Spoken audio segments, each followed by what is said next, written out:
Good morning, everybody.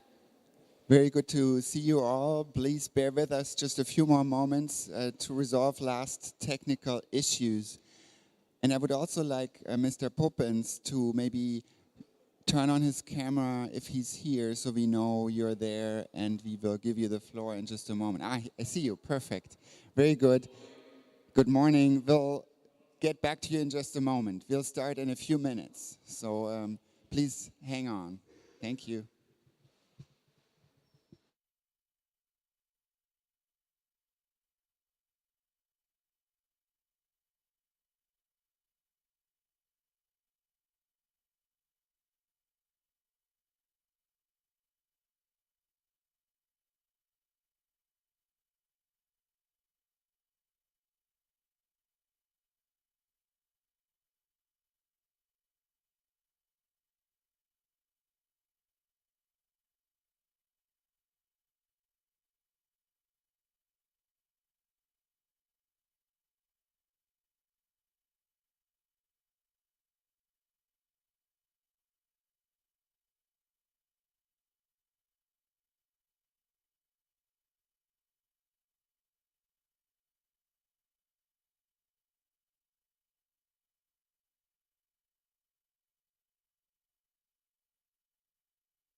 Good morning, everybody. Welcome to the second day of the final event of the Partnership of Culture and Cultural Heritage of the Urban Agenda of the European Union. This is the second day. We try to have a positive interaction with the representative of the European Commission. Yesterday we had a very fruitful, interesting exchange among partnership, among people that intervene, and many suggestions and ideas for the future came out. So we are very proud. And now let me introduce you Mrs. Alessandra Victorini, who is the director of the Foundation School of Heritage and he represents today the Ministry of Culture that hosts in this wonderful place today in Rome, and she brings the greetings of Mr. Verdone, is the director of the department of the ministry, and then Alessandra, please.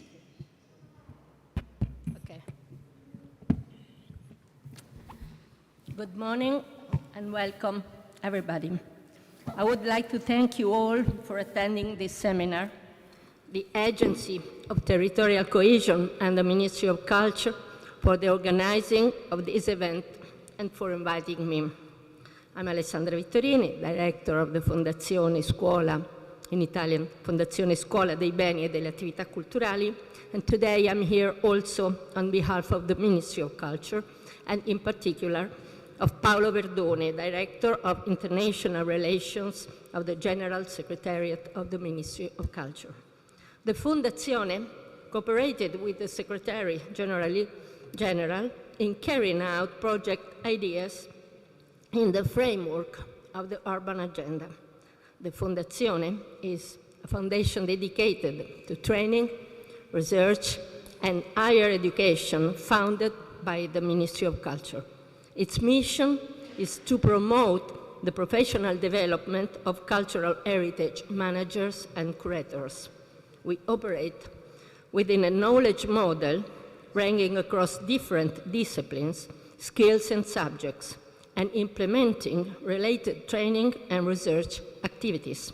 We aim at supporting changes in the cultural system by a strong internationally oriented approach and confirming its role as a central venue for discussion and exchanges.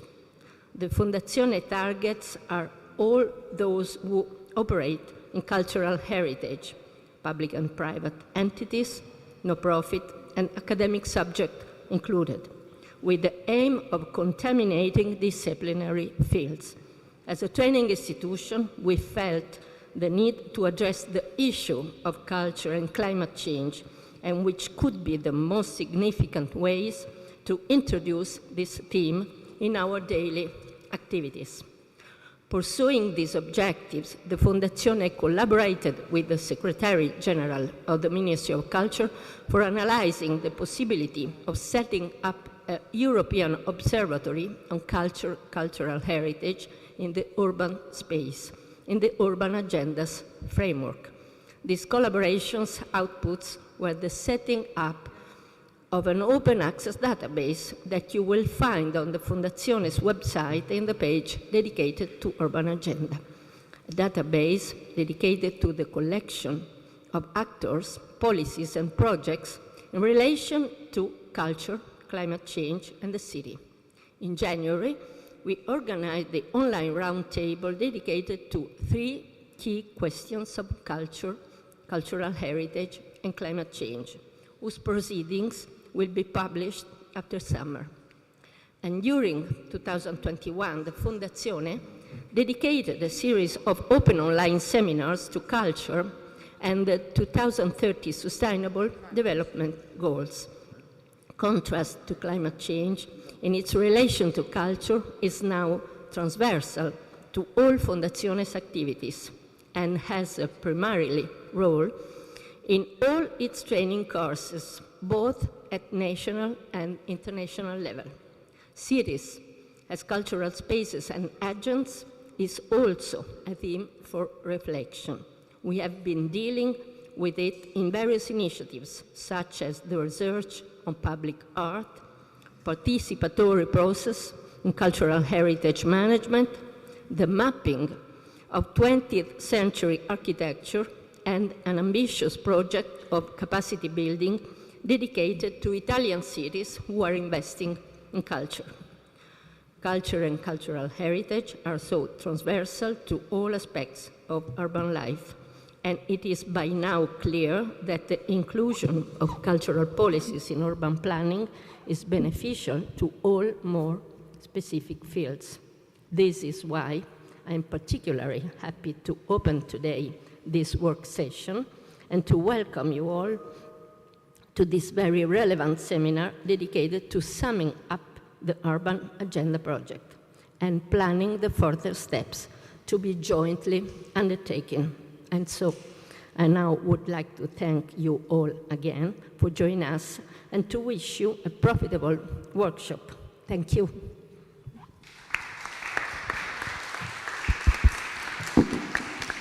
Okay.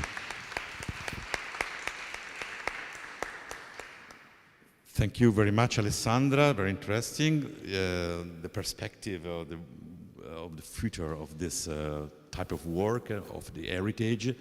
And since we are on slight delay, I call to the floor Mr. Poppens, that is a deputy director of the General of DG Regio. So, good morning, Mr. Poppens. You're welcome to our event. We are very pleased to have your contribution. So, the floor is yours. Okay, thank you. Good morning, and thank you for these kind words. I would be happier to be there with you in Italy, but it's not possible. As you know, we are now very much focusing on the setting up the post-2020 period. We need to conclude all negotiations on the partnership agreements and programs all across Europe, and this is also important, I believe, for culture and cultural heritage field, because as in 1420, in post-2020, we will of course keep investing through the cohesion policy programs in this important field. I'm very happy to see that this partnership on culture and cultural heritage has finally delivered a very important action plan. I was supporting this partnership from the very beginning. I always thought that this is necessary to create this partnership on culture and cultural heritage, because we should be absolutely convinced that the importance of culture can never be overstated for Europe. Europe's rich cultural heritage strengthens our identity, our sense of belonging, and culture promotes common European values, active citizenship, inclusion, intercultural dialogue. But when it's combined also with innovative approaches, with creativity, creative industries, then it serves as a really a motor of regional economic development. It can bring economic benefits to concrete territories in European Union, and actually is a key element then of image and identity of cities and regions. It attracts tourists, but it serves as a motor for development. And of course, in 1420 period, cohesion policy has invested more than 6 billion through our mainstream programs, and also more than 1 billion through the territorial cooperation programs, or Interreg, into culture and cultural heritage. And we've seen that investing in culture can mean many things. Of course, it is about restoring our cultural heritage, monuments and objects, but it is also about promoting access to culture. And then, as I said, also investing in innovative projects, investing in the cultural industries, the ones that serve as a heart of promoting jobs, growth, welfare in our European territories.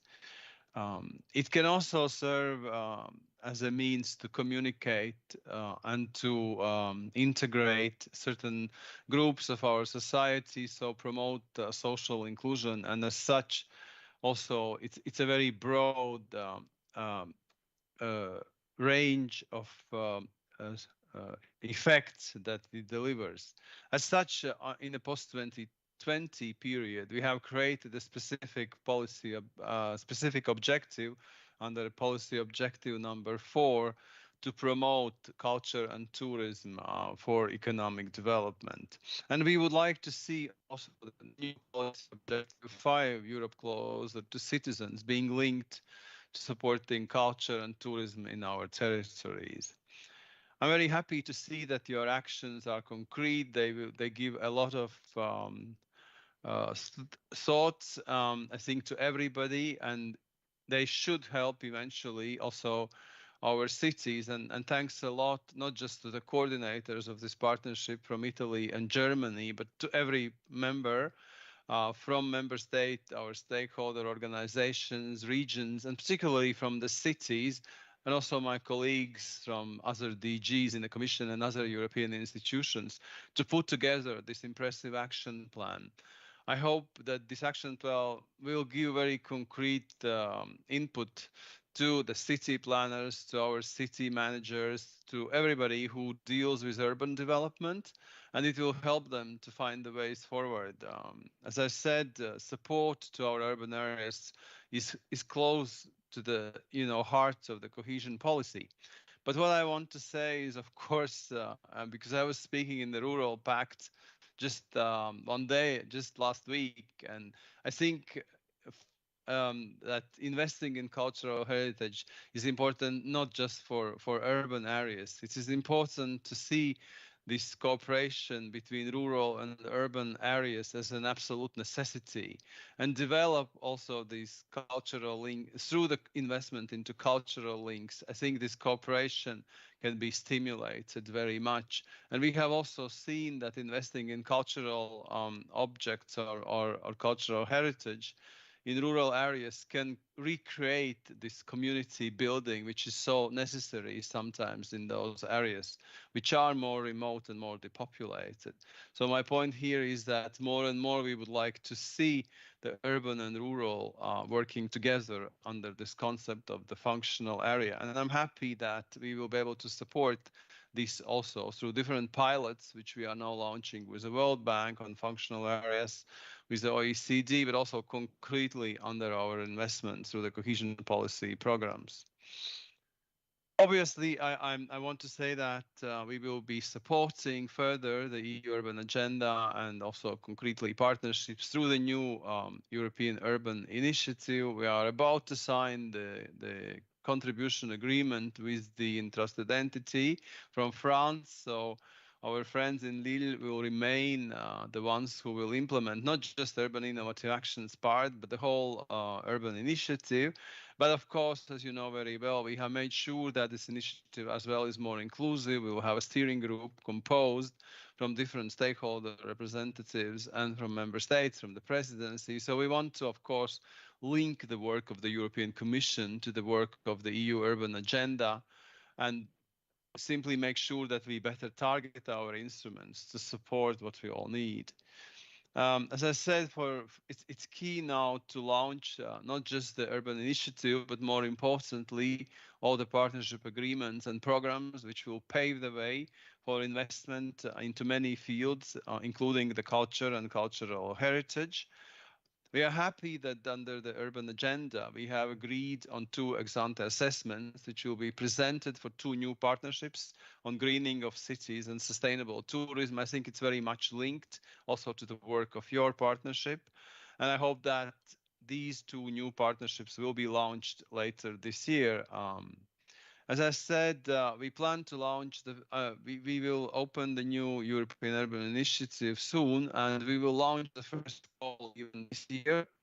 The first call will be devoted to the new European Bauhaus Initiative. And I think, again, as it is such a multi-level, multi-dimension initiative, it can be interesting also for cities who will focus on investing in the cultural heritage through the Bauhaus concept, which should bring together the green, the aesthetics, and inclusion. And we hope that this new call in this fall will give concrete opportunities to about 10 cities to already draw concrete funding to develop projects under this concept of New European Bauhaus. And finally, just to conclude, I want to invite you all to the Cities Forum, which is a signature event of the European Commission, where our Commission Ferreira, of course, will be there. It will be held in Turin in Italy. So congratulations if somebody is from that city. Uh, so I just wanted to say that we will keep also obviously working under the frame of the EU Urban Agenda, but also we will keep promoting the initiatives coming from the European Commission. We will have the Cities Forum, where we will discuss the new programming period, our new initiatives, including the one, for example, the cities mission for the zero emission cities, and so on and so forth. So I wanted to again congratulate you for this action plan and express my full support as well to implementing it in future. So thanks a lot for listening to me.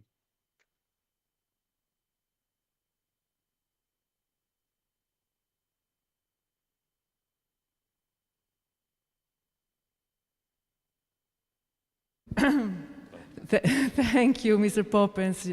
Actually, you inspired us with your support and also telling us about these initiatives, important initiatives that DG Regio is going to promote in the next programming period. This gives us a lot of strength and hope for our partnership, and not only for our cities in our partnership as well. So thank you, and I don't know if you can stay with us. We will have some introduction by our colleague, the Germany one, and then we enter into the specific details, the round table with all the action leaders explaining what they did, which are the results obtained, and the next steps and perspectives for the future. So in case, thank you anyhow, and now I will pass the floor to our German colleague. Thank you, Sandra, and good morning to you all here in Rome and online. Dear Mr. Poppens, dear colleagues from the various directorates general from the European Commission, dear colleagues from various partner organizations, dear Urban Agenda family. A warm welcome to our second conference day and a big thank you for a very fruitful first day. I can only speak for myself, but I take with me a suitcase full of inspiration and thoughts, and it'll be, I look forward to unpacking this suitcase and incorporating your findings. So thank you very much. Another big thank you to Giorgio, Sandra, Giovanni, and Giuliana for inviting us. And I cannot think of a better place than Rome to celebrate and reflect the end of our partnership. This city here in the center of Rome with all these treasures of cultural heritage, so many layers of history, so many narratives. And Giovanni, a special thank you to you for showing us some of these treasures yesterday during our wonderful little walk through the old town. Dear colleagues, I would like to extend the greetings from my colleague Gabi Kautz, who would have liked to be here and would have liked to celebrate with you, but she had to cancel due to illness, so her apologies and greetings. Looking at our partnership's actions, at all the reports, booklets, toolkits, handbooks, apps, and posters, and I invite you to take a look at the posters in the break. So looking at all of what we have produced and done, I can only congratulate all of us on our work. In my opinion, by identifying these topics, by discussing them intensely, working on them for many years, you have achieved something truly remarkable. First, your actions address some of the really important issues of our time: structural change, demographic change, climate change, many others. Secondly, your work indicates that actions can only succeed as joint efforts, combining skills and resources on the local, regional, national, and EU levels. And here I think the Urban Agenda's ambitious multi-governance approach comes to real life, which is very nice to observe. Dear colleagues, while yesterday was mainly dedicated to our partnership's actions, finalizing conclusions and recommendations, today we want to change our perspective. We want to go beyond the partnership, look into the future, into future opportunities. But before we do this, I would like to actually take a moment and look back and go to the very beginning of our partnership, because I think now is the time to see where we started and where we ended up. And my main point here is to say that there is so much momentum to culture and cultural heritage, and now is really the time to get involved. So I think that's a very good timing for us. It all started in 2018, the year of cultural heritage, when, for instance, also the European Council underlined that cultural heritage should be given prominence in all EU policies. It was in this context that you, dear Italian colleagues and colleagues from my ministry, decided to join the relatively new initiative of the Urban Agenda to explore this topic of culture and cultural heritage in an intensive European dialogue and to learn from each other. Then there was a call for cooperation, and many of you responded, which is very nice. And it's also very nice that there were some new partners joining along the way, and I'm very happy that we have new members to our family. And then there were some more milestones that I would just quickly touch upon to just show how relevant our work is. There was the Davos Declaration, a high-level Baukultur for Europe, which emphasizes the role of culture in the quality of our living spaces. It reminds us that building is culture and creates spaces for culture. The declaration points out the joint responsibility of politics and society for the built environment and demands a European policy of high Baukultur. Our partnership brings these goals into focus and has come up with some concrete recommendations. Another important reference is the new Leipzig Charter, which was adopted in 2020, and its strategical direction is the close cooperation of all governance levels, which is really one of the essences of the Urban Agenda. So I think here they really come close to each other. And culture and cultural heritage are a central part of the new Leipzig Charter, just because they are so important for the European city. And if I may just make another point about the new Leipzig Charter, it stresses the importance of integrated urban development, and that's also one of the common threads of our work in the Urban Agenda.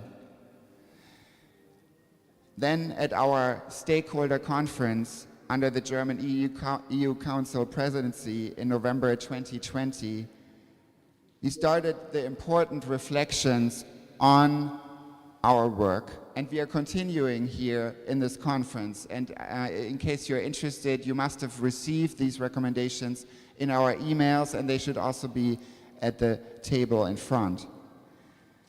Dear colleagues, 3 years ago we set out on an ambitious journey, and it proved to be even more ambitious, and sometimes challenging, and sometimes maybe even frustrating, to be quite honest, for some of us. What do I mean with these challenges? Maybe I can just highlight a few points. The challenges for our cities and our cultural heritage have grown considerably over the years. If I think, for instance, of the recent floods that swept away part of our cultural heritage last summer in Central Europe, and that just showed how strong and startling the effects of climate change are on our cultural heritage. If I think of the pandemic that completely altered much of our city, our tourism, and other fields of our cities. The pandemic changed priorities for many of our members in the partnership from one day to the next, requiring our attention to very existential matters like the support of local artists, finding ways to cope with the fact that cultural tourism just ended abruptly. And the pandemic, of course, also made it impossible for us to meet as it was planned, and many of us meet now for the first time in many years. And we just saw yesterday that the important discussions happen during coffee breaks, or if I may say so, at good Italian pasta dinners. And sorry folks online, but I'm sorry to say you missed this. Now, just when we thought we mastered one existential crisis, the pandemic, the next one unfolded, an unjust and unspeakable one, the war in Ukraine, where culture and cultural heritage are threatened and being destroyed. I know that some of us in our actions have worked on actions of support and solidarity. For instance, in Action 10, we discussed about this dissonant heritage of the future unfolding right next to us. I personally hope that we as a partnership can continue to raise our voices and get involved wherever we can in this conflict. And if you have any ideas, I'd be very interested to hear them. Given these circumstances, I'm even more happy that we have come so far, that we've provided some answers to the challenges of our day, and that we are now discussing with all of you how we can continue and ensure that our work is carried on. And I hope we can disseminate what we've been working on. And this question of dissemination, I think, is a particularly important one right now for us. How can we ensure that all the different levels, European, national, regional, and local, are, number one, aware of our findings, aware of our work, and number two, can incorporate these findings, these tools, into their daily practice. And I think if we can actually spread the word, I think we have come full circle to where we started in 2018, because that was our goal.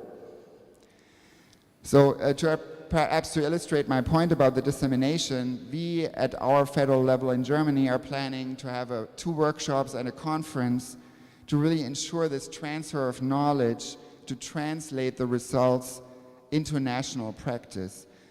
And because I think the urban agenda is actually hard to understand, to grasp from an outside perspective, this translation, I consider it translation, I think is really needed to make the messages easy to understand. And I encourage all of us to go this step of dissemination.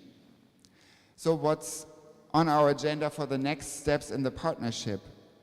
We will compile all of the recommendations that we have already drafted, that we've discussed yesterday, into a political document that we want to share with the European Commission at an event in Brussels in the fall.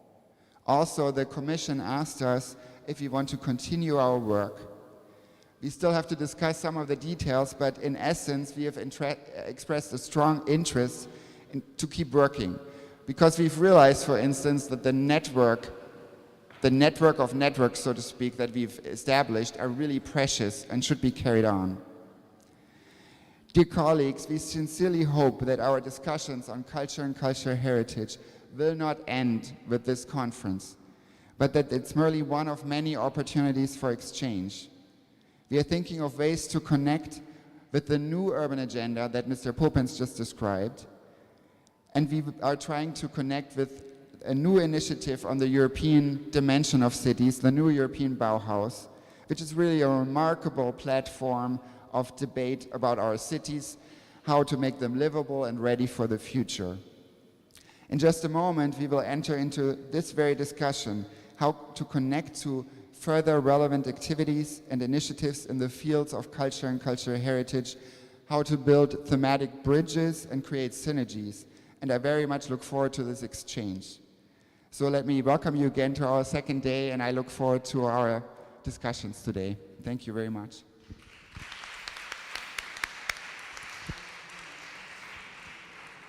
Thank you, Jan.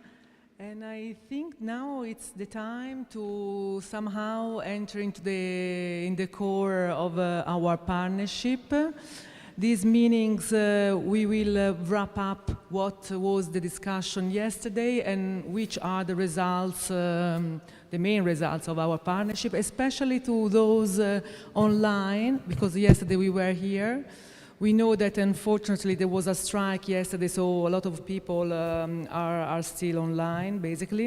And then especially to Dr. Poppins and the Dr. Magnan from DG Education and Culture and all the other that are online, that afterwards will be asked to intervene and to introduce themselves in order for you, us, to know what the Commission is doing in terms of culture and cultural heritage in the different services that the Commission has. So not just the Regio, but also DG Research, Education and Culture, GROW, so to introduce themselves. But before that, we will just briefly wrap up who we are and the results from the partnership, that the results at partnership level, of course. So the partnership, just to remember who we are, we remind you, we all know who we are, but this is important to remind that this partnership was really very well attended. We are 30 members, which is a number far bigger than the other partnership and still growing. Actually, yesterday we thought it was the final event, but we saw that there is a lot of people, a lot of members still wishing to work and together. So it's a growing partnership. Then, this is important, the common approach, and we like to remind, especially to those people online, that this is the logo, that now we can see this logo everywhere, but we invented actually out of the discussion we had the first year. So here you can see the tympanum with these various interpretation of culture and cultural heritage, the tangible and the intangible and the landscape. Plus the 5 pillars, the thematic pillars, so cultural tourism, creative and cultural sectors, transformation, adaptive reconversion and reuse of places, resilience, and the services, the cultural services. And the common steps down are the horizontal steps that are dealing with all the sectors, the thematic sectors, so the financial sustainability and the integrated interdisciplinary approach. These are the common steps, the dimensions of the culture and cultural heritage. So out of these 5 thematic issues plus 2 horizontal one, we actually arrived to 25 actions, and at the end we selected 11 actions to implement and to develop. And these 11 actions bring forward to several recommendations. So basically, our recommendations are at 3 levels. The first one is at a common partnership level, and we created this mother booklet discussed yesterday. And plus we have the thematic actions bringing us the thematic results and recommendations. So we have 11 booklets online. Here you can see online where you can download all the booklets. And so you can basically have recommendations at different scale, at the scale of the partnership and at the scale of the thematic actions. So here the recommendations we discussed yesterday at broader level, the 5 recommendations.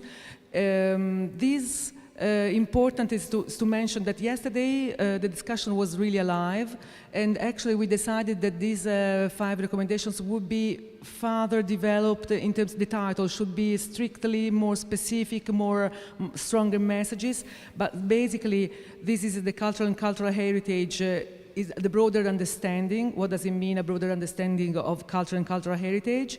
The approaches, the integrated approaches that it's needed in cultural heritage in urban development.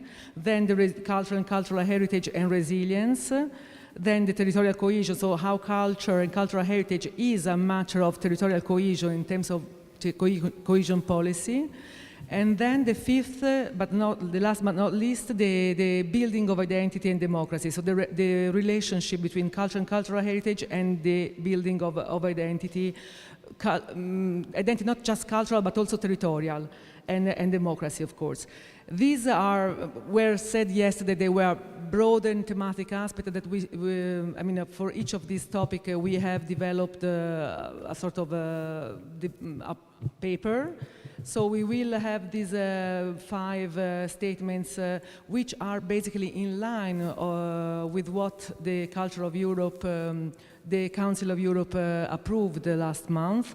And we decided to have a stronger message, more specific messages and stronger. And then here the recommendations by actions.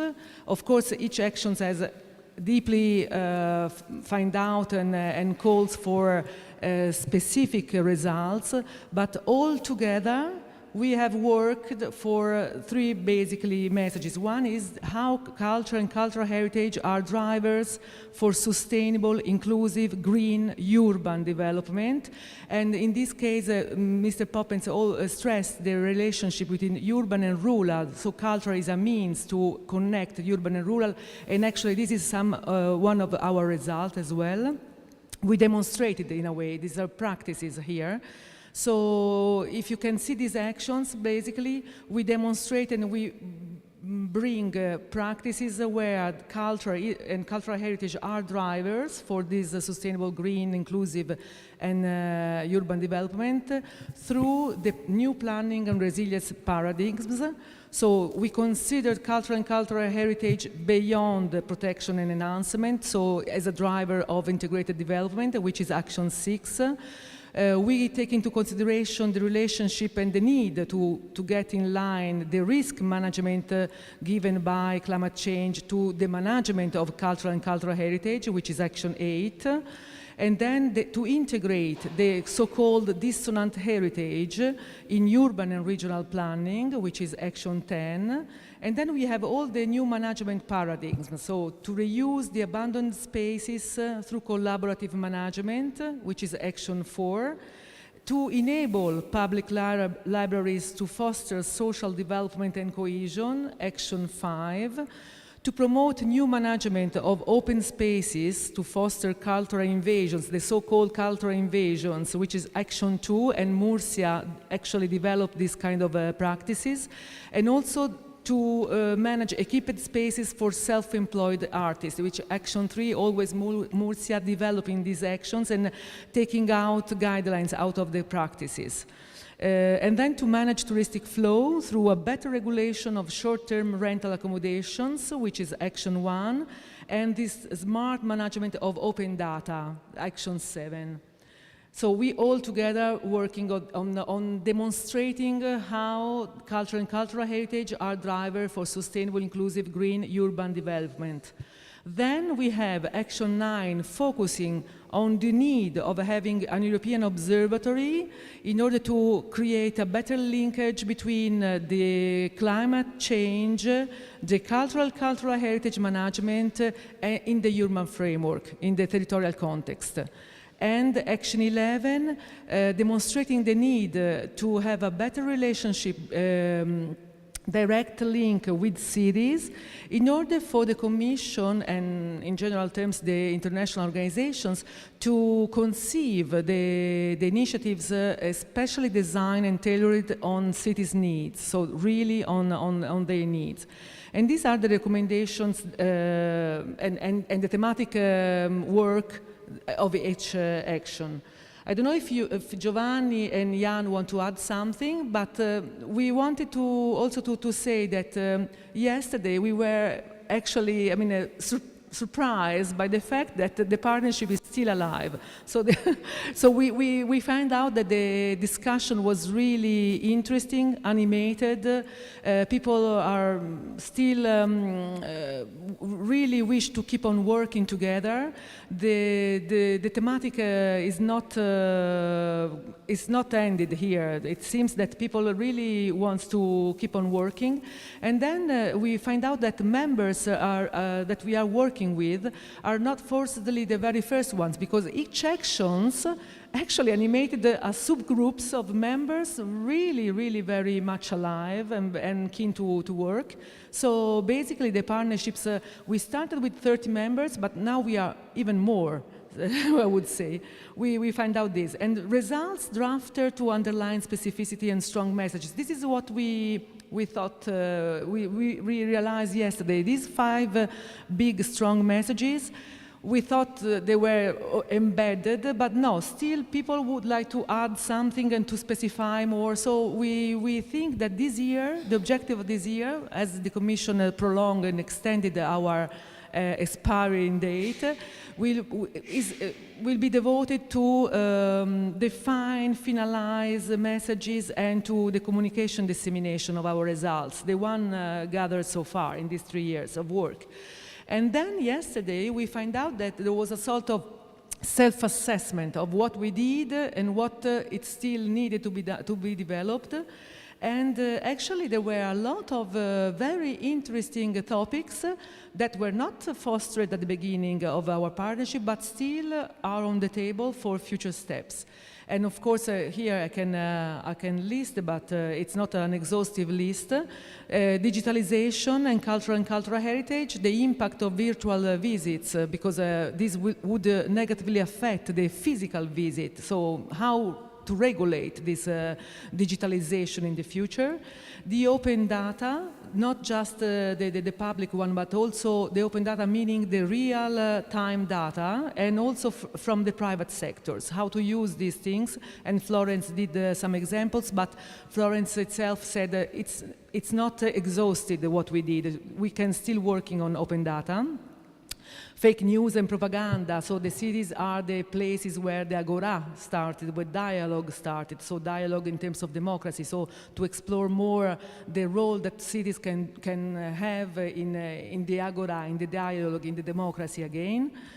Promoting talent and cultural skills, this is something that to attract talent, but not just to attract, but also to promote all of them, all of the talent.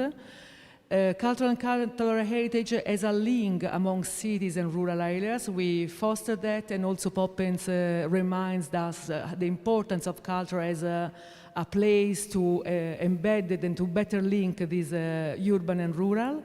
And the biodiversity as the highest heritage we have. So it was meant yesterday, so a better, stronger research on this field. I don't know if Jan and Giovanni want to add something?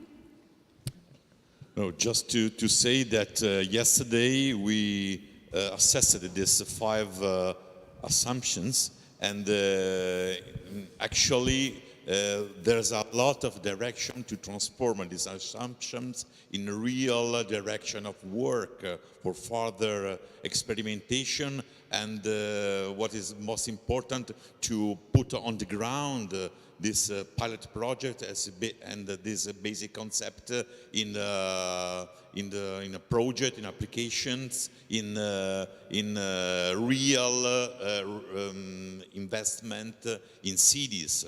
So the issue of the public libraries that could be real hubs for development of cultural framework in cities is a challenge we want to pursue.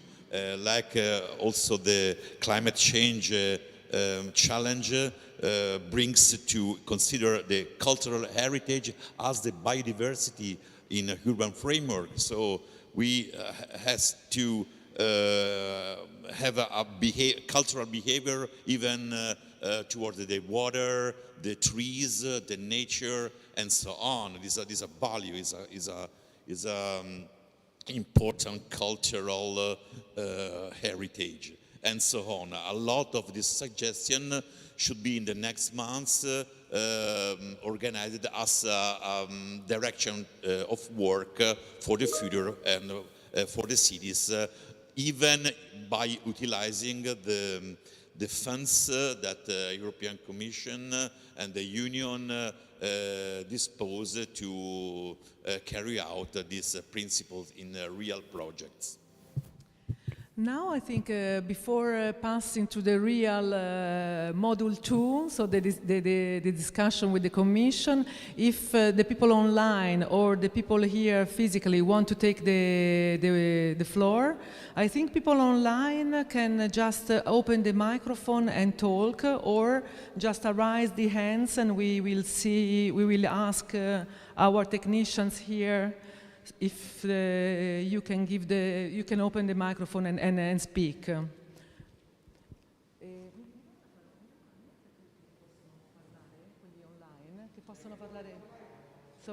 So the people online can just open the microphone and speak. If you want to intervene and give feedback, otherwise, if there is nobody, I will. So there is Alessandro Mattei. Okay. Can you just open the floor? Masi Hoffman, hello colleagues. Hi Masi. So, Sandra, thank you very much. I just wanted to say that I think the overview you, Giovanni, and Jan proposed covers very well. So I don't have anything to add at this moment, but I'm here with you.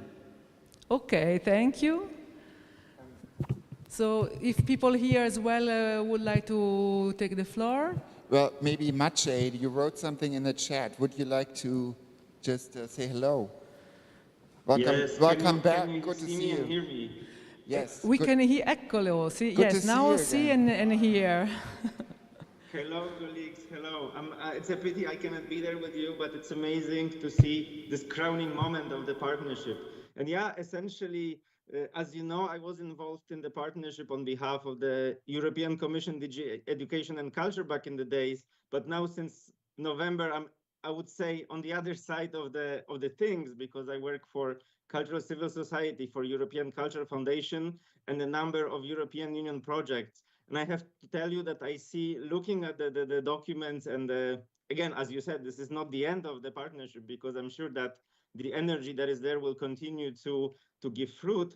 But I have to tell you that I see that there's a lot of linkages still to be explored with European civil society, different networks, organizations, locally, cross-border, across Europe, that work on many of these topics. So again, it's great to see this, and yeah, fingers crossed. And I can already tell you that on my side too, I was able to link with some of the partnership members on different projects that the European Culture Foundation is working on, or on different projects that European Cultural Deal for Europe campaign in which we are involved is working on. So again, I'm sure there's room for even more work, and I'm looking forward to do that. And again, happy to link with you. It's a pity I'm not there physically, but yeah, I'm a bit jealous, of course, but yeah, congratulations to all of you. Sure. Thank you. So I will, okay. I will pass, and then just one side, and then I give the floor to Daniela Patti, the director of Utopian, to open the module 2, the interaction with the Commission. Good morning, everyone. My name is Elsa Marinho. I'm from Coimbra region. I wanted just to make, to call here a little aspect, or a big aspect, because we are talking about the relation between rural areas and urban areas. And as Laura yesterday said, one example is the food corridors project. Coimbra region is the leader of this project, and the main goal of this project is to create a network of cities that are committed to design food plans to create a connection between rural and urban links areas. So one thing that is common to all of us is food, and gastronomy, it's also heritage. So we need to develop plans and strategies and policy making, so we can and we should preserve gastronomy as heritage. She should be preserved and passed to the next generation. On a more operational level, we need to create awareness of quality and diversity of regions, landscapes and products, also traditions related to them. We need to preserve gastronomy heritage, maintaining it as a key factor that adds value to both educational and economic terms. We need to do initiatives to promote Europe's gastronomy heritage and reinforce the respect for the environment. We need to support initiatives related to agri-tourism that foster knowledge of the cultural and landscape heritage in order to promote rural development. And we need to develop the cultural aspects of gastronomy and foster habits which maintain the consumer health. So gastronomy and food, it's also heritage and also needs to be preserved. Thank you so much. Thank you. Thank you very, very much. I think that's an interesting perspective, as today we will be discussing, on the one hand, how to ensure that the work that has been done up to now is only the beginning of something that will continue, but then we will also in the afternoon also focus on the role of cities, but also smaller cities and rural areas. So I think also some of the aspects that you raised here are particularly valuable, so thank you. So I believe you all are you all have also the documentation that is available with a bit more information on the work that has been carried out. But for those of you who might not have, you are free to pick up here a document that is providing a bit of a synopsis. And that's a bit the aim of today. So we've looked at, thanks to all the interventions from this morning, what has been done up to now. But the focus is really, how do we ensure that we are going to be able to go forward with this? And this, I think informally yesterday and over dinner, I've heard a lot about this. But today what we have the pleasure to do is have also a bit more of a formal discussion also with institutions that are representing different elements that have been raised into this very integrated approach of the role of culture, so central in order to ensure a sustainable and inclusive development of our territory. So I would like to invite our speakers for the next session, which is Laura Hagemann from the DG Regio. I would ask the people that are present to come and sit at the table here with us. And for those that are online to, also put your video on so we are able to see you. So we would like also to invite Mrs. Magnant from the DG EAC. Hello. Hello. Good morning. Good morning.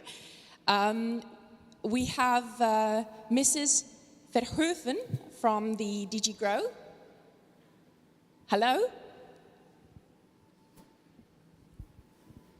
Yes, hello. Sorry, I'm linked online. Hello, welcome. But I'm there. Yes, thank you. We have also with us Mrs. Yeroyanni from the DG RTD. Hi. Okay, and we also have then in presence Mr. Rosati from the Unesco. Hi, very welcome. And then we have various representatives from ICOMOS, some online, some present, whom I would like to ask also to say hello to us. We have Mrs. Alatalu, who I believe is online. Hello. Hello. Hello, welcome. We also have Mr. Jörg Haspel, I believe also online.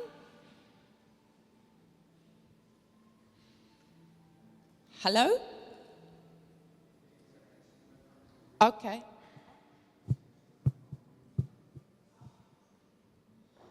And we also have Mr. Potts. Here. Hello, welcome. So we're going to experiment the beauty of this hybrid,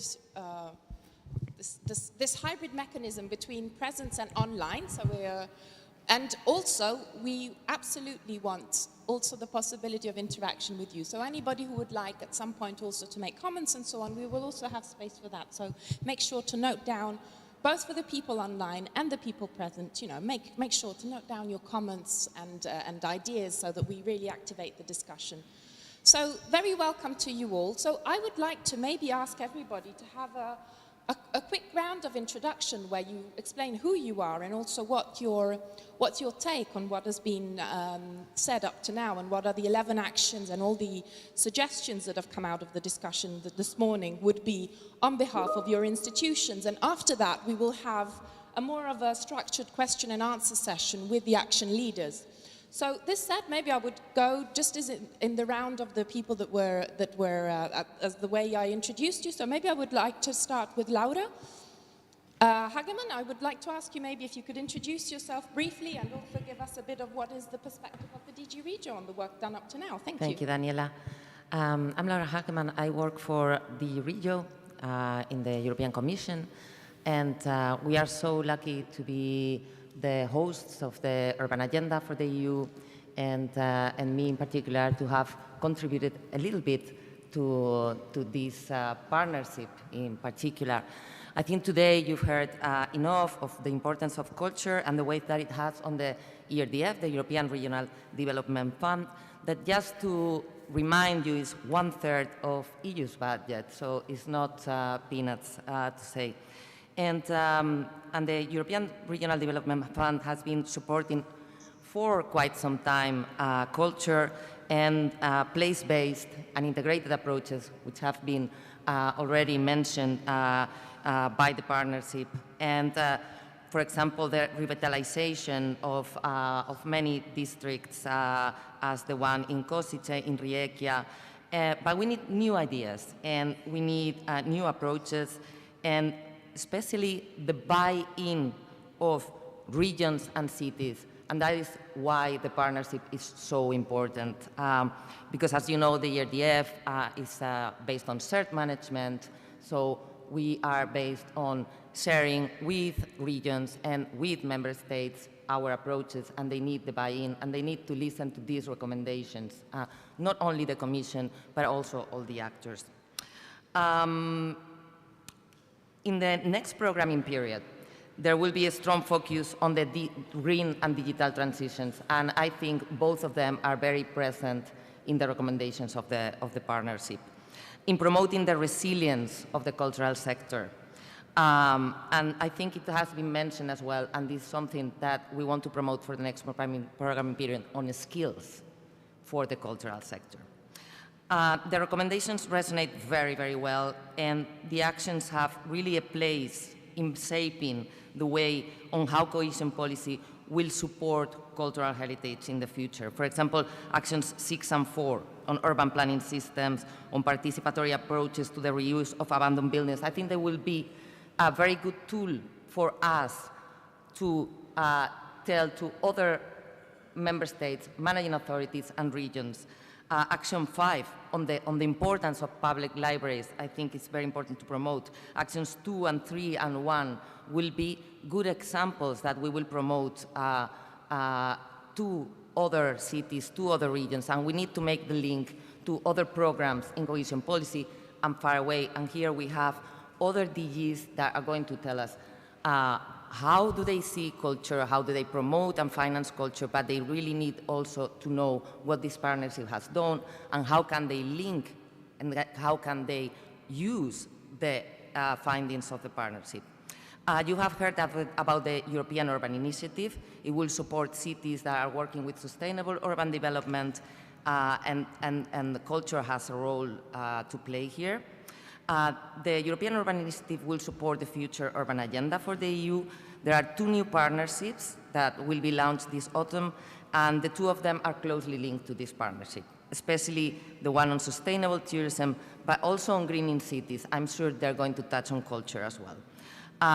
We have the new urban innovative actions that are going to also be launched in autumn, and they are going to be focusing on the new European Bauhaus. So it is absolutely close to the work of this partnership, and it calls on to the cities that are working in the partnership to put forward their ideas and apply for the new call of urban innovative actions. And finally, but not least, the 8% of the ERDF, so that 1/3, 8% of that focuses on sustainable urban development.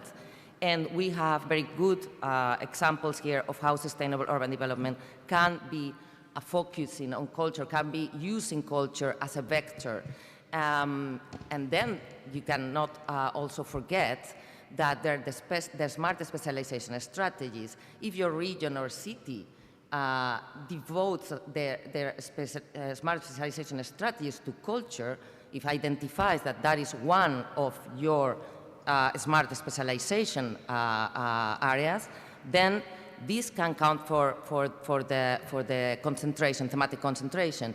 And this is very important because there are a lot of funds that can go to culture if it's identified as a specialization of the region. Finally, we will focus on culture. It's very important there is another policy objective 4, that is focusing on culture and tourism. So really one specific objective fully devoted. We are seeing a lot of programming documents right now, and culture is really in them. Culture and tourism, they are very present. So thank you very much for all the work. It's very, very useful. And I'm really looking forward to the discussion. So thank you. Ooh, yeah, there's a moment of, shall we clap? I would say maybe if you request clap. So I would like to ask also, so thank you very much for the perspective from the work of the DG region. We see, and we will discuss further also in the afternoon, we have a lot of opportunities in terms of policy integration, in terms of financing. And this is, so we're in an interesting transition time, aside of obviously all the global challenges that were also mentioned, just as Laura also was saying, we're approaching the new funding period. So understanding also how the work that was done up until now connects also in the next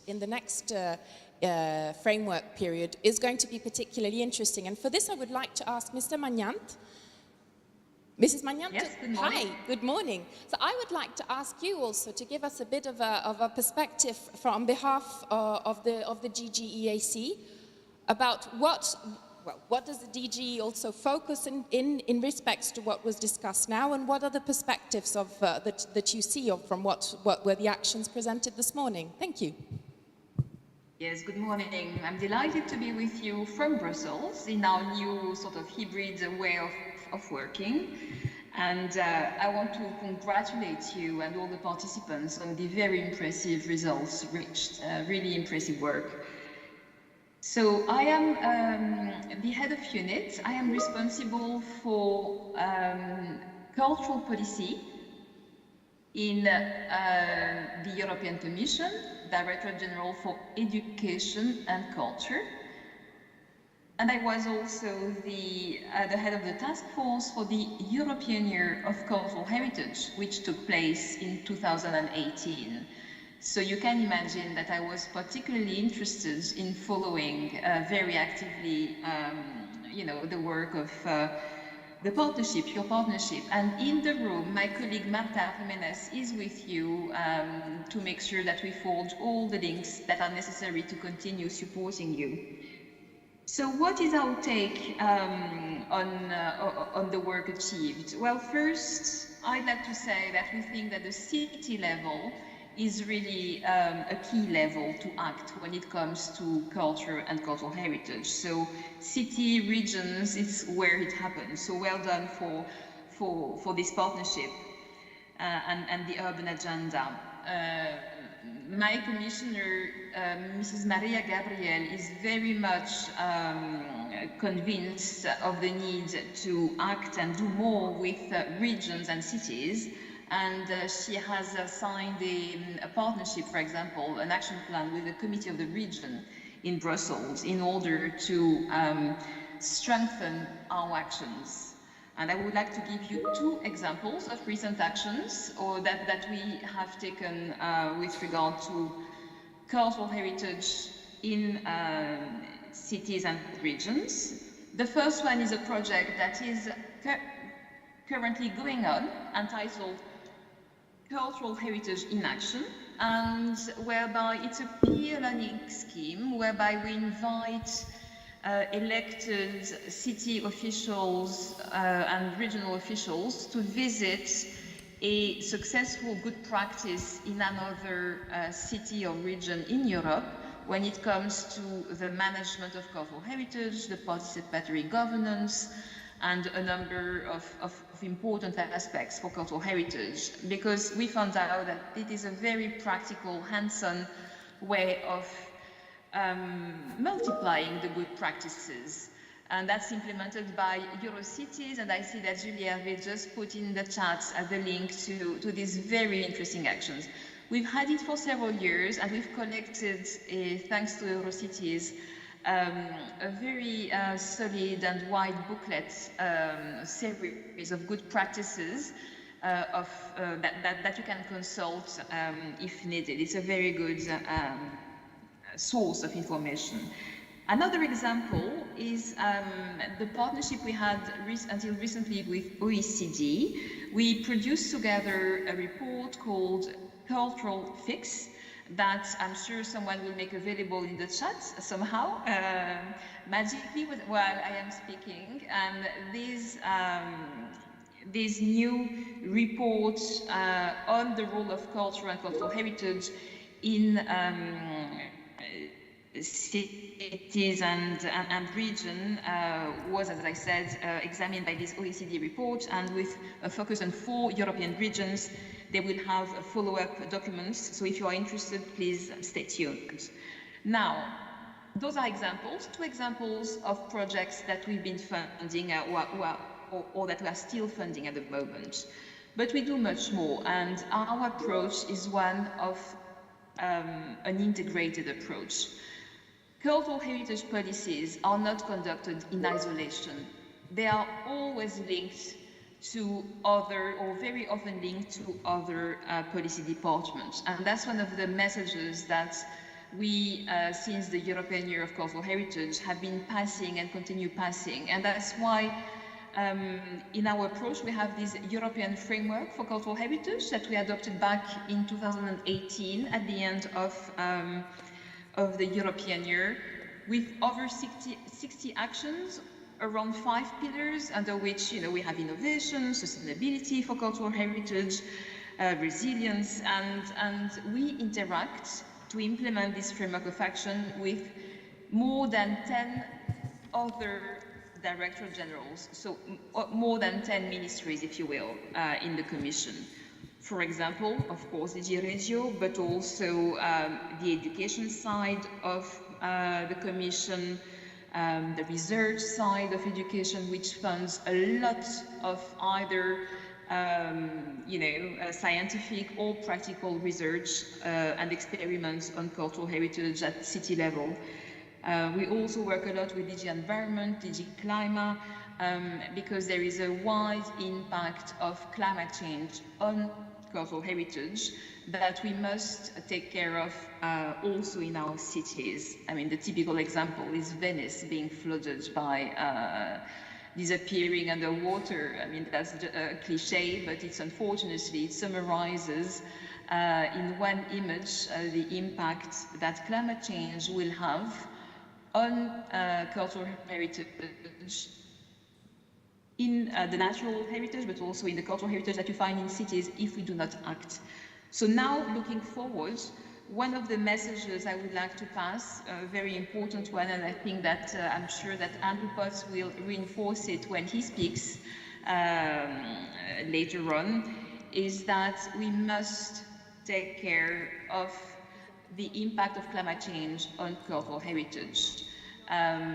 It is happening. Of course, the real consequences will be seen in a few years or decades, but we must already now strengthen the resilience of cultural heritage, inspire ourselves also of cultural heritage practices, of ancient building techniques, in order to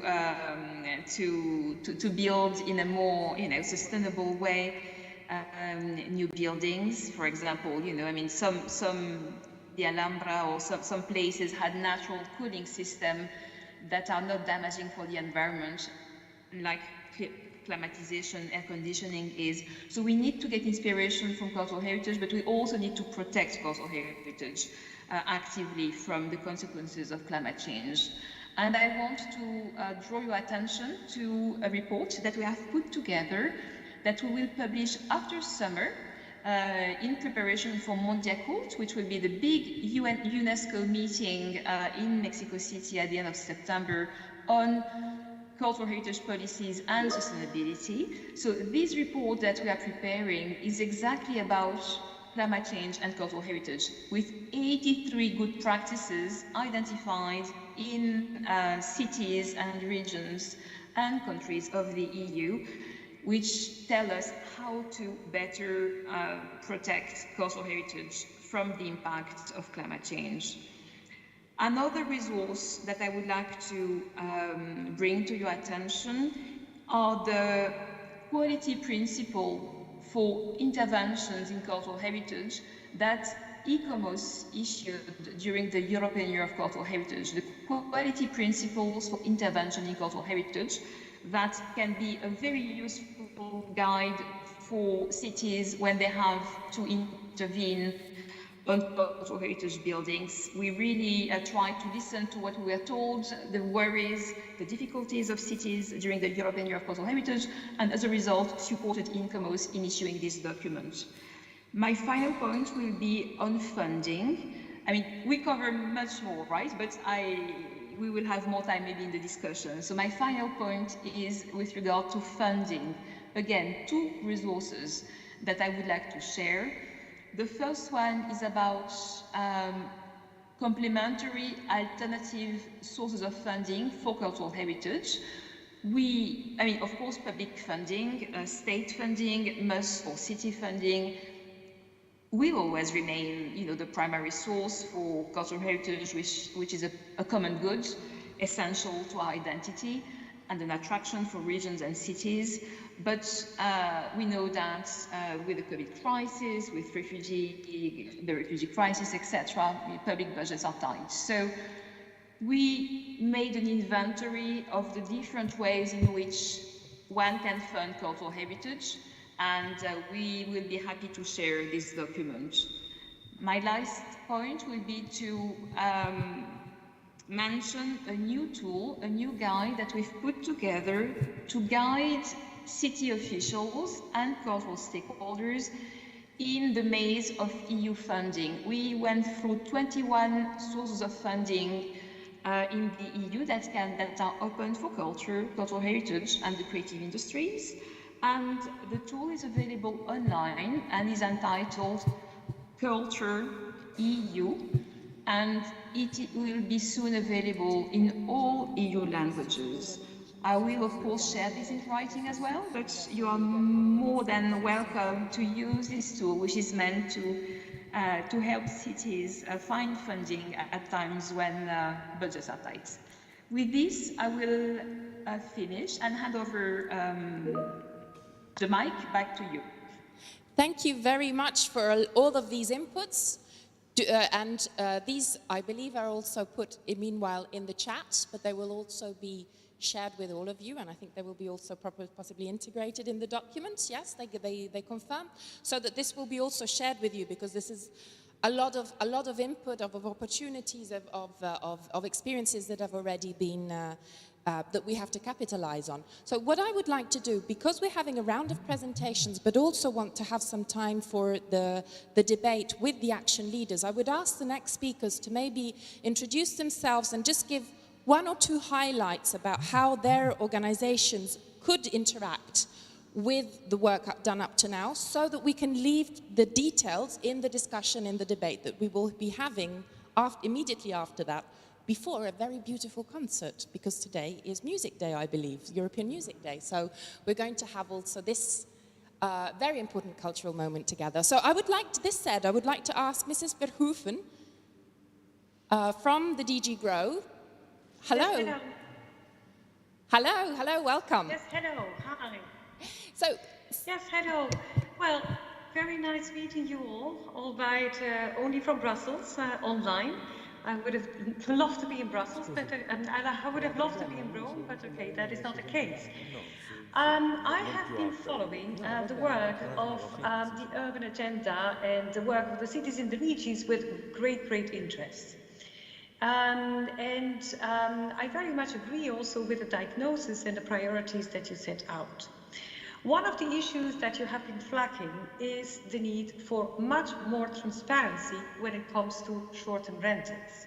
And that is something that we in our DG, I am from DG Grow, I'm head of unit for digital transformation, we are working on exactly this, bringing more transparency on STRs, on short-term rentals.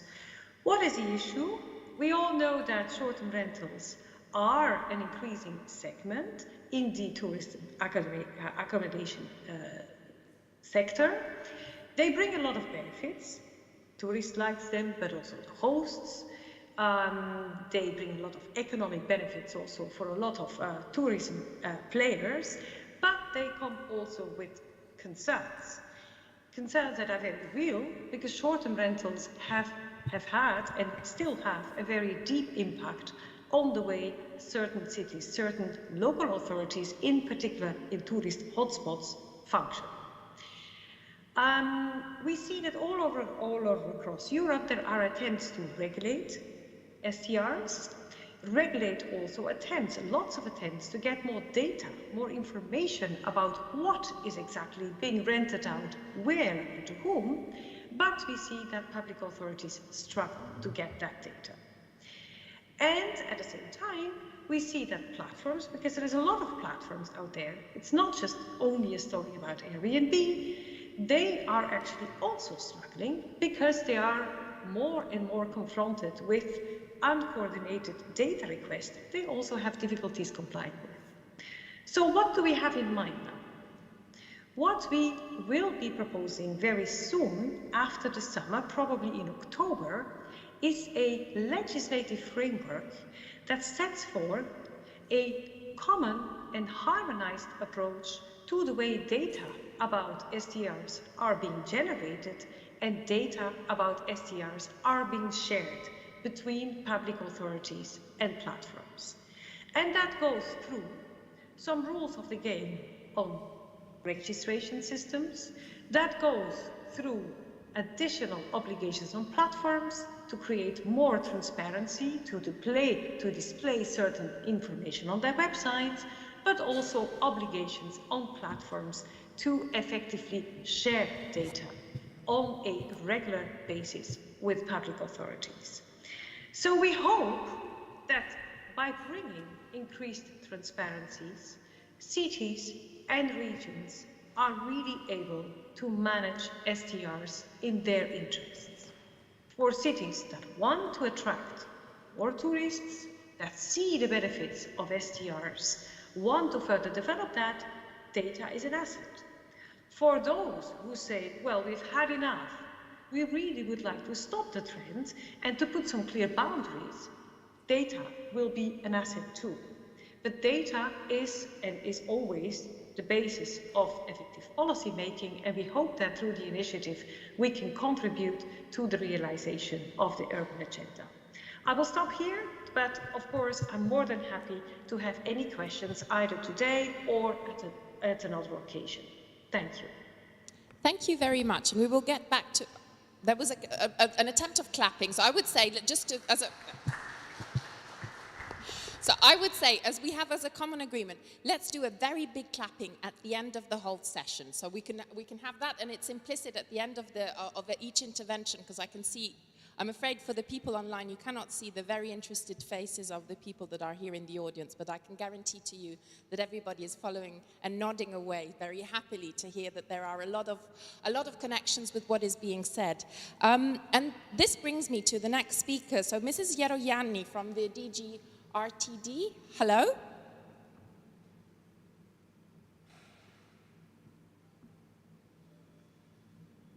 Mrs. Yeroyanni, do you hear us? Okay, there might be a connection problem, so we'll get back to her.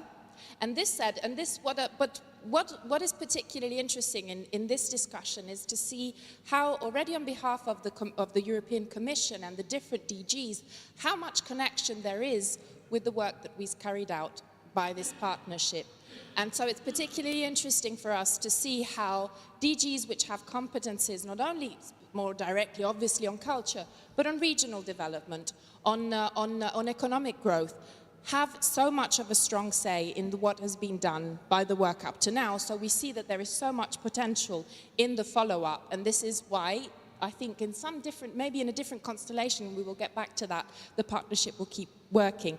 This said, though, we know that the work does not only manage to continue because we work with the European Commission, which is an obviously fundamental player, together with the regions, the cities, the national members, which are represented here today, but also with a number of stakeholders that are fundamental players in the scene. So this said, I would like to ask Mr. Rosati, on behalf of UNESCO, to give us, well, introduce obviously himself, but especially give us such a fundamental player as UNESCO. What do you see as the work that is already being done, and how some of the connections that you see with the actions proposed?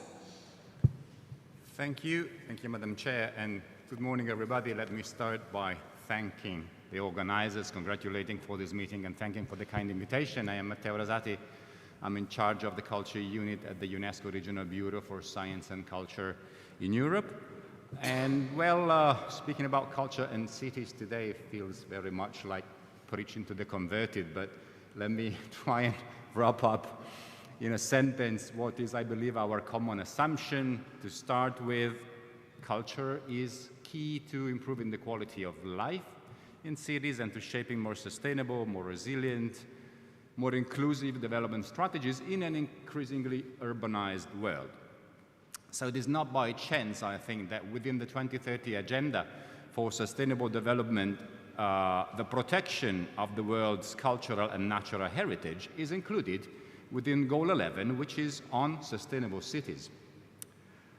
Culture Urban Future, the global report for sustainable urban development produced by UNESCO in 2016 in connection with the Habitat 3 conference, provides more than 100 case studies from all over the world and offers in-depth analysis on the role of culture in sustainable urban development. And the report showcases 3 essential findings, which chime very much with what we have listened to so far. People-centered cities are culture-centered spaces. The quality of urban environments is shaped to a large extent by culture, and sustainable cities need integrated policy making that builds on culture. As the only specialized UN agency with a mandate in the field of culture, UNESCO leads international efforts to protect and promote culture for sustainable development by setting standards, enhancing cooperation, and building capacities of state and non-state actors. This includes a strong action on culture in urban contexts, with several programs and networks that promote the role of cities as vital actors in the global agenda that are gathered in the UNESCO Cities Platform. This includes 2 major programs related to urban heritage, respectively, and creativity: the World Heritage Cities Program and the UNESCO Creative Cities Network. Urban heritage is the most represented category in the World Heritage list, accounting for more than 53% of the inscribed cultural properties on the list, 897, which makes 3/4 of the entire World Heritage list. And among these, 241 are listed as historic cities. On the other hand, more than 40% of properties inscribed on the World Heritage list are located in the geographical Europe. The World Heritage Cities Program was launched in response to the challenges faced by historic urban areas by developing a theoretical framework for urban heritage conservation, promoting the international exchange of ideas and good practice, and providing technical assistance to state parties for the implementation of these new approaches and methodologies. This is, in this same context, in 2011, the recommendation on the historic urban landscape was approved that helped shifting the focus from conservation of urban environment to a dynamic approach for sustainable urban development based on heritage. A specific manual for the implementation of the recommendation is in the making. Let me recall that in 2022, the World Heritage Convention celebrates its 50th anniversary, and an Italian city, Florence, will host the conference The Next 50s in November 2020 to celebrate the anniversary and to reflecting on the future of World Heritage. The UNESCO Creative Cities Network is a peer-to-peer platform to promote cooperation with and among cities and local governments that have identified culture and creativity as strategic factors for their sustainable urban development. Established in 2004, the network currently gathers 246 cities, almost half of them being in Europe, in 7 creative domains. To better appreciate the multiple ways in which culture contributes to sustainable development, UNESCO has created the thematic indicators for culture in the 2030 Agenda. The indicators measure and monitor culture's enabling contribution to the Sustainable Development Goals and are intended for implementation at both country and urban level by voluntary countries and cities. The urban indicators are closely linked and aligned with the national level indicators, but are adapted to fit the urban contexts, allowing for the evaluation of the role of culture in cities. In last year, jointly with the World Bank, UNESCO also produced a publication, Cities, Culture and Creativity, that provides additional insight about leveraging culture and creativity for sustainable urban development and inclusive growth. Coming to a more specifically European scope of action, the UNESCO Regional Bureau for Science and Culture in Europe worked to advance the implementation of UNESCO's program, especially in Southeast Europe and part of the Mediterranean, which is our geographical purview. We serve a portfolio of 14 countries in this region, including EU and non-EU member states, and we're hosted by Italy. We have the privilege of being sitting in Venice, and we have an antenna in Sarajevo, Bosnia and Herzegovina. Let me stress that support by Italy and cooperation with Italian partners are 2 of the main pillars on which we build our action. I will mention just some highlights for our program of work, which are directly linked to the subject of today's meeting. The Bureau is supporting the pilot implementation of the Culture 2030 indicators that I have mentioned in 5 countries and 9 cities in our geographical purview, and we are now consulting with other member states to extend the application of this tool in 2022 and 2023 to new countries. In the field of World Heritage, we provide assistance to improve the management and protection of World Heritage properties and other UNESCO-designated sites, also in cooperation with our science sector colleagues, with a special focus on capacity building. Over the last few years, we have pioneered innovative initiatives for capacity building that include the Academy on UNESCO designations for sustainable development, regional workshops on emergency preparedness and response to climate change, on the role of visitor centers in UNESCO-designated sites, and more recently, a groundbreaking regional course on interpretive planning for World Heritage sites in Europe. Now, these various initiatives were also made possible by direct cooperation with the many cities that hosted our meetings and contributed and supported their organization, while most of our direct beneficiaries are also cities, and the list would be definitely too long to be told today.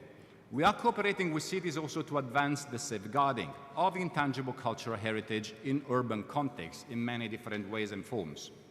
UNESCO is partner in the Horizon 2020 project Smart Culture to support local development in European regions through sustainable culture-driven tourism, and the majority of the living labs in the project are focusing on cities.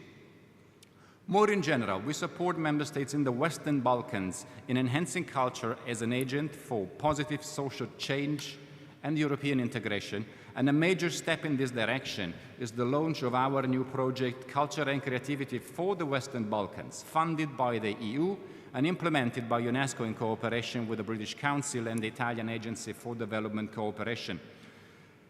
While the project is which is entering its operational phase right now, is about supporting the culture sector across the board to enhance dialogue and development in the region, the majority of its activities will have a direct impact on cities, simply because cities are, par excellence, the hub for creativity and cultural activities and innovation. And this will include funding opportunities for individual creators and for cultural and creative industries, support for co-production, festivals, creative incubators, cultural events and cultural spaces.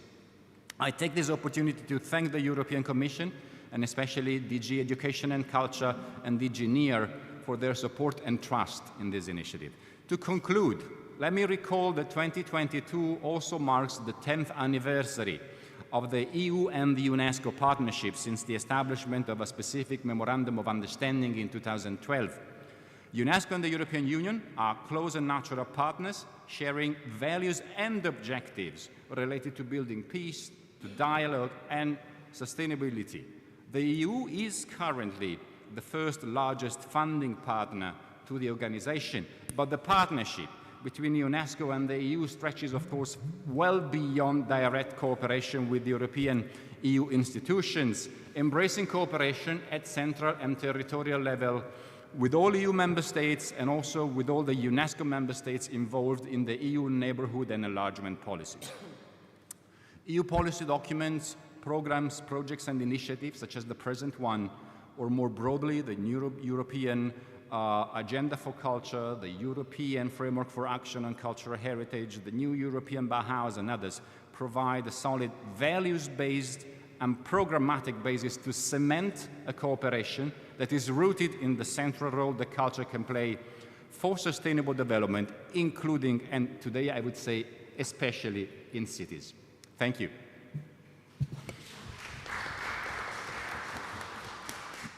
Thank you very much. So last but not least, I would like to ask our guests from ICOMOS to also give us a perspective about, you know, what are the connections with the proposals and the actions carried out between this partnership. So I believe that there is a sort of joint intervention on behalf of Mrs. Alalaru, Mr. Haspel and Mr. Potts. I would ask you to sort of coordinate your time, just because in the best of traditions we're running a bit late, in order for us then to also have the time for the debate, which is also possibly the space in which we can, you know, create more connections, even more out of the input that is being said. So thank you very much, and the floor is yours. Thank you. I will first take over. You can hear me, I hope. Yes, we hear you fine. Yeah, very good. I'm very pleased to intervene after UNESCO because ICOMOS, the International Council of Monuments and Sites, is mostly known as an advisory body of UNESCO, but even more, we work with heritage on national and local level.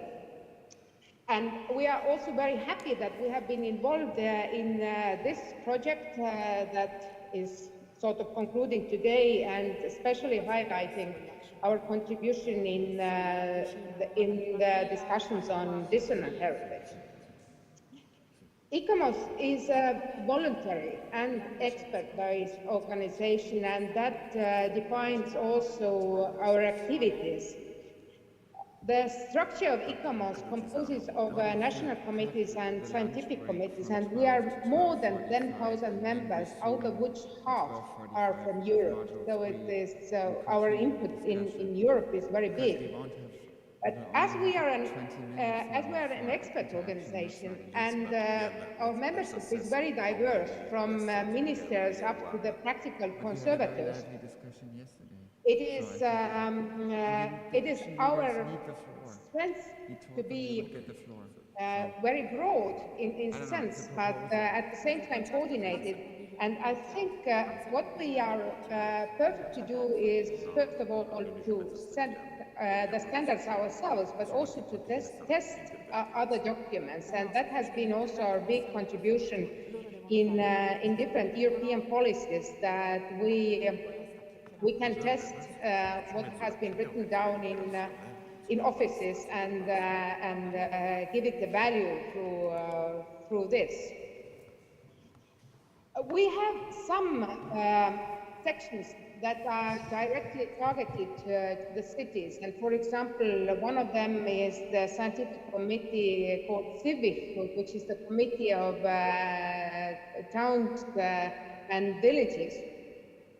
And just last week we had a meeting in Brussels because we were discussing the document, the statutory document called Valletta Principles that was made 11 years ago, that how does it fit to contemporary situation in the cities? And we are going to update it on several issues, including climate change, crisis response, tourism issues, like Madame Verheugen also told in advance. That includes also ICOMOS tourism charter that is going to be updated. But one very important group that is working in ICOMOS and is highlighting is rights-based approaches group to better involve communities and to regard human rights in heritage protection system. And also, I wanted to talk to you about quality principles, but I'm so glad and grateful to Madame Magnon, who did it on my behalf. So thank you for this very good cooperation. And with this, I will give a word over to Mr. Andrew Potts. Thank you. Thank you. Thank you very much, Reen. So as you've heard, my name is Andrew Potts, and I am the coordinator of the Climate Heritage Network.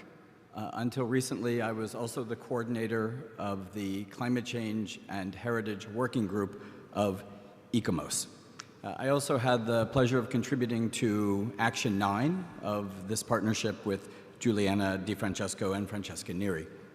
The Climate Heritage Network was formed in 2019 to bring together cultural institutions, public bodies, universities, civil society that share a common belief in the power of culture, from arts to heritage, to help people imagine and realize low-carbon, climate-resilient futures, and to help communities achieve the ambitions of the Paris Agreement.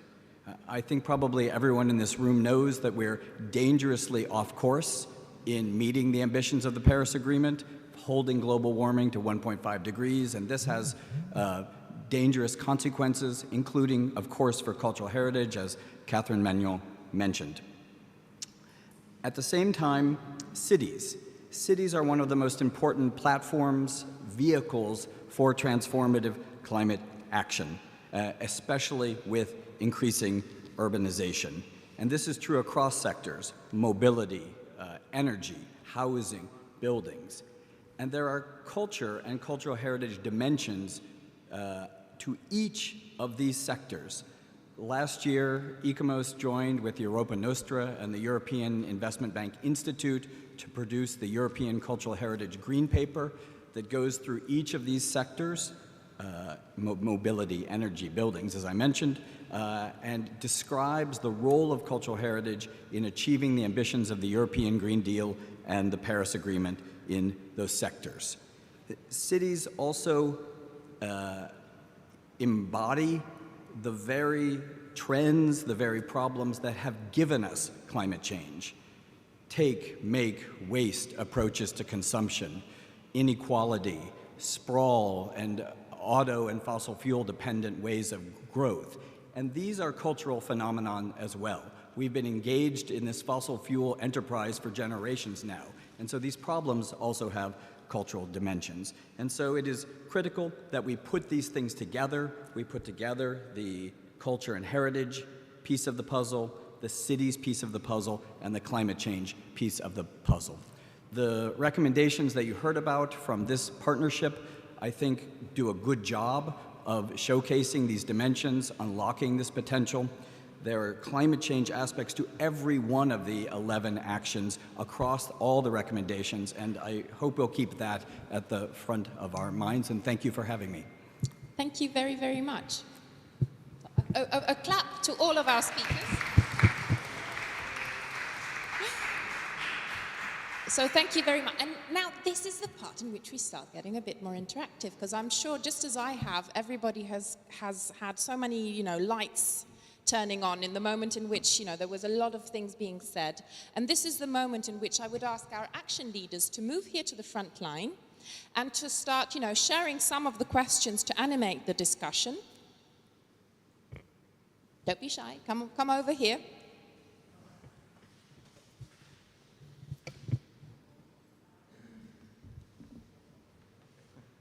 And so this session, what I would ask, just let's share a very quick common methodology. So at 11:30, there will be here in the courtyard our concert. So the discussion will not be possible at that point, and I think it's a nice opportunity to listen to the music, maybe grab a quick coffee, and then we can come back here and further develop the discussion. Meanwhile, what I would ask is that our action leaders to also, share a variety of questions to our speakers, and I would ask maybe the answers to be synthetic in order to leave space for everybody. So just that we have and same thing, the input from our action leaders to be synthetic. So I apologize for this stressing of the synthesis, but so that we make the most of our time together. This said, I would maybe leave the floor to Sandra. Please. Thank you. So I'm just playing the role of action leader here, especially action 4, so the reuse of abandoned and dismissed places through collaborative management. This was, and also I can say also with Casper here from Murcia, Action 2, Action 3, they also work on this subject in some way. So if you want to say what you work with, so your role, the Action 2 and 3 was to prove that this was possible, because Murcia did it this on practical basis and then gather guidelines from what they did. And actually, the idea is how to smooth these processes in all cities. We see that this is a way to avoid gentrification, so to recover places for citizens, for communities, with them, without the process, without the gentrification, which is usually comes after the rehabilitation projects on a specific neighborhoods. So the idea is how we can better smooth and proceduralize these kind of practices in order for cities to be able to do this kind of exercises. I don't know if Casper from Murcia want to add something. Yeah, so basically what one of the advantages of taking culture to the citizen, into the public domain, into the streets and squares, you're not limited to infrastructure anymore. So you can spread it more across the entire city without having specific cultural centers or cultural hubs, which facilitate the access of people that either live further away, or in the way we discovered it also with people that are less prone to access culture, for example, minorities, immigration, people with less resources, because obviously when you do it in the streets, it's not a paid activity. So it's free for all to see, and by motivating that spread and not being limited to the infrastructure, you get higher engagement, and you notice that the people, when they see it or when they experience it, and when you engage them actively, that they become also more aware of the cultural offering that a city has. So. Giovanni from Action 6 is something related to Action 4 and 2 and 3, so if you want to explain. Just want to pose a question to the parterre, to the people that intervene. All the action we carry out in this partnership, but in general, all the action about cultural heritage management shows that culture is not a sectoral matter, so it needs to an integrated approach. So our proposal is the proposal of the Action 6 is, why don't you think about a standard tool to plan the culture in the urban policies? I'm talking about a strategic plan to make the standard for all European cities with the same categories of analysis and proposal, that so that the city can talk each other towards a strategic plan that use all the puzzle pieces the cities has, and to converge to make a coherent plan to develop and foster and protect and learn and build the identity of the city by using both the formal heritage, but also the informal one, the living heritage growing in the city, in the neighbor, in the peripheries. So all that material should converge to build a strategic plan that as a standard that cities should be built and shared together to build overall urban strategies for European cities. Canada has something similar, but is not so focused on the urban strategies. So both material and material heritage can be composed together in a coherent strategy. This is the launch of an idea of such a tool. So what I would suggest, as I believe that at 11:30 the concert will start, so the music will automatically pause our discussion, I would suggest that maybe we can have a quick round of impressions on the input that has been up to now, and then at 12 we will get back here and allow to then present also the other actions and give feedback and have a second round, if that's okay with all the speakers and everybody. Would that work out? Brilliant. So this said, open mic, who would like to give some input based on the actions that have been, commented up to now? Maybe Laura or Well, I would like to react to some questions, maybe not to start again giving the line of DG Regio. I mean, there are a lot of things that resonate to me from what it was said, but I'd rather give the floor to the action leaders and the action members. So I would suggest, seeing as the actions have been quite impressed and has been, more or less outlined, maybe if you would like to target the discussion into more concrete questions or comments that our speakers could respond to. I believe maybe some of the questions have already been outlined by our action leaders, and then I would leave the floor also to the speakers. Would that work? Or you, yeah?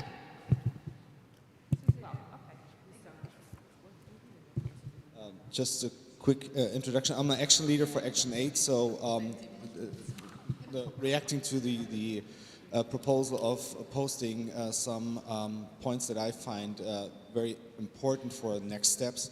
Since I think the whole process so far has gathered a lot of information, a lot of knowledge, there's been research process going on. So within our Action 8, where we thought about how to implement integrated approaches concerning risk management and cultural heritage management in order to increase resilience and support the existing resilience of culture heritage, we come to a point where now everybody's asking, okay, how can we implement what we've learned so far?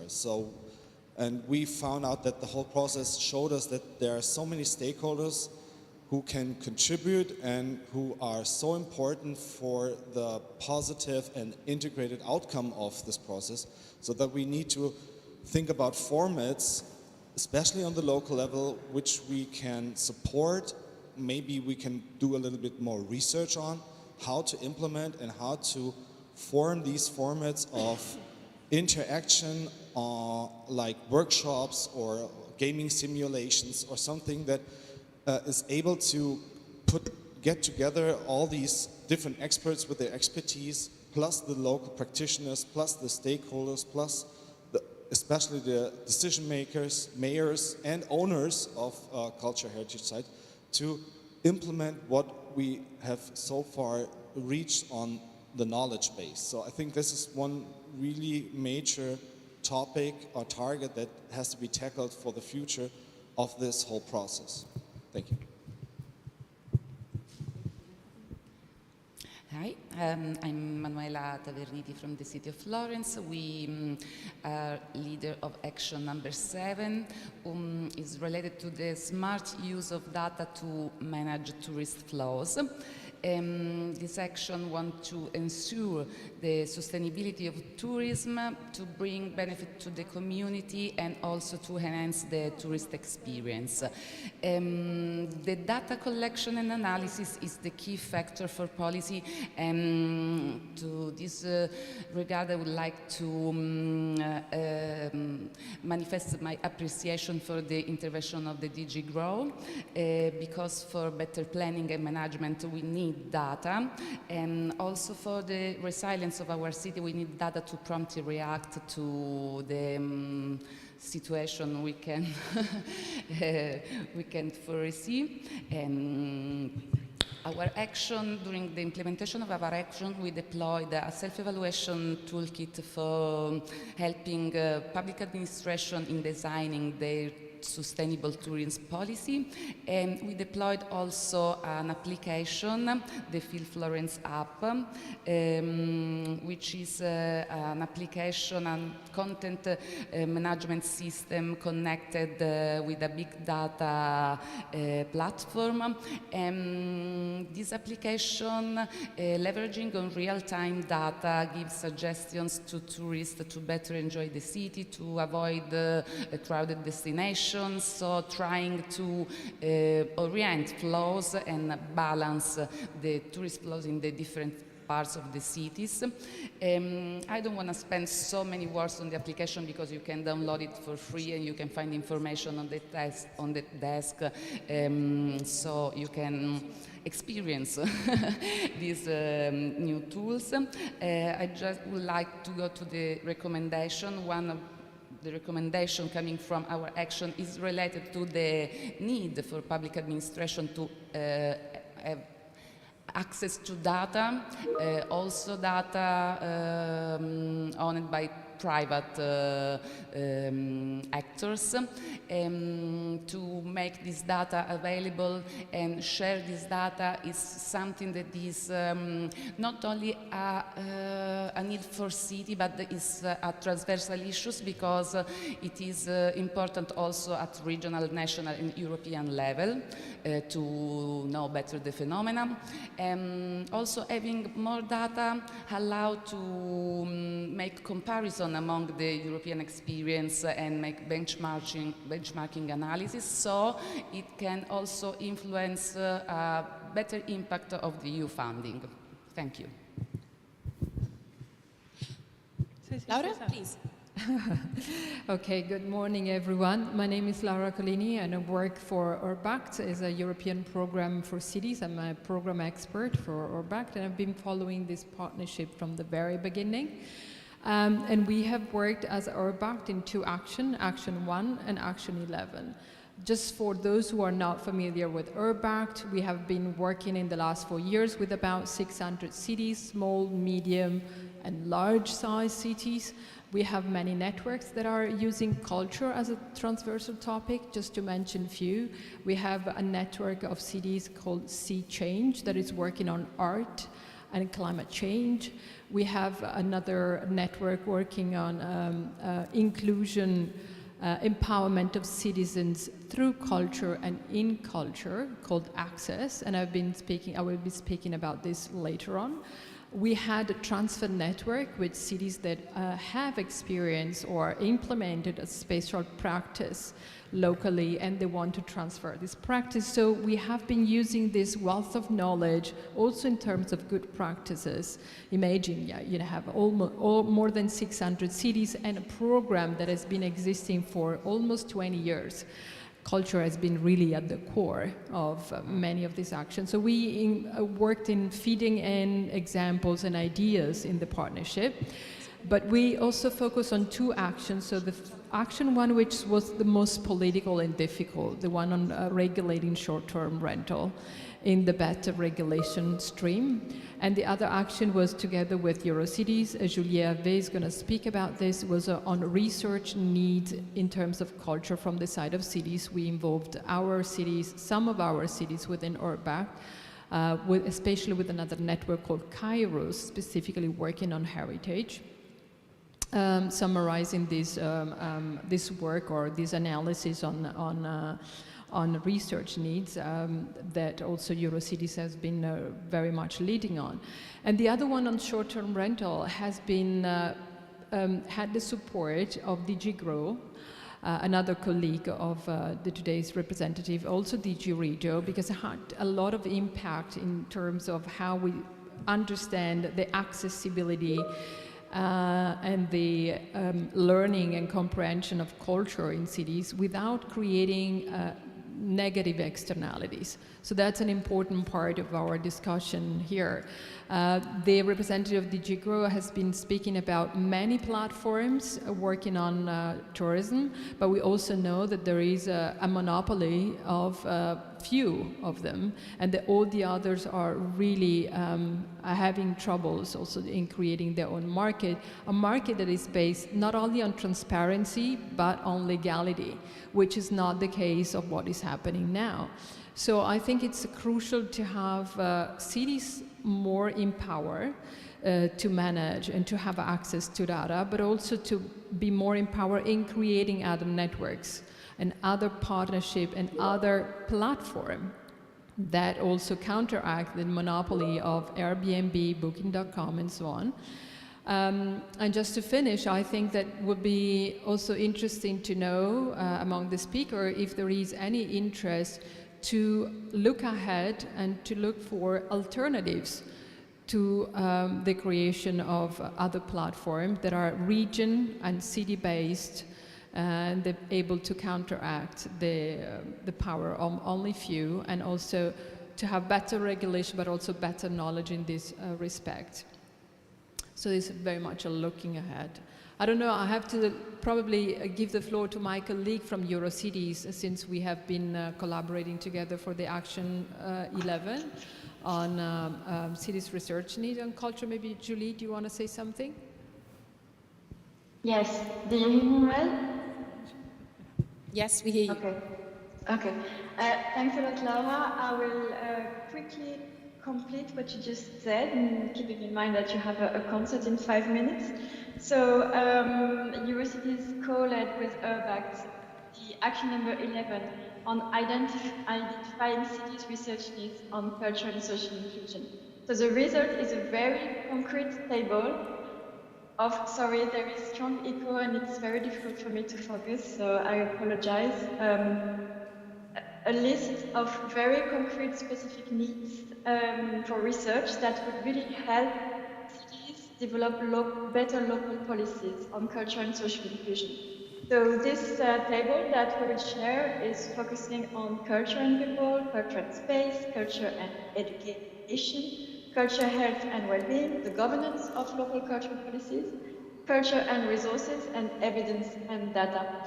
And we very much believe that this list of research needs would also help the European Commission and colleagues from DG RTD to better tailor future calls for proposals, and also maybe other calls for any other kind of research by universities or other stakeholders. I'm thinking of foundations or even private organizations willing to invest in cultural research.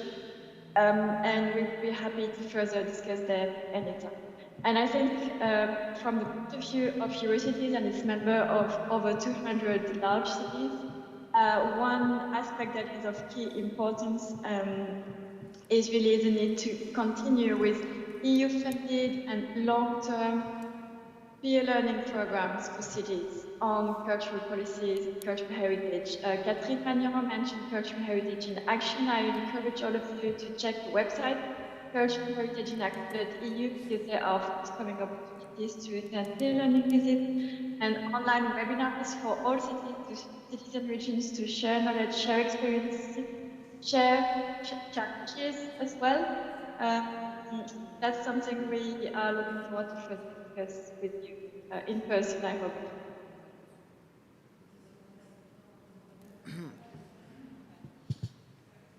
Okay, so I have a reaction. Quick reaction, Yeah, go ahead, quick reaction to what it was said on the capacity building schemes and the peer-to-peer, the peer learning schemes. There will be, of course, in the European Urban Initiative that has been announced, but currently under the ERDF, there are also peer learning schemes, which are very easy to use, and anyone that has a role in ERDF, will it be a managing authority, a region, or a city that has something to do, a bit of financing for a project, can apply. It's very easy, it's demand-driven, it doesn't need absolutely anything else, and it's called peer-to-peer. And I think that since there's a managing authority in the coordinators, I invite them, even though they are now talking, but we'll talk about that later, to maybe even create a network on tourism under ERDF with other managing authorities. It could be a very good way forward, for example, and an outcome of the partnership. I just had an idea. Okay, so I see some concrete ideas also coming out of the network of managing authorities. So, in the best spirit of Latin improvisation, I would ask us then to do it like this. As the concert will start in a few minutes, I've been told that we have a video message from the head of the conservatory in Kiev. Today, as we said, is World Music Day, so I believe that maybe we can have the quick intervention and then have the break of the concert, and then get back to the questions and the discussion noted also based on the input that was up to now shared. And I believe that our colleagues from the technical office will... Yeah, so that as we were saying, so the concert will finish at 12, so then at 12 we will all reconvene here and just finish the debate. Meanwhile, while they're setting up the video message from Kiev, I would like to also to put on the table so that we can also think about it in the following discussion, and I will do it later.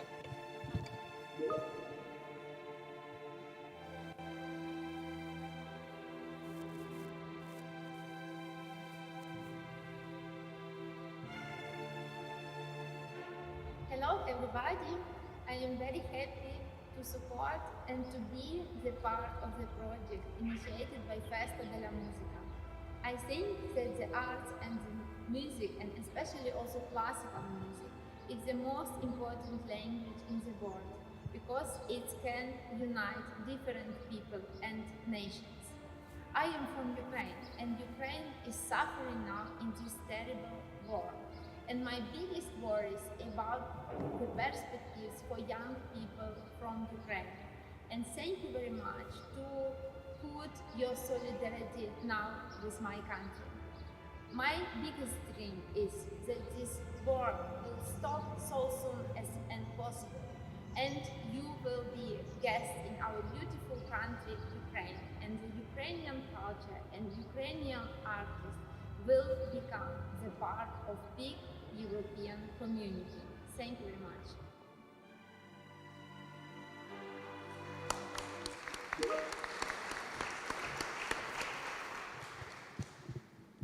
So thank you. I think that's a very beautiful message and transition towards us moving towards the concert. Just a very quick note on this, as we will reconvene here at 12 to actually then pursue and get the feedback also from our speakers in relation to some of the suggestions that came out.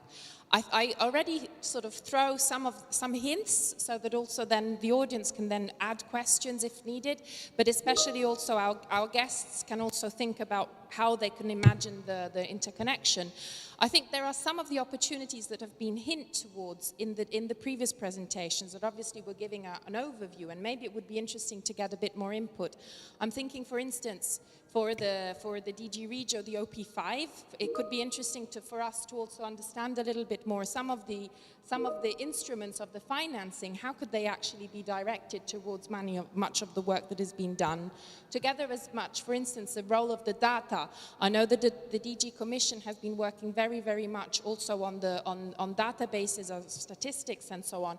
How can we also interconnect, and what is the work that is being done in relation to this? And another aspect that I think also for the colleagues from Iconos and from Unesco, also very much related to the environmental dimension. As many of you might have noticed, in Italy we're having a very severe problem of draft at the moment. And this is very much also interconnected with the natural, but also with the heritage patrimony that we have. And it would be extremely interesting in this moment, for instance, of the investments of the energy transition and investments, for instance, on energy efficiency and so on, to have also your perspective about what are the opportunities and also what are the instruments and also the frameworks in which maybe we could have a point of attention.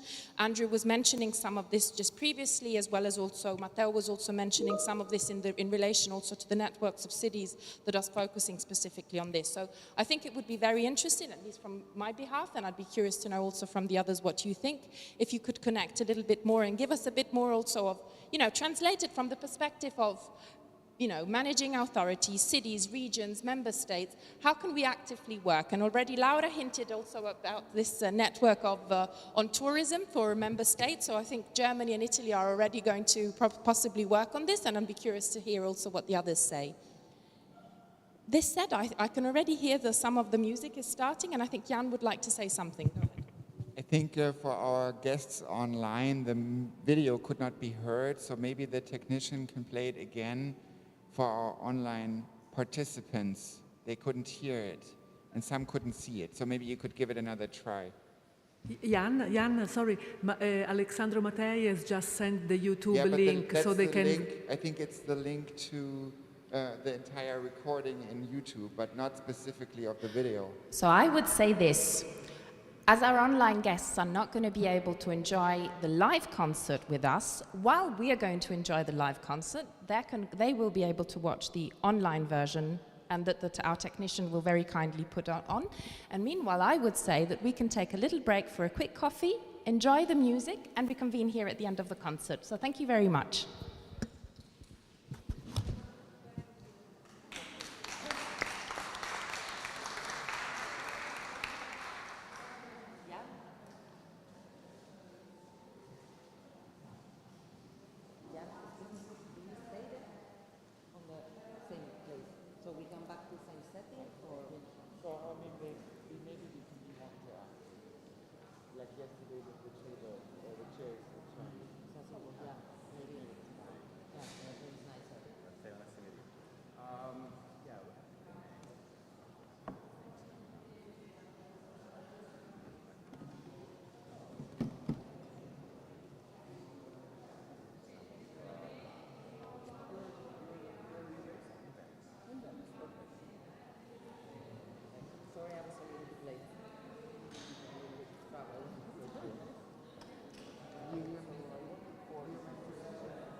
I didn't mean that, but I thought. No, but I really liked it.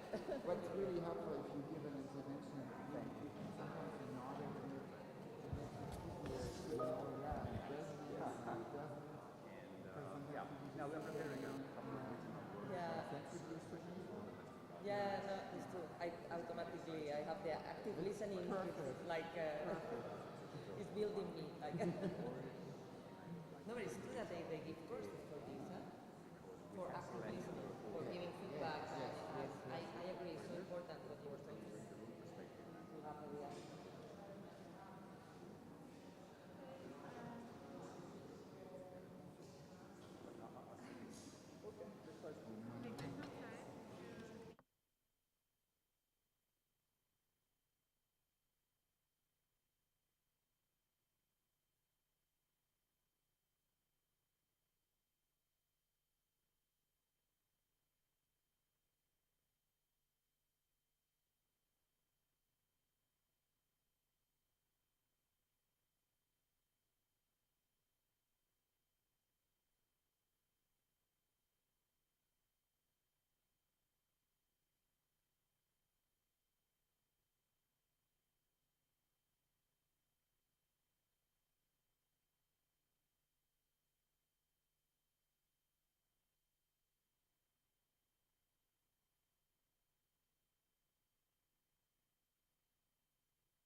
Hello, everybody. I am very happy to support and to be the part of the project initiated by Festa della Musica. I think that the art and the music, and especially also classical music, is the most important language in the world because it can unite different people and nations. I am from Ukraine, and Ukraine is suffering now in this terrible war. And my biggest worries about the perspectives for young people from Ukraine. And thank you very much to put your solidarity now with my country. My biggest dream is that this war will stop so soon as and possible, and you will be a guest in our beautiful country, Ukraine, and the Ukrainian culture and Ukrainian artists will become the part of big European community. Thank you very much.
So, ladies and gentlemen, I invite you all to come back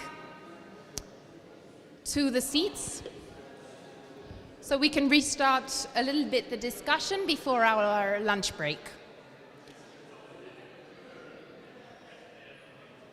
Same thing, I also invite our guests online to feel free to, put their video back on, because that way we feel as if you were with us as much as possible.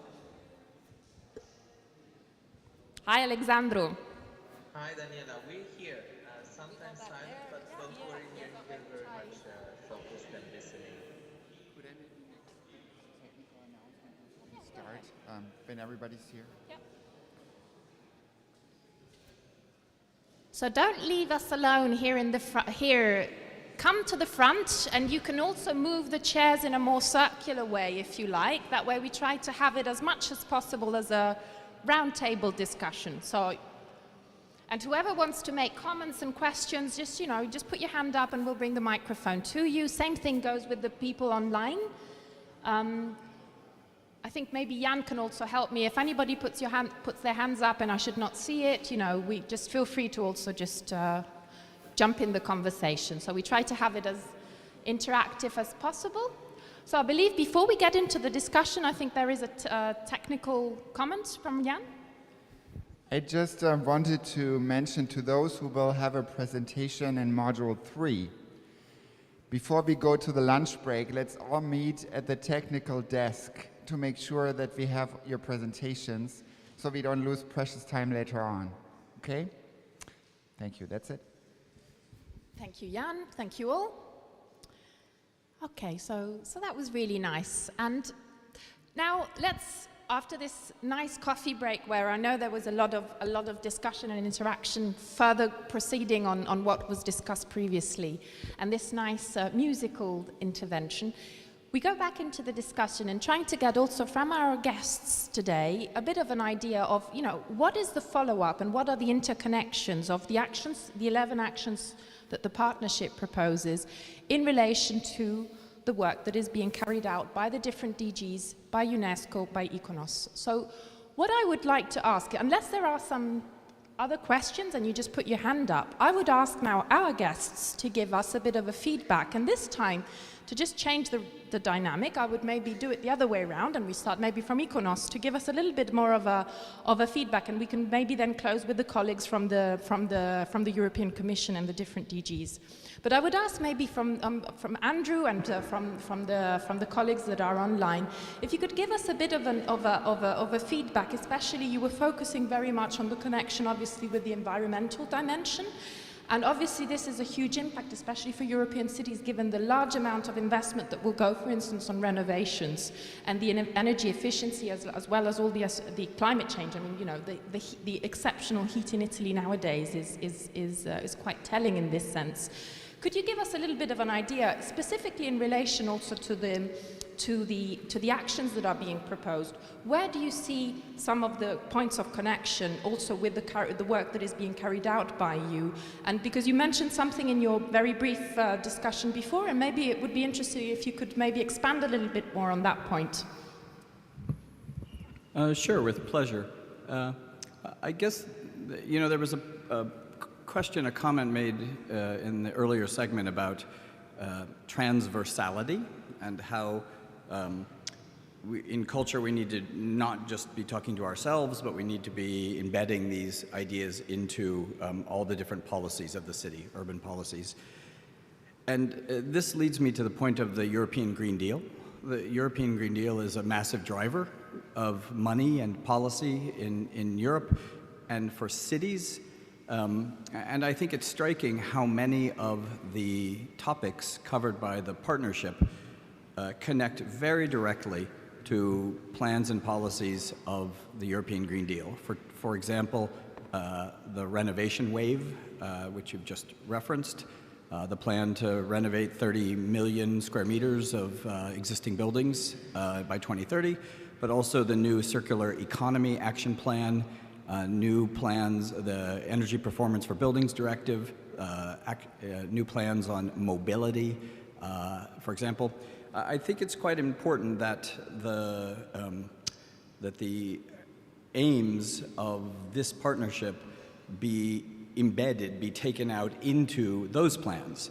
And so we're not just talking about these issues with each other. We're not just talking about, right now we're having a conversation about, I'm having a conversation about climate change with culture colleagues. Need to be having a conversation about culture with climate colleagues. Need to be having a conversation about culture with circular economy colleagues, with mobility colleagues. And so to me, one of the most consequential things that we can do is take what's already in our recommendations, but extend them beyond culture colleagues and out into these other sectors. And the last point, it just leads me to a quick observation, which is made very strongly in the Action 9 draft recommendations, and this has to do with trade-offs.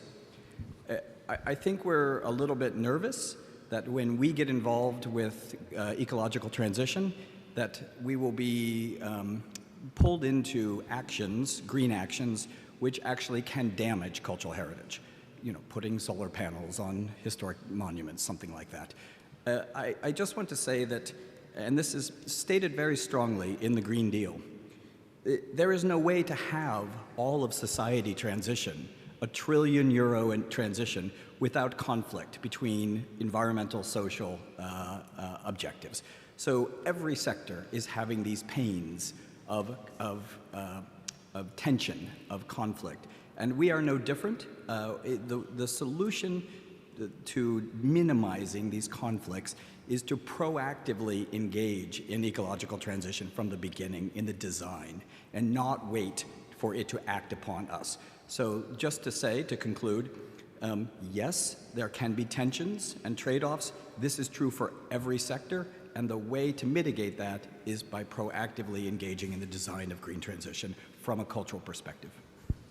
Thank you very much, Andrew. And I think what you're mentioning is particularly interesting, definitely on a political level, because the energy transition in this historical moment due to the conflict is definitely a very pressing issue. But also in terms also of the social dimension, because we see that the energy transition and the large investments that are going towards it, we also have to ensure that this is, you know, also a possibility of reduction of energy poverty. And in heritage in this sense, we see that many cities there is also an issue related to this dimension. So this is also a point of attention. I saw a hand up there, so I don't know if you would like to maybe would you like to make a comment or so, please? And please introduce yourself so we know who you are. Hello, my name is Birgit Kann. I've been involved in action number 10, Dissonant Heritage. And adding to what just has been said, talking about dissonant heritage, yesterday I was asked to give a short definition of what is dissonant heritage, and I suddenly found it quite challenging to frame it into a few short and precise sentences, because actually throughout our project, our understanding of the term of dissonant heritage changed. In the beginning, we mainly saw dissonant heritage as connected to buildings or places of war and persecution and colonialization, places that are unwanted, unloved, and that evoke unpleasant memories and associations for society or for particular groups in society.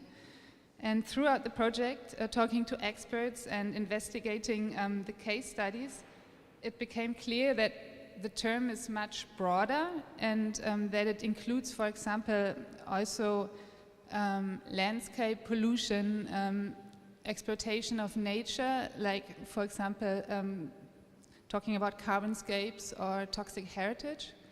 And also that the term is not an inherent characteristic of some heritage sites, that there's not the dissonant heritage, but the perception and the interpretations of dissonance must always be understood in the context of social, political, and historical conditions. So it's a constant process of reinterpretation and rediscussion and ongoing development, which then requires also a certain kind of funding to finance this stuff, to keep this discussion going throughout the development of these projects. And it also requires a multi-level, multi-vocal, integrated approach. So in that sense, we see dissonant heritage as a driver for democracy building, for learning, and for inclusiveness. And that's very relevant for sustainable, inclusive, green urban development. Thank you. And maybe Jan can maybe add something because he was also involved in the action.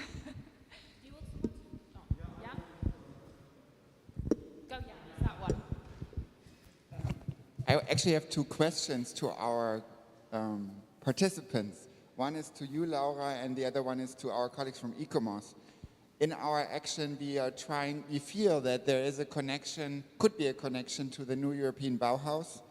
For instance, thinking about reusing difficult heritage, just as any other heritage sites, is a way to avoid gray energy being wasted and to really also look at the ecological dimension. So we feel that could be a connection to the new European Bauhaus, but we haven't quite made the connection. So maybe you have some suggestion how we could do this. And in the direction of ICOMOS, we are, have expressed a strong interest in continuing our action beyond the urban agenda because it's such a lively network of networks. And we are wondering if maybe ICOMOS or any other groups present here could help us to become a more sort of self-sustaining group of experts than we are at this point.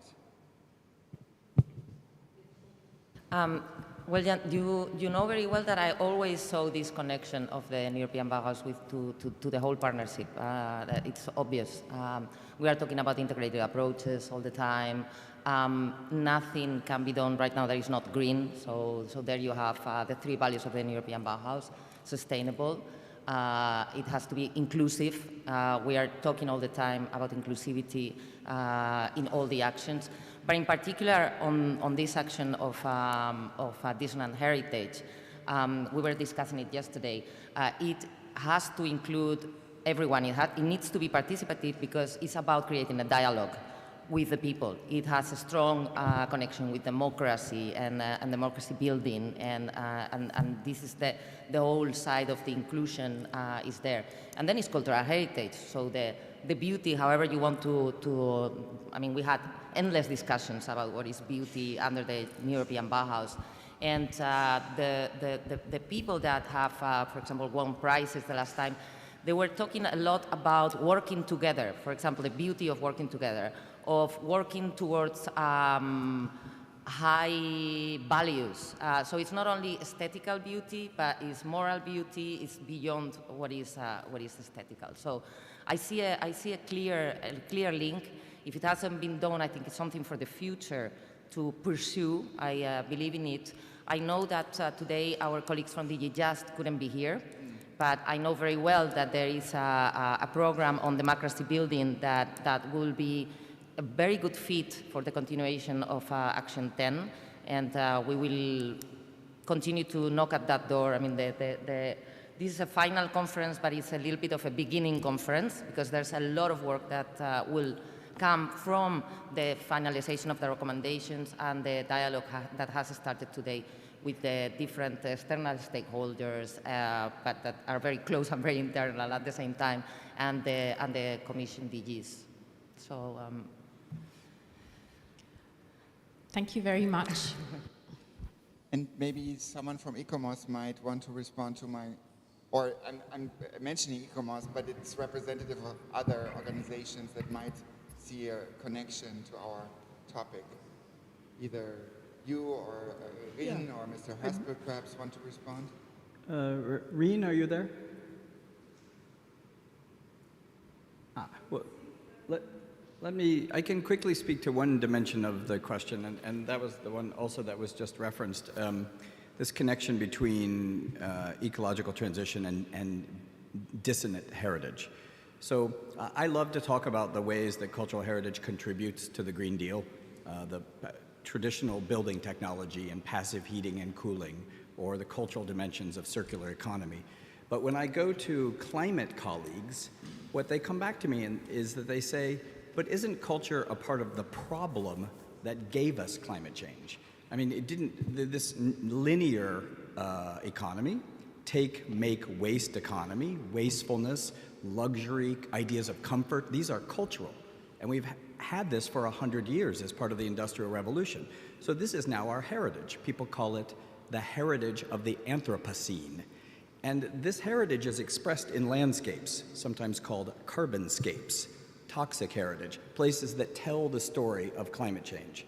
And if we apply our skills as cultural heritage experts to the identification, interpretation, presentation to the public of this dissonant, what I would call dissonant heritage, the landscapes that gave us climate change, this is a powerful driver of climate action. And so I can commit to you now that we can assist in taking this dimension of dissonant heritage forward.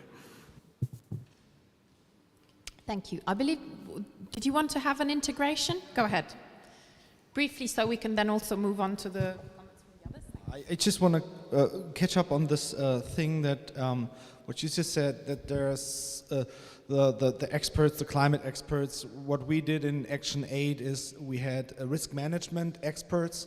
So what we experienced is there's a great amount of work to be done in a sort of a moderation of language and communication, because every discipline is talking really strict on their topic, and you have experts. But what also was really obvious is that to have this transition where you always have to make some sort of a negotiation of certain topics or priorities, you need to have a good moderation of communication. So this is something that we try to experience, or try to look at it a little bit more. And coming back to what I said before, that we need to experience certain formats, how to integrate all these different experts in this negotiation process, in this process of how to understand the other side and how to get them involved in this transition, because it has to have a long breath, because we're talking about a transition that will take for like more or less like 10, 20 years, I don't know, but or maybe generations. So we need to get a new format for that. So I think this is one key aspect that we try to focus on, and that has to be carried out for the future years, or thought about. Thanks. Thank you very, very much. So before going to the next questions also to our audience, I think I would like to ask maybe Laura to give us a bit more, a little input also more specifically on the connections of the Action 9, since as soon as we spoke about this. Would you like to share a few words with us? Thank you very much. I'm Giuliana De Francesco. I work for the Ministry of Culture, and we were involved together with the Foundation School for Cultural Heritage that opened a meeting today in Action 9. The idea was to prepare the ground for an observatory on culture and cultural heritage and climate change in the urban framework. We started from the consideration that climate change is a global challenge, the main challenge affecting humanity and potentially threatening human life and thus culture. So the planet will survive, maybe humans will not. And that culture and cultural heritage, as many times highlighted over these 2 days, have a big potential to contribute addressing this, mobilizing people, causing innovation and behavioral change in order to make all possible policies and initiatives more effective towards climate action. At the same time, cities are drivers of climate change, are the place where climate change is mostly produced, and are the place where most cultural heritage is located. So there is a big potential for intervention there. What we did was mapping the context, so collecting information on policies, programs, projects, actors, on culture, cultural heritage and climate change in the urban framework. And I forgot to mention, I apologize for this, that we were supported. We got precious advice by Andrew Potts and by Paolo Vitti, who is an architect and a professor at the Notre Dame University in the United States. We collected information on actors. The team of the action was interviewing 40 experts at international level, representing international organizations, the European Commission, research projects and organizations, cultural heritage and cultural institutions, the civil society, and so on. And at the same time, asking for their views on a possible observatory on these themes. Is this useful? Is it not? What could such an observatory do? Would it need to be formalized? Could it work as a network? So what emerged in a very few words is there is a need for cross-sectorial networking. There is a lot of discussion on climate change, but it's within communities, professional communities, sectorial policies. These silos need to be opened up because we need cross-fertilization, we need good ideas, data, and all these to be brought together and in order to produce results. There is a need for probably capacity building. There is a need for gathering data, monitoring developments, but also giving an easy access to this information for policymakers that do not have time and sometimes do not have the teams supporting the development of evidence-based policies on these complex issues. So these are three areas where this work identified potential for further action.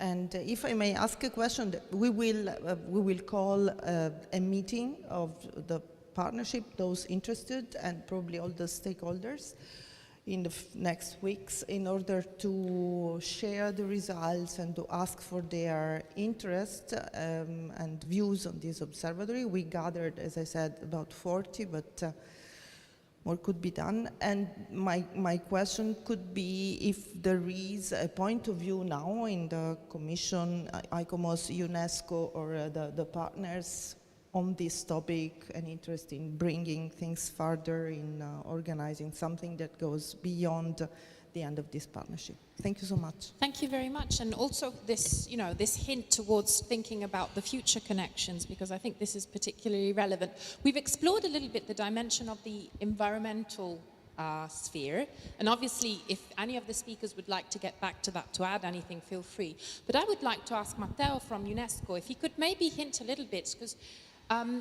in relation to the importance of the observatory, there was a lot of discussion also about the importance of the data. Also, our colleague from Florence before was hinting towards that. And I know that you mentioned already before there's been a work in this.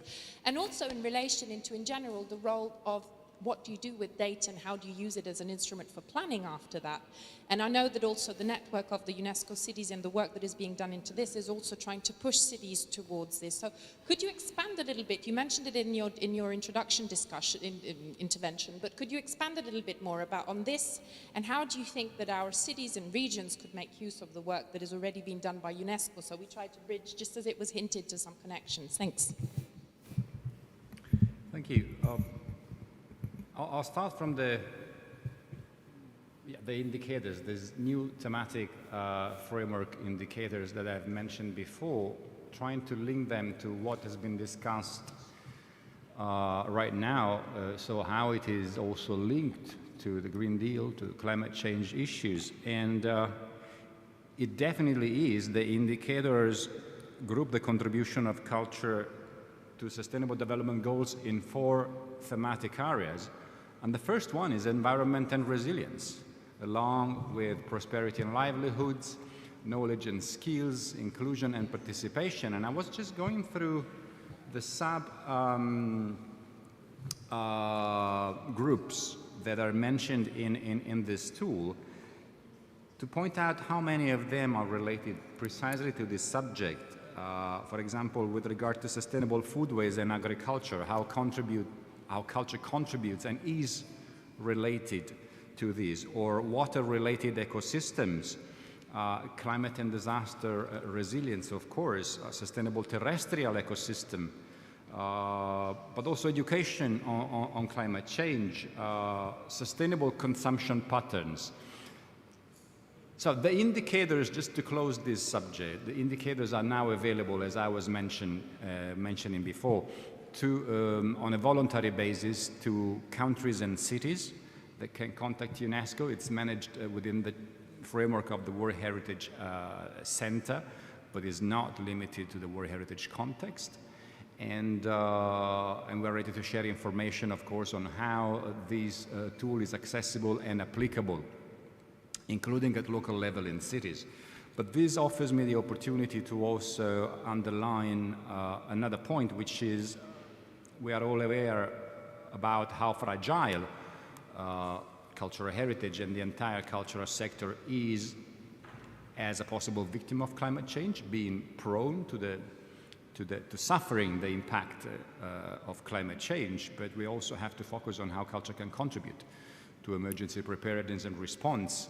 And I think, for example, of the invaluable opportunities that are rooted in traditional knowledge and practices, intangible cultural heritage, or the management of land and water based on traditional knowledge and practices. This is not to replace scientific knowledge, it's to complement it with the invaluable value of knowledge generated through generations, which is place-based, which is precisely based on the knowledge of specific territorial contexts, and therefore can best fit local solutions. And another point that I would like to make is that all this, I mean, Andrew, he pointed out very well how delicate is this balance between heritage conservation and the requirements, inescapable requirements of climate change and carbon neutrality and everything. It's a dynamic process. You were mentioning how important it is to think before we're looking and intervene in the planning phase.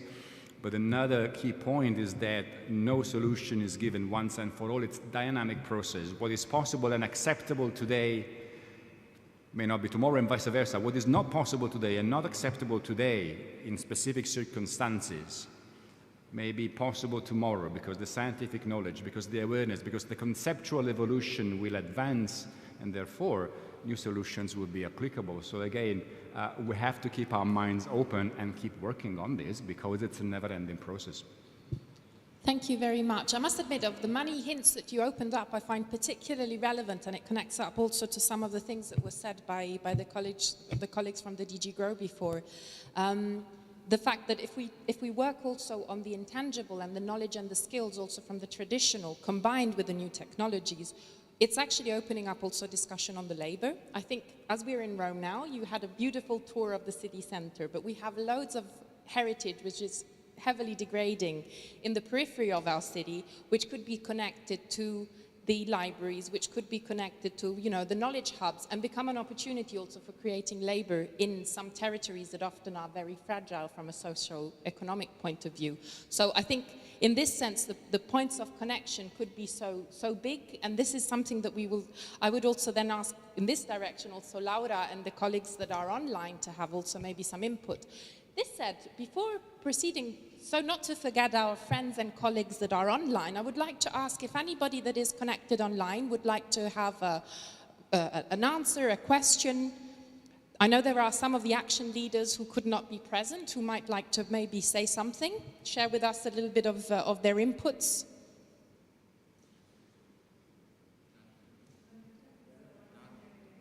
I heard Daniel, for instance, from the action on the libraries in particular. I think that would be quite interesting if you would like to say a few words, also connecting up to what has been said. Yeah. Go. So if you all hear me, I can try to address my question. As you know, in our action, we looked at how the European level, but also the national level, could better support public libraries. Public libraries in this regard are also representing other similar institutions, so to say, of the decentralized cultural infrastructure in our cities and regions, for example, music schools or youth art schools. One aspect that we found out that obviously is that new funding structures are needed for innovative projects, so especially in public libraries.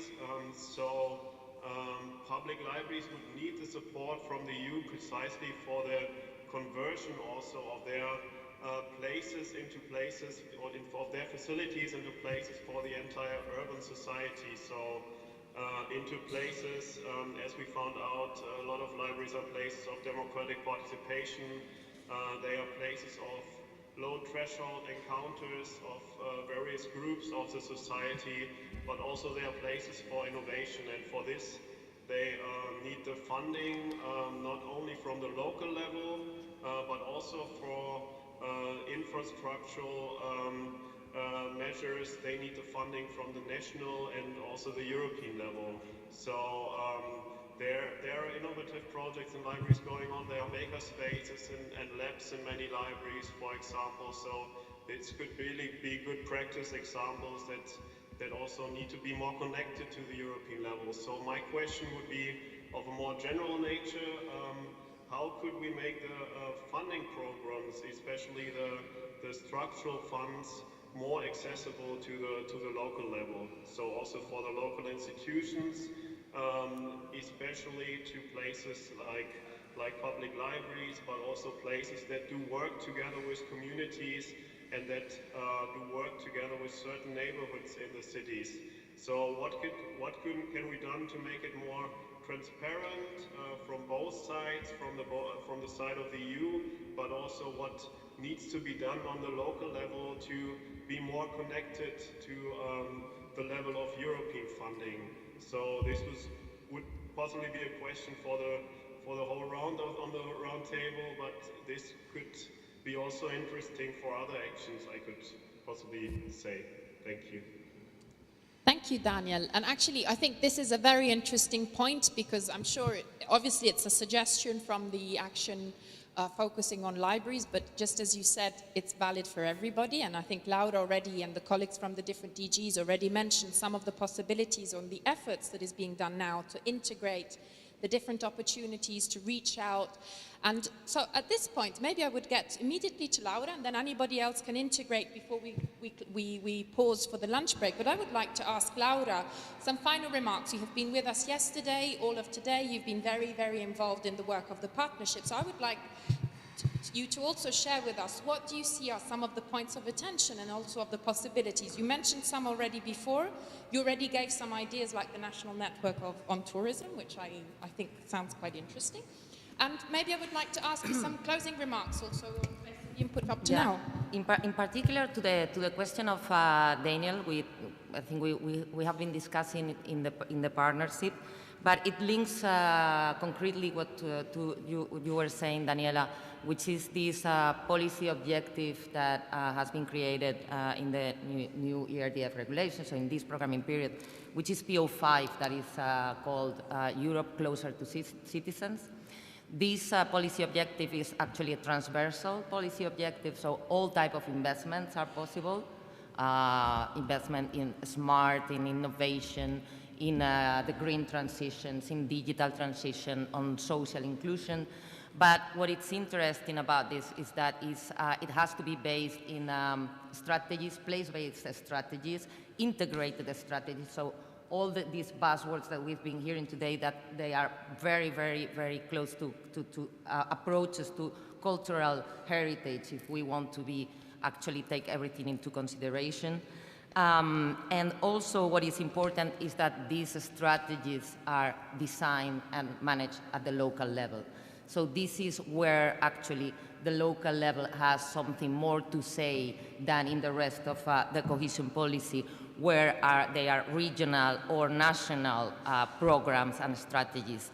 And also they are more participatory. And in the case of the urban, so in the case of the cities, there is this 8%, there's an earmarking, obligatory earmarking for sustainable urban development, where cultural heritage can be and actually is a driver for sustainable urban development, and we are seeing it a lot in the program. So here is where dissonant heritage, libraries, anything, the local level can decide, okay, this is where I want to put an emphasis, and I'm going to link it actually with everything, with climate change, with all my challenges, and I do it in strategies that are designed by me and where I put the priorities. So this will be like the place for this type of integrated approaches led by the local level. But I have to say that investments in cultural heritage are possible everywhere. We have PO1, which is on innovation. And I mentioned before, smart specialization strategies, if culture is part of these smart specialization strategies, you can invest a lot on culture, and this allows you to support small and medium-sized SMEs. It allows you to invest in skills. We've been talking about skilling and reskilling without having to use other funds with the ERDF funds. You can support research and innovation, but also under PO2 on the green transition. So all the investment that we have heard a lot about how culture and cultural heritage can have an impact on climate change. So all this is actually can be part of PO2, PO3 digitalization, PO4 social inclusion. So actually cultural heritage and sustainable tourism can be financed everywhere. But these other POs are part of regional and national strategies. So we need the regional level and we need the managing authorities. We have a managing authority here, so it's not impossible to have the ears of managing authorities on how important culture is, for example, to achieve the Green Deal and green transitions that are just and that actually are achieved and reach everyone, which is very, very important and also has been addressed here today. Thank you, Laura. So, yes, that's exactly the point. Last comments, remarks? I just want to say something, maybe a point to remember for the discussion we're having. I think when we talk about culture, nobody will be against it. Do you know anybody that would be against heritage? But it's a place of contest. It's a place politically loaded. And also, cities have usually a lot of offers in terms of cultural activities. One of the matters that I think we haven't explored enough is what we do and what we think is reaching everyone. Is really reaching everyone? Do we think of culture in terms of passive offer? What about the active perspective? Who can create culture? Are we talking about integration of migrants and refugees, for instance, of ethnic minorities? When we talk about culture and climate change, we always have the perspective of energy poverty and who has access to certain types of culture. So it's a really good lenses. So they are positive lenses, so I don't want to be,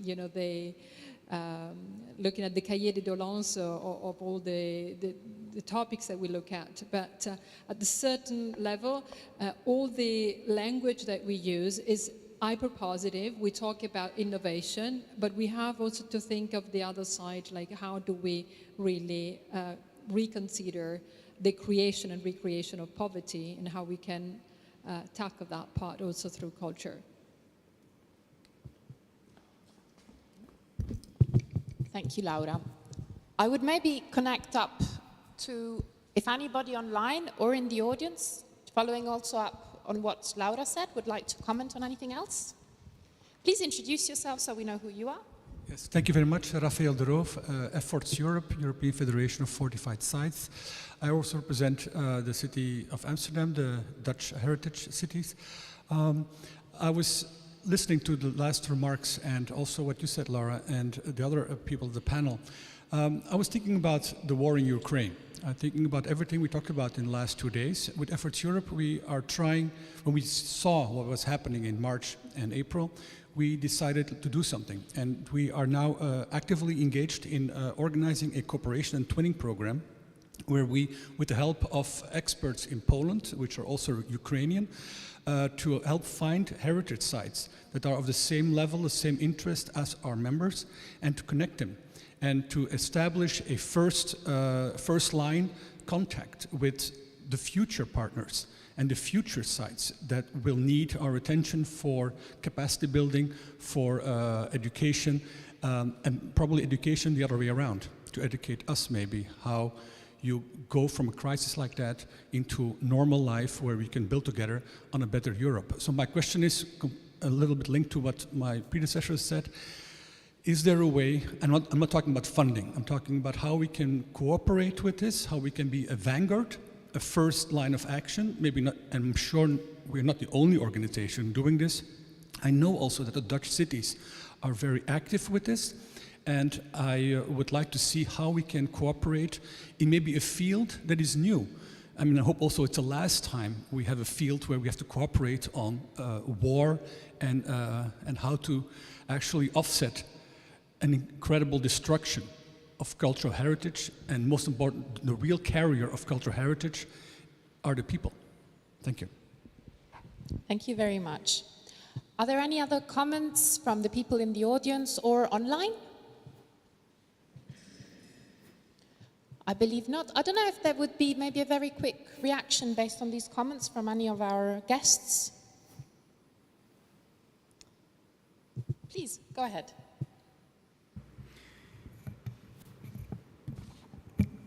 My reaction would be to link this to a subject that I pointed out in my previous intervention, which is again is intangible cultural heritage. One thing is monitoring the current destruction of heritage sites in Ukraine, which UNESCO, together many other organizations, is trying to do, and not only to cultural heritage sites, but also to education facilities, I would say. Another point is how we can help refugees and people who had to temporarily, hopefully, leave their country to safeguard their own intangible cultural heritage that they will bring together with them as it moves with people.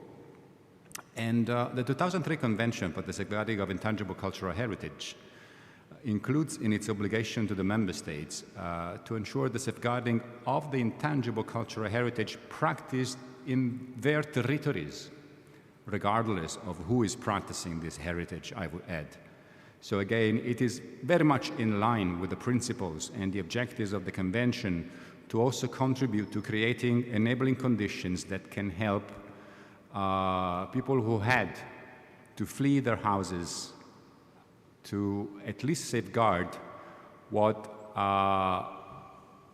is a key component of their own community identity and social bounds. So contributing to keeping memory and allowing for practices in intangible cultural heritage is surely a line of action that I think might help in this emergency crisis. We have set up as UNESCO a mechanism of coordination with countries that are neighboring Ukraine to act precisely on this subject, but it can be, of course, extended to all those who are willing to contribute to this process. Thank you. Thank you, Matteo. Oh, sorry, I hadn't. Very briefly, having listened to the intervention by UNESCO, it came to my mind that last 1st of April, a ministerial conference of the Ministers of Culture took place in Strasbourg under Italian chairmanship in the framework of the Council of Europe.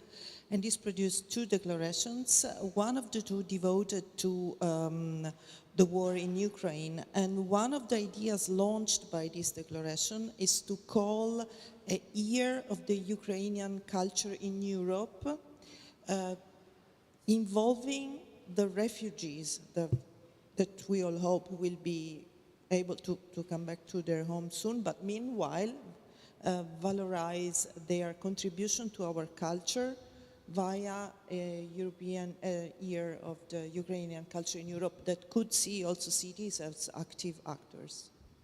Thank you very much for sharing this. Please, Andrew, go ahead. I just want to pick up on the point Laura made about equality and justice. You know, the Intergovernmental Panel on Climate Change issued a report. So these are climate scientists. And their report says that there is no pathway to tackling climate change that does not also include reducing inequality and poverty. It's simply impossible. The level of conflict created in society by inequality is too great to sustain ecological transition in this moment. So reducing inequality and tackling poverty is indispensable to decarbonizing. And this plays out across cultural heritage. We know we need fresh, local, locally grown, seasonal, regional appropriate organic foods. That's part of decarbonizing. But is this affordable to low-income families? And then to finish, the point of energy poverty was made. So we know that many low and moderate income Europeans live in older and historic buildings, vernacular. We know those buildings have to be retrofitted for energy efficiency. So how do you quickly, at scale, retrofit these homes at a price point that is affordable to a low-income family? This is a critical question for us. There are strategies to deal with this, not just subsidy, but also, for example, streamlining, permitting, developing packages of interventions for typical types of housing that achieve levels of energy efficiency that can be promoted. But just to end, to say that I do very much agree with the point about just transition, the point about energy poverty, the point about justice being a cultural heritage, urban issue of paramount importance. Thank you, Andrew. I don't know if there are any comments from anybody else. Okay, so I think this was a very rich discussion, which can continue, unfortunately not with our friends online, also throughout the lunch break that will be now, and we will meet again at around 13:30, so 1:30, so to have the possibility also to then go into the discussion with the cities. And before just breaking the lines, so to say, I would like to give the word to Jan. Yes, a few logistical announcements. I had a close eye on the chat, and we will share this with everybody afterwards. There was just one open question, I think from Alessandro, regarding Laura, who presented a peer-to-peer scheme, and Alessandro was interested in the link to the scheme. So maybe, Laura, you can give it to me, and then I can share it in the documentation. As you saw, we have posters that we created for all actions, and we had the idea of having informal chats with the posters. We will try to move them from behind the food to in front of the food, so it's easier, and please use this opportunity. And as you remember, we had a nice group picture yesterday, but unfortunately it's a little bit blurry, so we need to retake it. So I would suggest, before we grab food, we go into the courtyard, take the picture with a good photographer, and then we can enjoy the lunch, and then we can also clarify the presentations for this afternoon. And please be on time. It's critical that we start on time because some people have to catch planes, so it would be a pity if it becomes hectic. So it's a shorter break, but I think it was good to have all these discussions. Thanks for your patience, and bon appetit.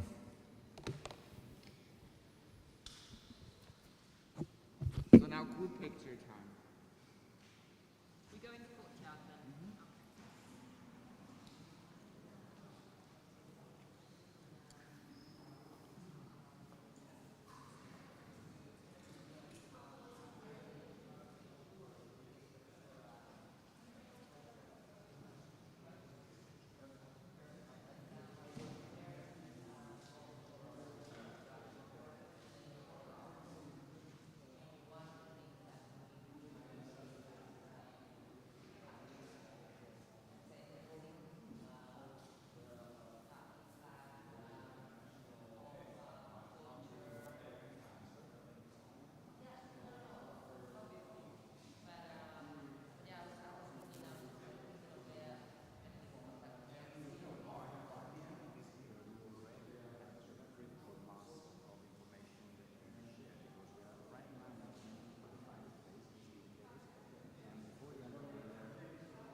Que, a ver, que no te he contestado porque ¿qué pienso? Pues lo que te dije, que igual el último te mandé un mensaje a Miguel y me ha contestado. ¿Has hablado con él?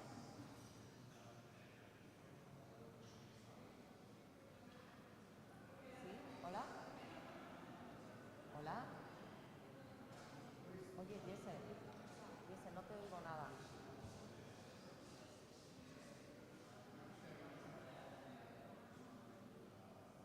Yo no sé, creo que no hay muy buena cobertura aquí y tengo que comer rápido porque vamos a volver a entrar en la reunión. Si eso te llamo cuando esté ya en el aeropuerto. Jesse, oye, que no hay muy buena cobertura, te llamo cuando esté de camino al aeropuerto.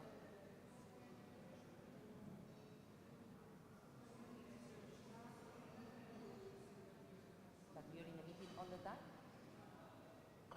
Hola? Hola? Hola?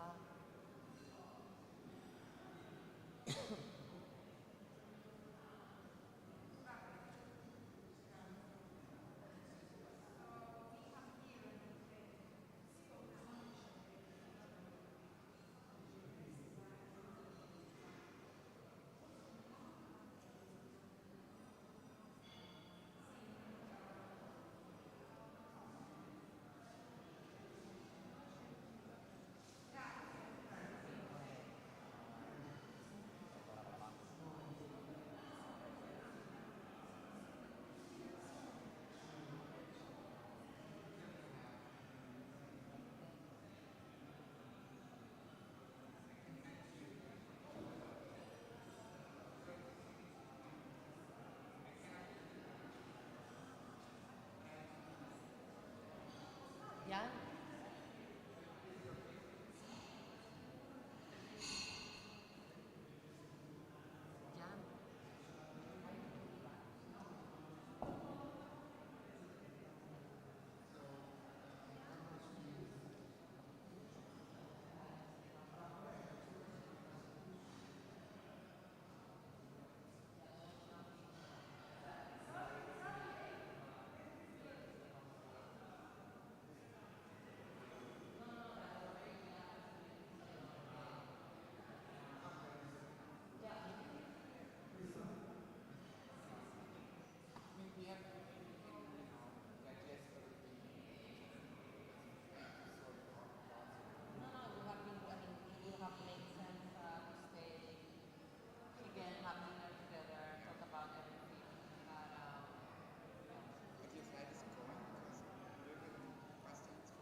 That should mean that.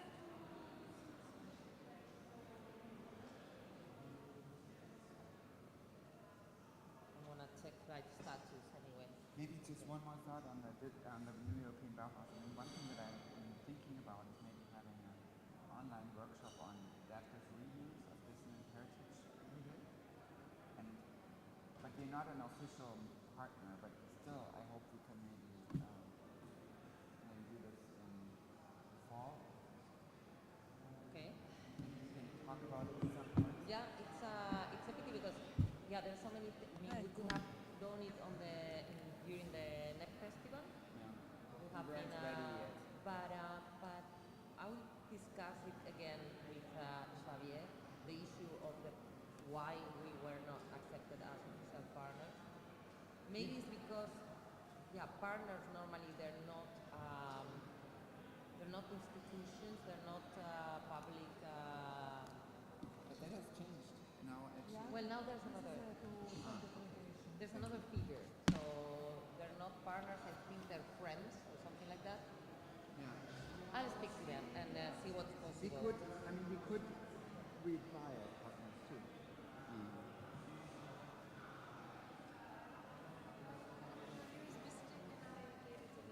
Oh, it's fine. So I don't have to. Oh, okay. Sorry, it was so complicated. My flight. So I think we have to talk again, and hopefully after this conference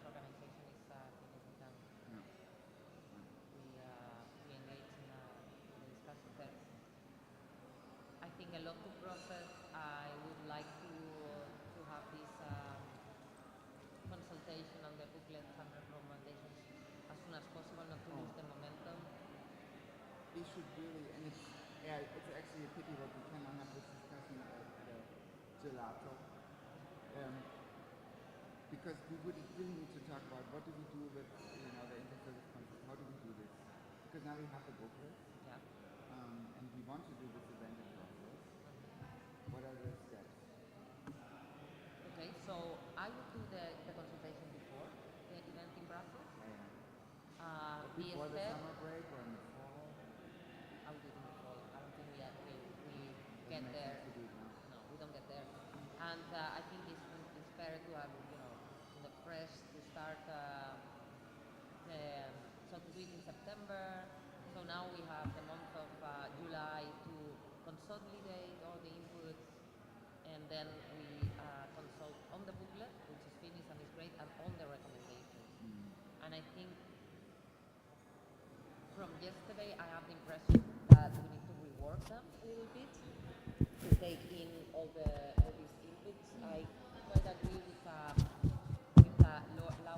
and I was thinking as well. I think we need to get a little bit less general, a little bit more precise in the recommendations, or to to have like really like concrete recommendations, not like just like ample principles. I think it's much useful. You can have principles, and but then like concrete recommendations to either the Commission, the regions, and to say to whom are the recommendations,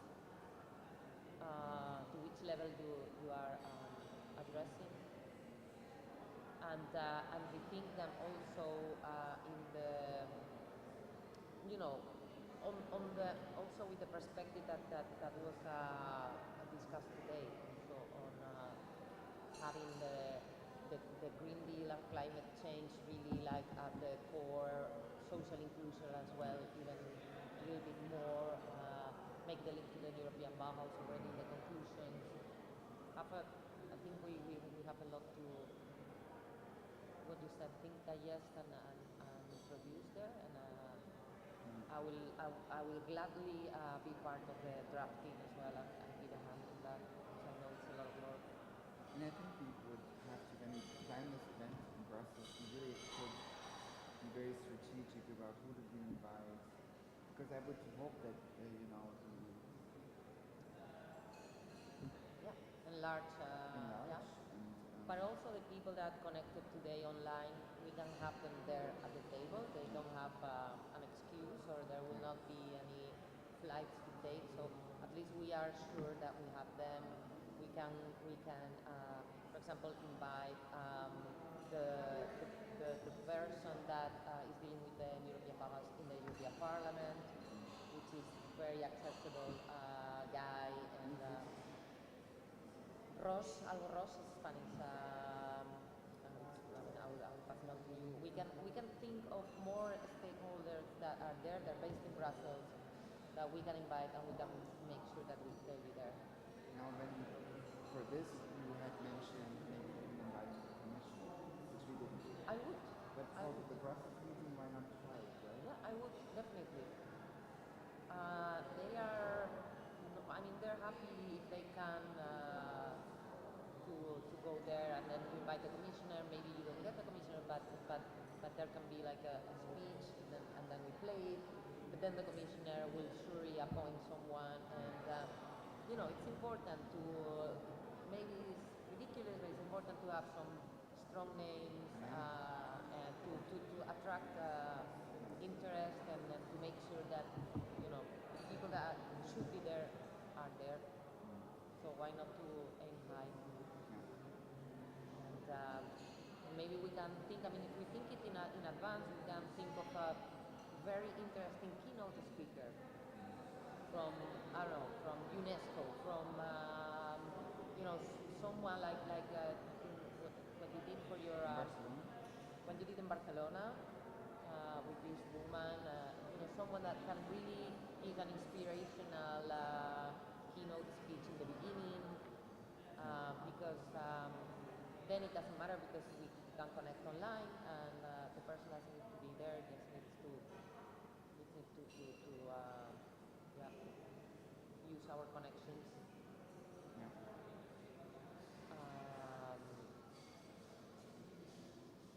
For dissonant heritage, there's one thought that I maybe just wanted to quickly share with you. Thankfully we met Johannes, and I think this circle is really interesting. One idea that I have is that you actually, as an action group, might make a proposal for a series of events, and the coordination that comes along. I think you have to, for sure. So I wanted to discuss it with you if it would make sense or not. I think it makes sense. I was telling it to the partners, no, of the action. Then I think it makes total sense to start by there, so you can continue and expand your activities, your network, consolidate your network, consolidate yourself as a network. And then you're there, because I don't know, somebody was saying, but it's only 1 year. Okay, and then you reapply, but at least you know that 1 year you can stay there, and then in 1 year a lot of things can happen, and a lot of you can find other connections.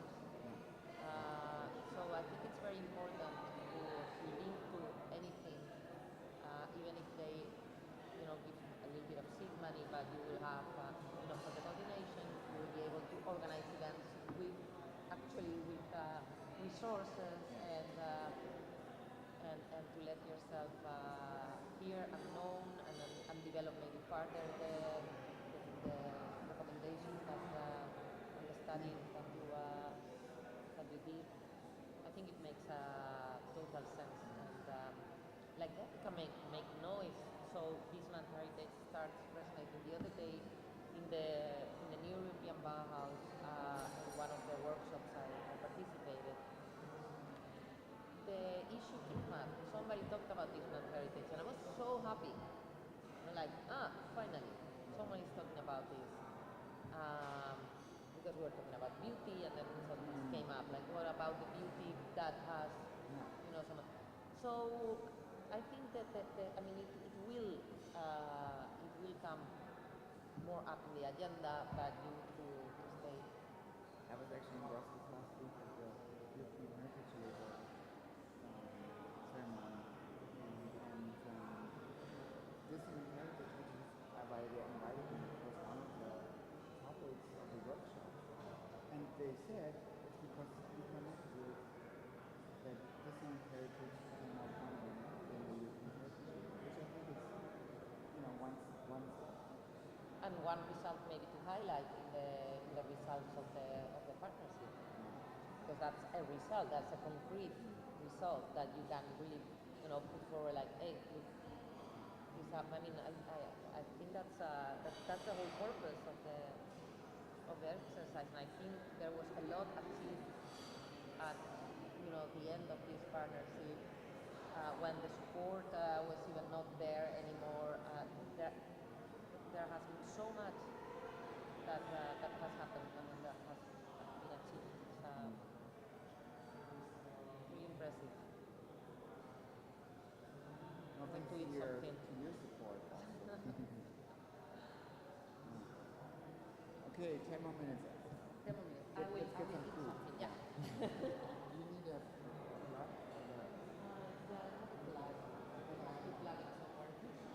Here. Okay, perfect. But I think I still have, no, don't worry. No, because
They have an idea about how they want to do it. This doesn't work. They want to do it like yesterday, I don't know. So. It didn't work.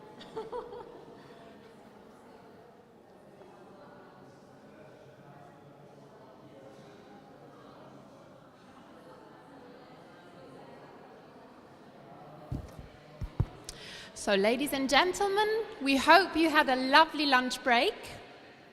And I would kindly invite everybody to take a seat again. Don't sit all at the back. Come close to us. Don't be shy. Even if you're finishing eating, you can still sit here in the front with us. So before we go into the next session, I would also like to invite Laura Hagemann from the DG Regio. Sorry. Sorry.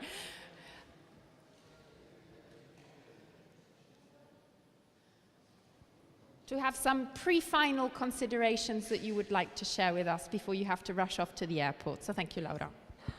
Thank you, Daniela. Well, I was supposed to make the conclusion of this session that starts, but unfortunately I can't because I have to go to take a plane and I have to go to the airport. But I think that the conclusion can be the introduction to the next session, where you are going to hear from cities and you're going to continue this discussion on how to bring your actions forward. What is, how can they fit into the different programs? In particular, we have Italy and POM Metro, which is a program that finances sustainable urban development in cities in Italy. And I think they're going to introduce also this to you. I think we go home with a lot of input, with a lot of your recommendations, observations, new ideas.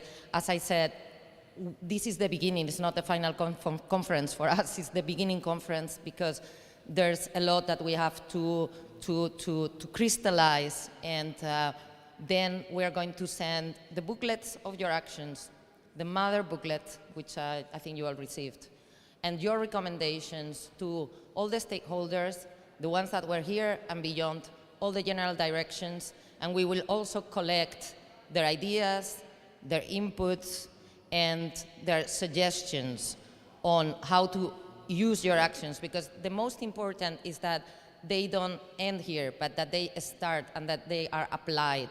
As someone was saying, that they are applied at the local level, that they are applied at the regional level. And this is the work that has been already delivered by the coordinators through a relentless effort. And I really have to congratulate you for all the work, of all the action leaders, of Eurocities, of Urbact, of everyone that has been contributing. I want to thank Daniela for the excellent job today. Really, thanks a lot for your moderation. It was very, very good. And I wish you a good continuation, and enjoy your stay, for those that are so lucky that stay in Rome tonight. Thanks a lot. Thank you, Laura. Do you hear me? No, does this work? Maybe the other one. Thank you. So thank you, Laura. So now, this now session is particularly important because of the fact that we're discussing now how does all this stuff that we spoke about yesterday and this morning actually land onto the territory and into the cities. And it's large cities, it's smaller cities, it's very highly urbanized areas, it's rural areas. Some of the Portuguese friends from Coimbra also raised this issue this morning. And we're having this very important discussion after lunch. So I'm relying on everybody's effort now to, make this interactive, to make this also effective. And this is also valid for our friends online, even though they didn't enjoy the same lunch as we did.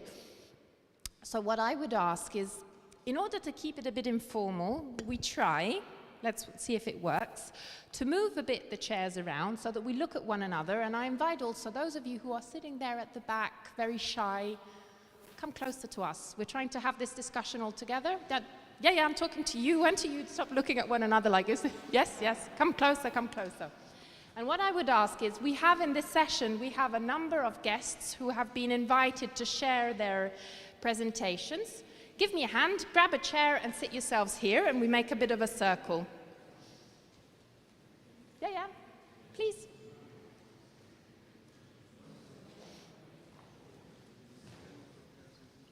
So this is an exercise in order to wake up after lunch. You all grab a chair and make a circle.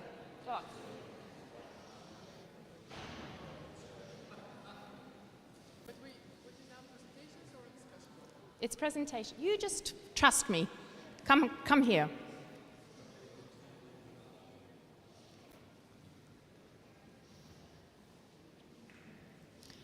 Jan, you're doing the slides. Okay, brilliant.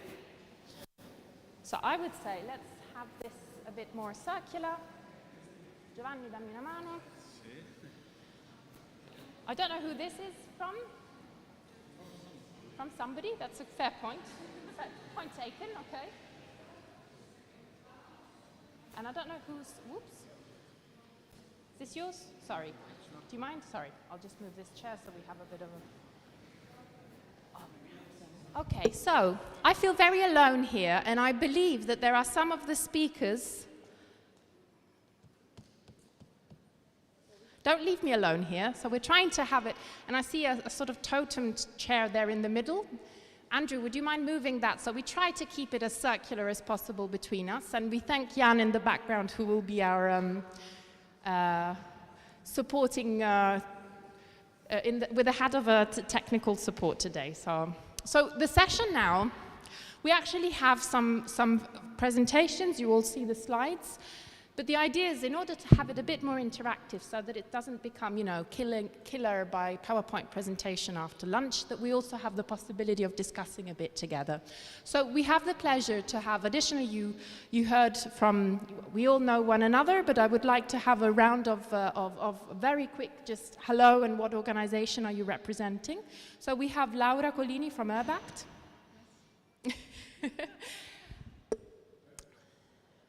So I would like to see if, does this work? Questo non funziona. Eh? If I speak into it for a few seconds, it starts? Does it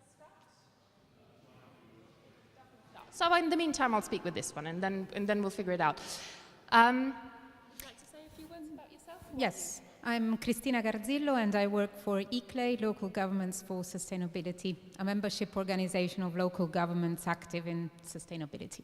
Lovely, thank you. And then we have a number of cities who are going to share their presentations and their experience up to now. So I would like to ask the microphone to go around, and just so that you can just say, very briefly, just who you are, and then we'll go on to the presentations after that. My name is Dora Ivanova from the Buzluja Project Foundation, which is one of the main case studies in the Dissonant Heritage Integration Action. Hello, my name is Veselina. I work at the Kazanluk municipality in Bulgaria, and we work on Action 10, Integrated Approaches to Dissonant Heritage Together for the Buzluja Monument. Hello, my name is Andrei Oros. I am counselor to the mayor of the city of Stei, Romania, and we are going to present you our heritage and our works. Hello, my name is Georgi. I'm the chief architect of the municipality of Kazanluk, Bulgaria. Hi, I'm Itziber Rebuskiza. I come from Technalia, and I'm the coordinator of CELTER project, and I'm going to present the task force that we have done together with Hyperion and ARC project.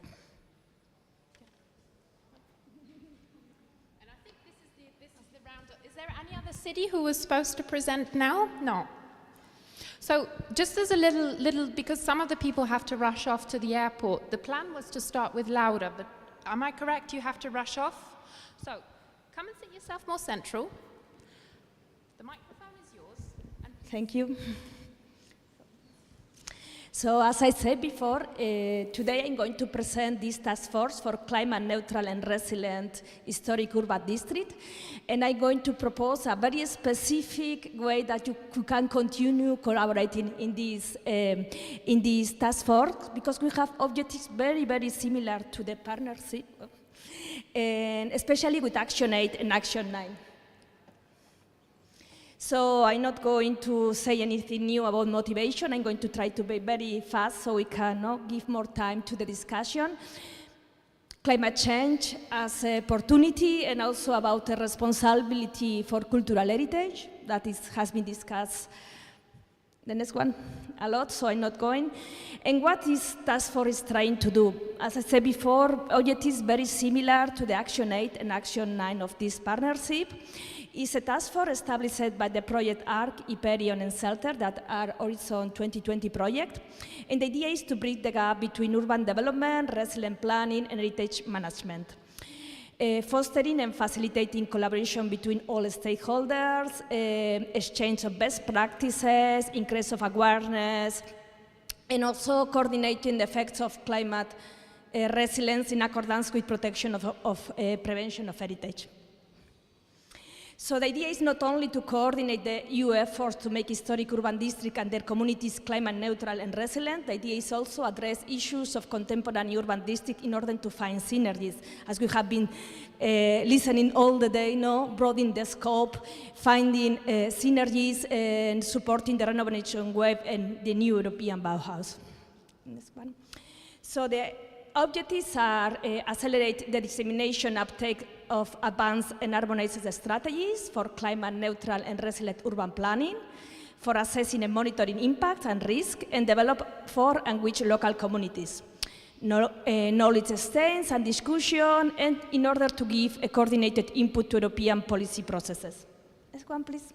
So we are 3 sister projects because we were funded under this topic, resilient and sustainable reconstruction of historic areas to cope with climate change and hazard events.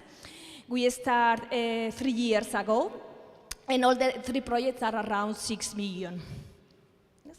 So I'm going to give just very quickly about this project. This is ARC, Advancing Resilience of Historic Areas Against Climate-Related and Other Hazards, that is coordinated by Fraunhofer.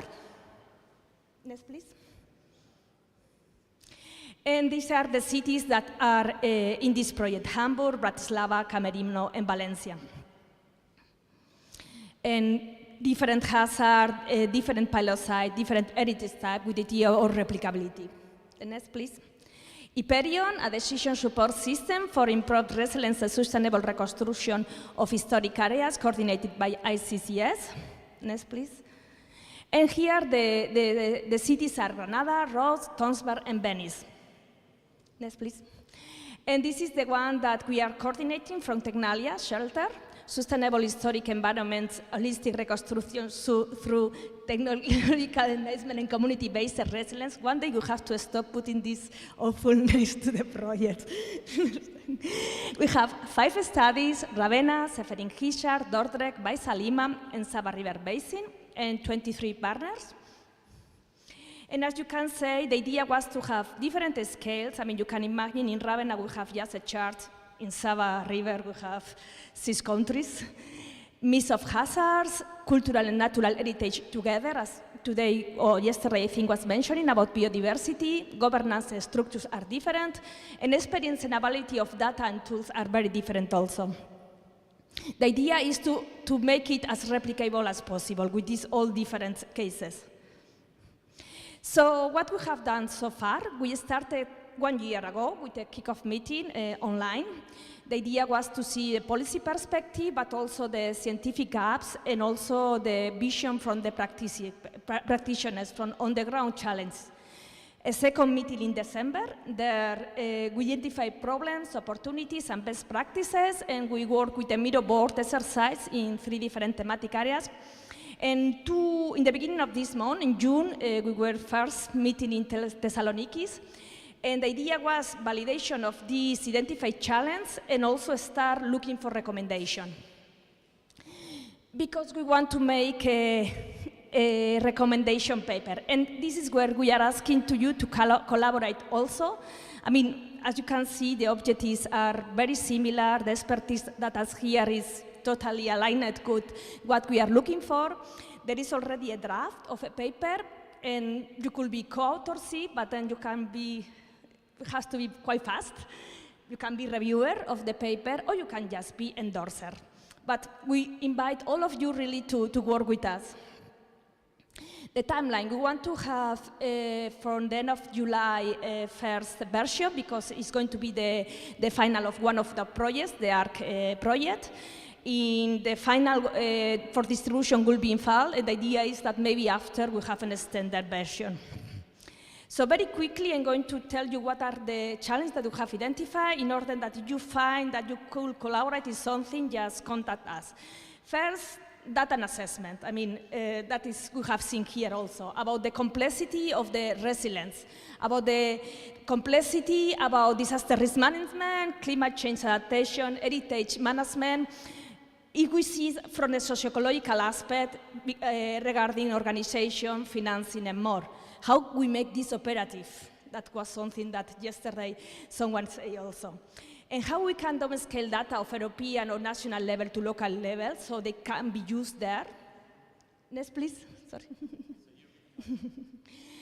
And, no, before. No? Yeah, sorry. Yeah.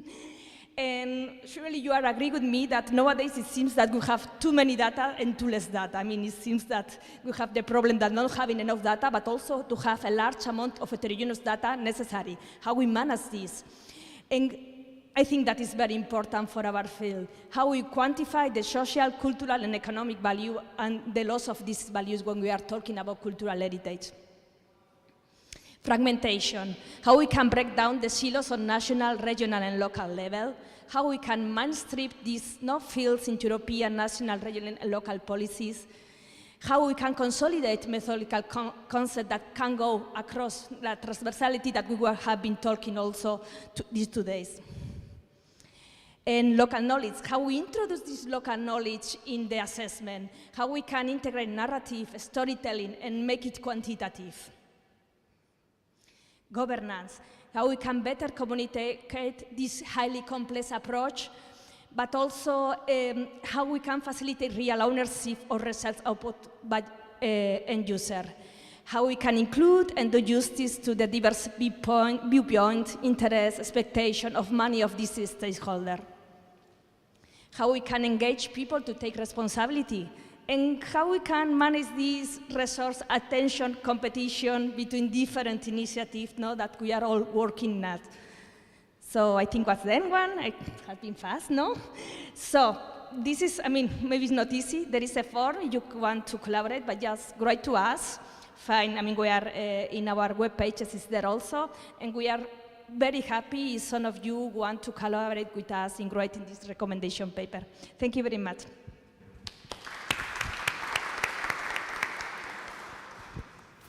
So thank you a lot, Aitziber. So actually, before you head off to the airport, do you hear me? No? Yeah? Yeah. I just wanted to ask whether anybody would have some comment or some question to what Aitziber just said. Go, Jan. You have the microphone there. No, I'll give you this one. I just wanted to thank you for, number one, being part of our action and also for bringing this into our group. And I can assure you that the shelter project or the shelter approach, the ARC project, are very important reference points for us in our action number 8. And I don't know if any of you from our group or anybody else would like to comment or add anything? Okay, you'll have your own intervention. Are there any other comments or questions? Maybe later after your presentation. Okay, so I think I'll give back the microphone. Okay, so I think we're having just a technical verification to see if Laura's presentation and video are working. And I'm wondering whether anybody online would also like to share. Maybe I see Daniel and Alexandru. I don't know if you would like to share anything based on what has just been said. From the perspective also of, not right now, okay.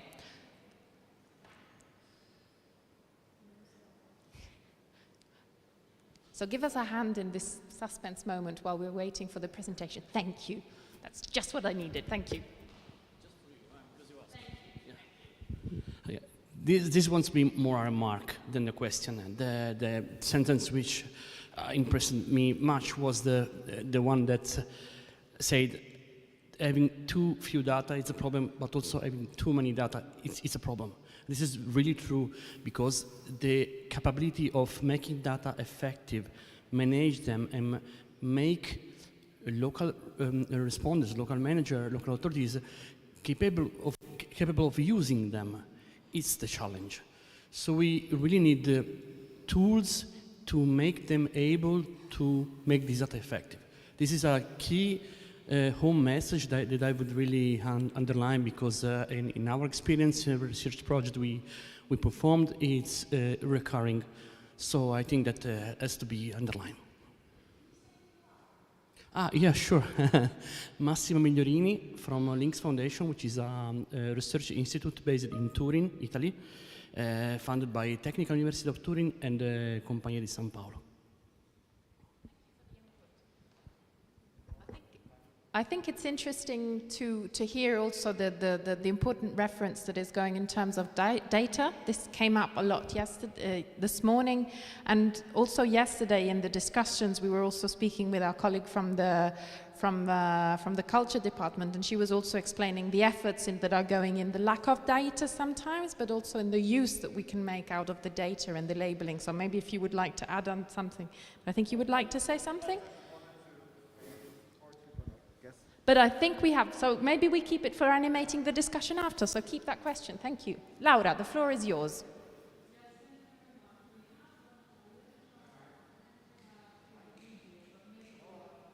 No, we don't need. Does it work? Hey. We have a little bit of trouble for a video because I thought since we are talking about culture and art and having fun also somehow in cities, I thought that I could share a very nice video that was produced by one of our cities, the city of Tallinn, working on access and culture. We don't have our technician over there, but I hope that at some point this magic will work. While we wait for the magic to work, I just show this very simple website. This is Urbact. I'm showing this because some people asked me yesterday, what is Urbact? It's a network, it's a program that is paid by the European Commission and by member states. It involves a large number of small and medium and large-sized cities, and it has been existing for about 20 years. It is, sorry? I'm just trying to click off the box. Yeah. So you have a number of different topics like environment, governance, inclusion, economy, and physical and urban development, and obviously culture is transversal to many of them. We have also 24 national urban points that are representing Urbact in the different member states. And also we have closely working with all Urban Agenda partnership, including the one that we're discussing today.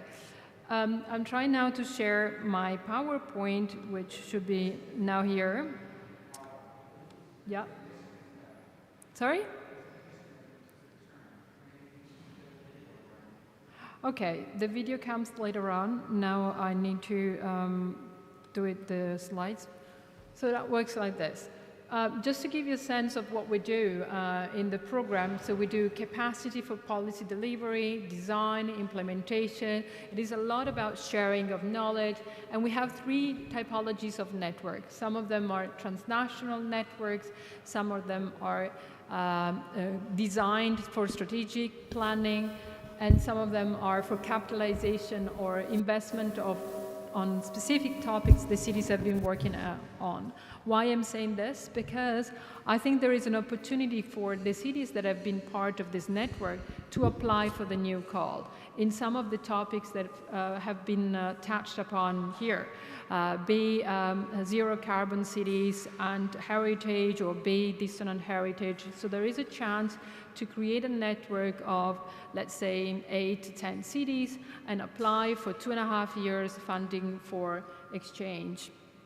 And some of the example that I brought here to show what kind of work cities can do. This is a network called Sea Change, and they work on climate change and the use of art.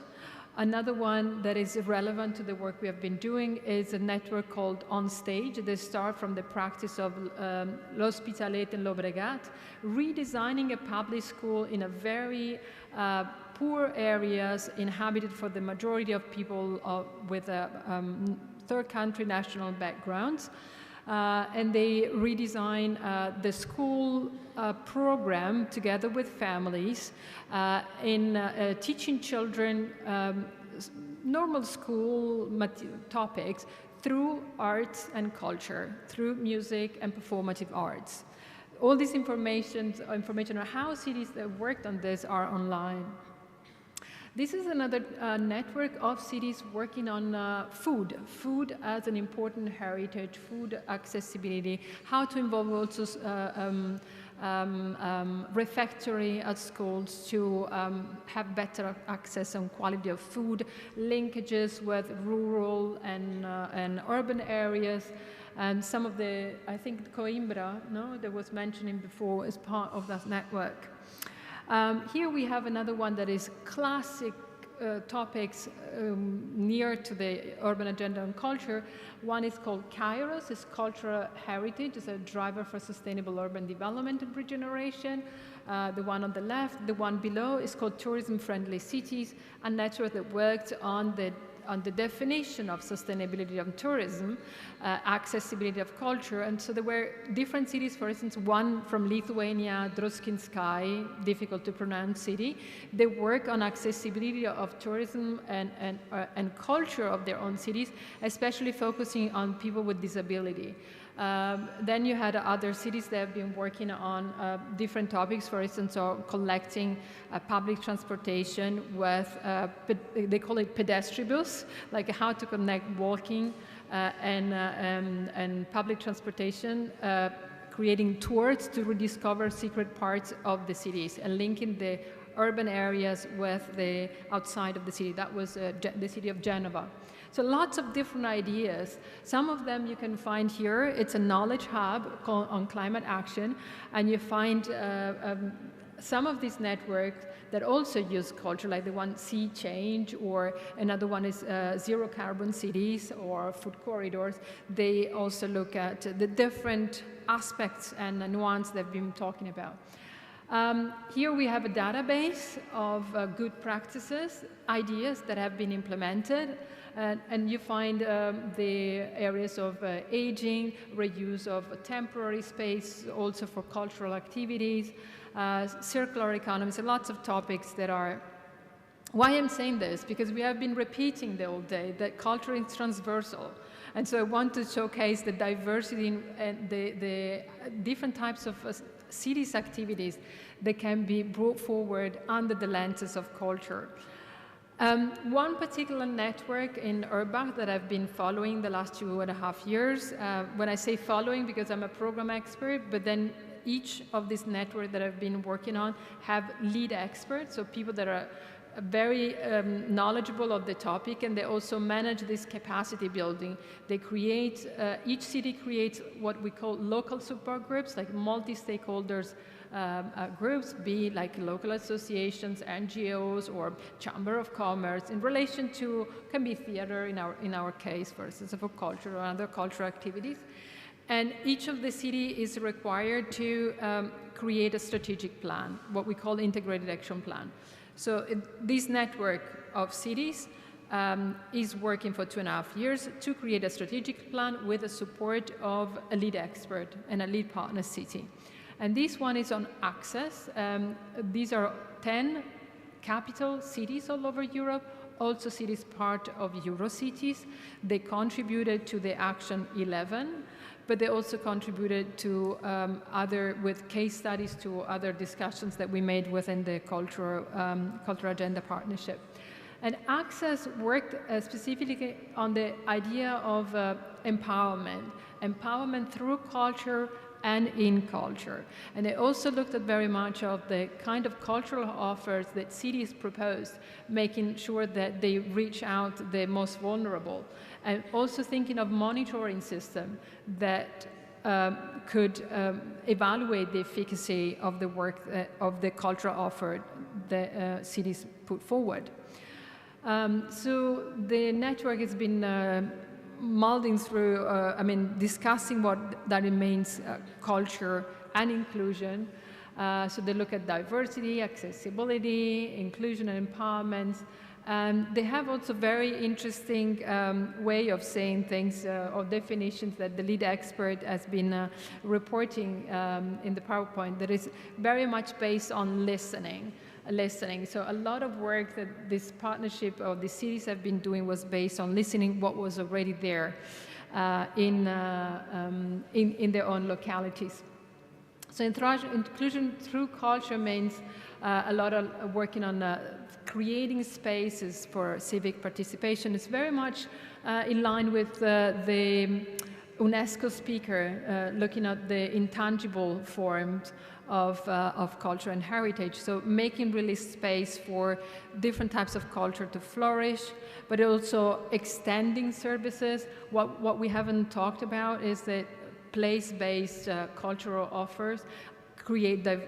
are different.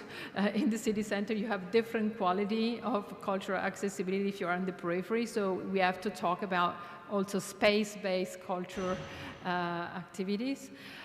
So how do we bring marginalized group not only to access what is offered, but to create different forms of culture, ensuring the representation of everyone. These are the cities that have been involved. So you see that there is a diversity of cities in terms of location, but also in terms of population. So some cities work a lot on the Russian legacy, like Riga and Tallinn. Others work on the non-Dutch native. But also the city of Dublin, interesting enough, worked on a target group. For instance, the people between 30 and 50 employees that don't do community work in terms of culture. It's like, how do we bring out these people that go to theater, go to cinemas, but they are not engaged in culture at city level or neighborhood level? So I would stop here because I would like to show you this video, and then you tell me when to stop, and hopefully it works, the sound. I'm trying to see if it works here.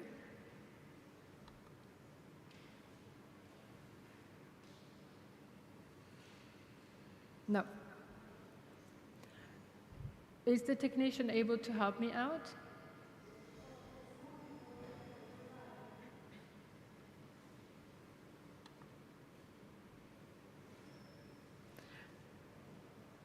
It's quite interesting because it is a simple video. We ask cities also to create communication tools like digital storytelling or feature videos of their creation of the action plan.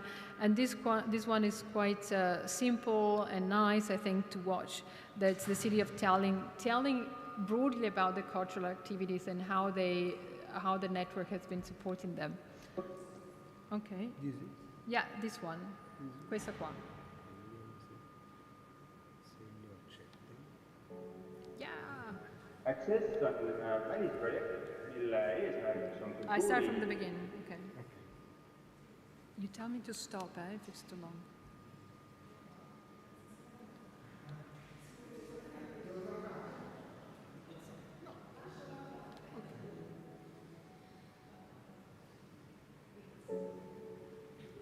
Access on välisprojekt, mille eesmärgiks on kultuuri kättesaadavuse parandamine kõikidele linnaelanikele. Ja selles projektis osalevad lisaks Tallinnale juhtpartnerina Amsterdam, Dublin, Lissabon, London, Riia, Sofia ja Vilnius. Ja kui me täna seisame siin otse Tallinna südames kesklinnas, siis Accessi projekti fookus on tegelikult Ja kui me täna seisame siin otse Tallinna südames kesklinnas, siis Accessi projekti fookus on tegelikult siit Kiviviske kaugusel Kopli poolsaarel, mis on selles suhtes huvitav piirkond, kus tegelikult kultuuritaristu praktiliselt puudub, küll aga on sinna viimastel aastatel tulnud väga palju uusi aktiivseid kultuuritegijaid ja korraldajaid, kes üritavad sellele poolsaarele elu sisse puhuda. Kopli on täna väga suures muutuses. Kopli muutused on tõesti sellised hetkelised ja välkvalged, mis on siis oluline võib-olla sellele külalisele, kes tuleb Põhjala tehasesse või mõnele vingele Kopli tuurile, et võib-olla see ei ole just oluline sellele kohalikule inimesele. Mida tahab Kopli tänane elanik? Võib-olla elanik, kes seal on elanud viimased 70 aastat, millised on nende lood, millist kultuuri nemad siis sooviksid tarbida, et see on selline uurimise küsimus, et muuseum võiks ka tõesti astuda oma majast välja, nagu oleme me teinud Kalamajas, ja läinud inimese juurde ja küsinud, mida sina tahaks? Kalamaja muuseum kuulub Tallinna linnamuuseumile, et meie ülesanne on uurida ka näiteks Mustamäed või miks mitte Koplit. Access projekt on toonud kokku Tallinna erinevad kultuuriasutused, näiteks muuseumi, raamatukogu, kultuurikeskuse, Põhjala tehase, et kõik me oleme saanud kokku kokku ja pakume siis enda kogutud ja nii-öelda saadud teavet. Ja muuseum on siis Kalamaja kontekstis kogunud näiteks Kalamaja retsepte läbi aegade. Koplis kavatseme teha täpselt samamoodi, koguda siis Kopli retsepte ja muuseum koostöös kohalike Kopli elanikega avame siis sellise väikese kogukonnaköögi, kus me neid retsepte siis ka järgi katsetame. Aga miks mitte ka, kui me võtleme Põhja-Tallinna konteksti laiemalt, siin on päris palju tänavakunsti, et kui täna meil hakkab Kalamaja tänavakunsti tuur, et siis tänavakunsti on Koplis. Ma arvan, Kopli asumi üks kõige suurem väljakutse või üks kõige suurem tugevus ja kõige miinus on see, et ta on poolsaar. Kopli puhul on ülioluline, et siin poolsaarel oleks kõik asjad kättesaadavad, ehk siis alates toidupoodidest kuni ka kultuurini. Me oleme nüüd uued tulijad siin, me tahamegi teha midagi uut, ägedat ja teha seda koos kogukonnaga. Et see Kopli 93, mis meil taustal on, et sellest võikski tulla selline uus innovaatiline kogukonnakeskus. Et kuigi see hoone Kopli 93 on väga vana, siis siin ei ole pikalt olnud sellist kultuurilist tegevust sees. Ja meie võimalus on me tuleme... I think we can stop it because I don't want to take too much time from the discussion. Et see kogukond ise ütleb, mis sinna sisse tuleb ja siis me teeme hoone valmis. So maybe we can share the link and maybe we can show it in the closing. Okay, I stop here because we have other presentations, but I think you enjoy watching it and you enjoy having a glimpse on the many activities that have been done by cities in this topic. And please go on the website. It's a very difficult website, it's not easy to find information, but if you write keywords, you might find what you're looking for. And these PowerPoints will be available, also the link, and I give the floor to the facilitator to continue the speech. Thank you very much. Thank you very much. So as we move on to the next presenter and we go into, I would like to ask, does anybody have a comment or a question? Jan, sorry. There is an intervention from Rainer Schmock-Barte from Berlin, I think on the previous presentation actually, so maybe you could just take the floor. Yes, I can. Hello to all in Rome. Unfortunately, we cannot be with you in Rome because COVID-19 strikes us first me and then you. But we are listening very carefully to all the presentations and contributions, and my comment here in the chat was only that the topic of resilience is not only a topic for the build on natural heritage. I think it's a very delicate topic for all cultural institutions. For example, what we see when we ask the population in Germany is that public libraries enjoy a very high level of trust in the population, and on one hand to maintain that level of trust for the future, so that the overall majority of people like to use the public library, like to visit it and use the media it can offer. And on the other hand, to deal with a very delicate topic, for example, of fake news or denying the man-made climate change. It's not very easy for cultural institutions as a whole, but for public libraries in special. So that's the idea and or argument, and I think maybe it's an issue we can also include in the recommendations, or we have it already there. I don't know exactly in the moment, but that's the argument. Thank you. Thank you, Rainer. Thank you very much. So I would leave the floor now to Christina. I think the technology is on our side. Yes? The floor is yours. It is. So, good afternoon. As I was saying, my organization works for local authorities. It's a membership of local authorities active in sustainability. But in the last 7-8 years, we've been working on culture and cultural heritage and the interlinkages with sustainable development and also climate challenges.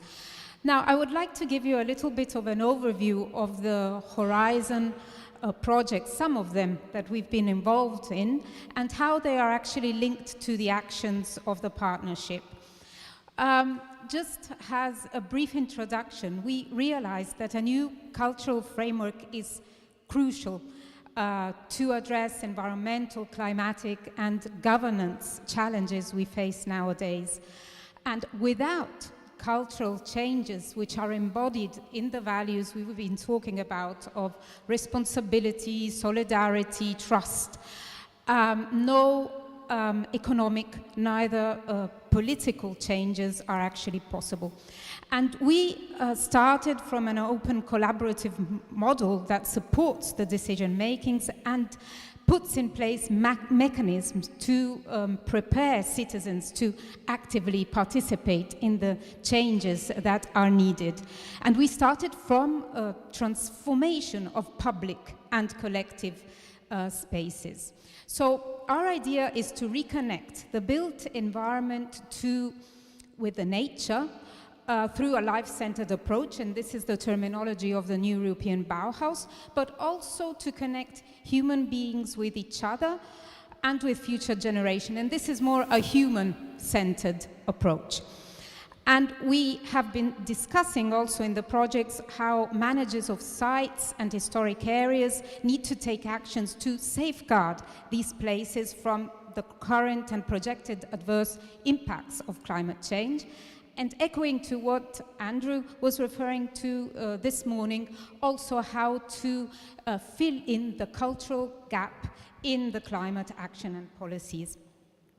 So I would like to give you just a quick overview from some projects which are linked actually to our actions. In particular, one project named CLIck was referring to adaptive reuse of cultural heritage, so very much linked to the action on collaborative management. And here, in some cases, refer, for example, to the integration of cultural and natural elements in the regional policies and how industrial heritage can actually be a catalyst in placemaking and regional development. We had, for example, the case of the city of Rijeka, which was an unlucky capital of culture in 2020. And here, the industrial heritage was also in the focus with a new value. And you can see here a ship that can actually be connected to our action also on the dissonant heritage, because this ship was an old Italian ship built for the transport of bananas from Africa to Italy, but then became a yacht, the private yacht of the president of the former Yugoslav Republic, Tito. And therefore, of course, the reuse of the ship was very controversial, and it took a lot of time before the local community could somehow accept it. We talked also a lot about regulation for shared management of common goods, and this was the case of the city of Salerno. Other Italian cities had it before, but the processes of the Horizon brought also to this effect. And for a case in Amsterdam, which is this Pakhuis de Zwijgen, which is a community convener on urban issues, with the pandemic, they had to reinvent their role. So their circular models, business model and governance models had to be rethought in another perspective. And this, Daniela, is of course something that you very well know, because it's coming from the Open Heritage Project, another project on adaptive reuse of cultural heritage. And here is the case of Sunderland in UK, in which these three buildings of 1790 were actually situated at the edge of the historical city, but their reconversion was an opportunity to bring art and culture in the city, back in the city city again. And it became an experimentation area. For example, one of the artistic work was the one of the rebel woman of Sunderland that was actually showing the experiences from all the women of the city, taking inspiration from that famous book, Good Night, Stories for Rebel Girls. And this, in this project, instead was Julie involved, if she's still online, and it's the Rock project, and this is very much linked also to the library. It's in Lisbon, it's the Marvila area, which is also a former industrial area, which is very close to the historic and touristic area of the city, but affected by threats of gentrification and of isolation. And here also the public library became a kind of interpretative center, and it gathered experiences from various the communities of the area with kind of videos, memory, storytelling, pictures, and so on. And here I'm linking to the ARC project that has been quoted very much in these 2 days, and I don't see any more IITs, but and it's in particular referring to one city, the city of Camerino, that was hardly affected by an earthquake in 2016, and the old town was severely damaged, and most of, actually all the residents and businesses had to be relocated in temporary houses while the reconstruction process was ongoing. Now, I found this graffito on one of the walls of the old town, and it actually means that you have given us the houses, but we have lost our hometown. So actually, the houses that they were given were very well equipped, were well done, but what was missing was their identity, their shared memory, the sense of belonging. So this, let's say, this stable element in the dynamic change. And this is what I think concerns also our actions 8 and 9. So just to conclude, I would like to say that this trust building was very much a key issue of collaborative governance process and represents a crucial point for the development of a common vision. And most of these projects had a peer learning or a mutual learning experience, and it was a kind of instrument to exchange success stories from the pilot areas and a kind of space for a debate.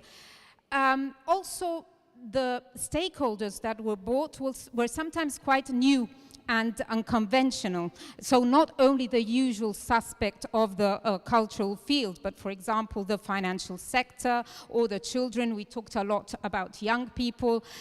And these findings have provided a wealth of co-created ideas, and these were then presented to the decision-making to support actually or reinforce the political commitment. And this goes in line with the experimentation, for example, of the new European Bauhaus. And then last point is that the influence of these processes was notable in all these individual actions, and I didn't refer to other projects on cultural tourism or on the urban-rural linkages, but also in a kind of general way of doing things. So a kind of entrance door to prepare the heritage communities for the changes that are necessary in the transformation processes at a place-based level. Thank you.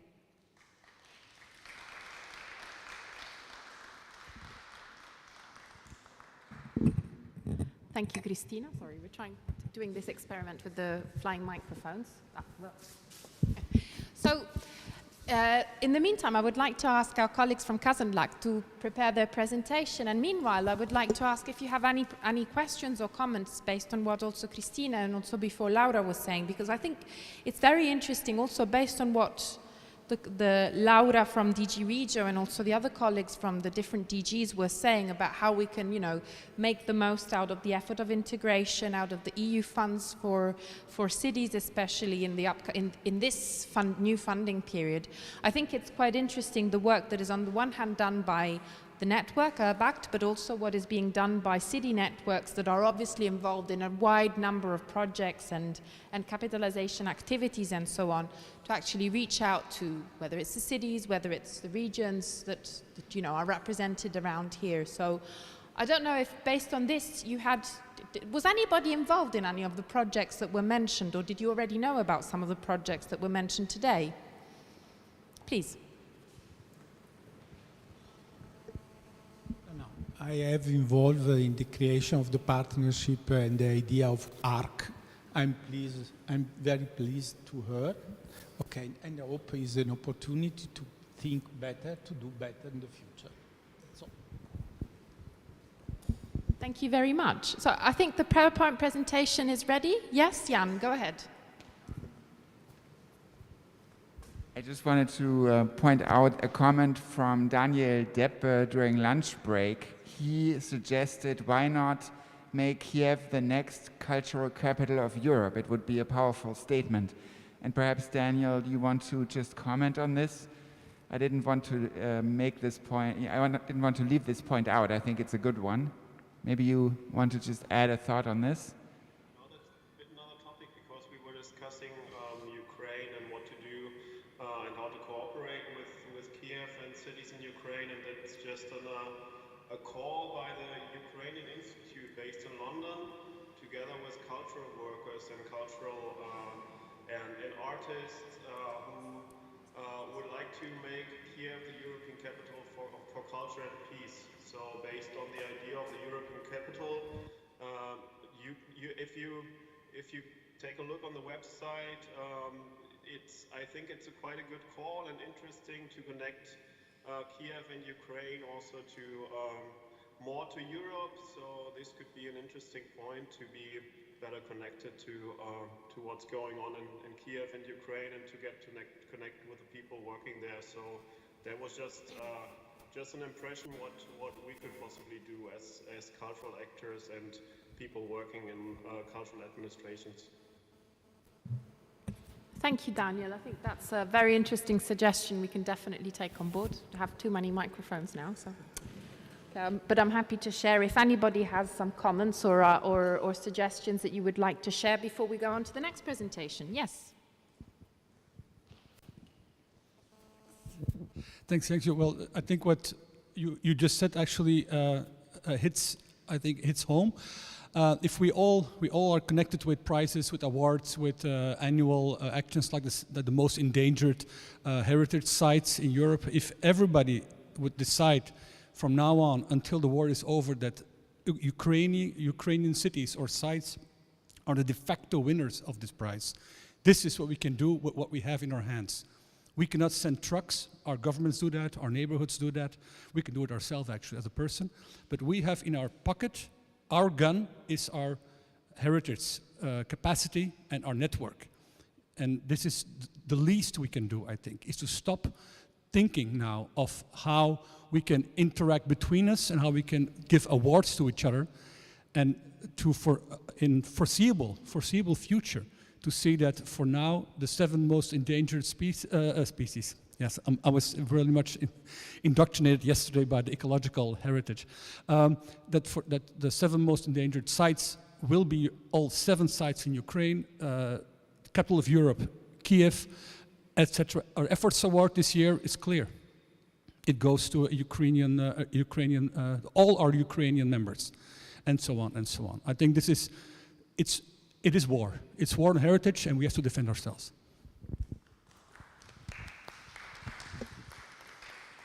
Thank you. I think we can consider this point taken, and I think that respectively everybody will do their part in order for this, because I think also before the lunch break there was also some comments related to that, which I think is very strong. So thank you for that. So if there's no further comments at the moment, I would be very happy to leave the floor to our friends, colleagues from Kazan Lak to present their work. Thank you. So, hello, is it working? Yes. So, my name is Veselina. I'm from Kazanlak municipality in Bulgaria. Today, I will present you briefly our participation in the Urban Agenda and the Action 10 Integrated Approaches to Dissonant Heritage and the developed sustainable tourism concept that we worked on in the framework of the action, its mission, its vision, and our ideas about the integration and the socialization of the Buzluđa monument, which is a symbol of the dissonant heritage in the area. I will end the presentation with the expected results and the impact of the concept. So we joined the Urban Agenda in 2019. We are quite fascinated, and we like that Urban Agenda is led by the idea of giving the chance to the smaller cities and the smaller regions to actively talk about their issues and to promote growth through the formation of different partnerships. And this is why we joined. In 2021, in Kazanlak, we hosted the international conference in Ristoro. This conference was hosted by the German and the Bulgarian national committees of ICOMOS. It was hosted by Kazanlak and the foundation Project Buzluđa. And actually, this conference was really important to us because it addressed key issues that the dissonant heritage is facing. And this conference was the starting point of the development of the sustainable tourism concept because it brought out a lot of ideas. So the sustainable concept, it aims to secure sustainable competitiveness of Kazanlak. It has the aim to promote regional development to the strengthened tourism industry. It kind of connects all the national, regional, and local strategies in this concept. They're all linked, and we are working in this direction.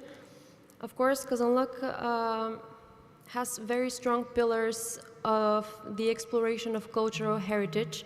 There's a defined zone of Thracian cultural heritage.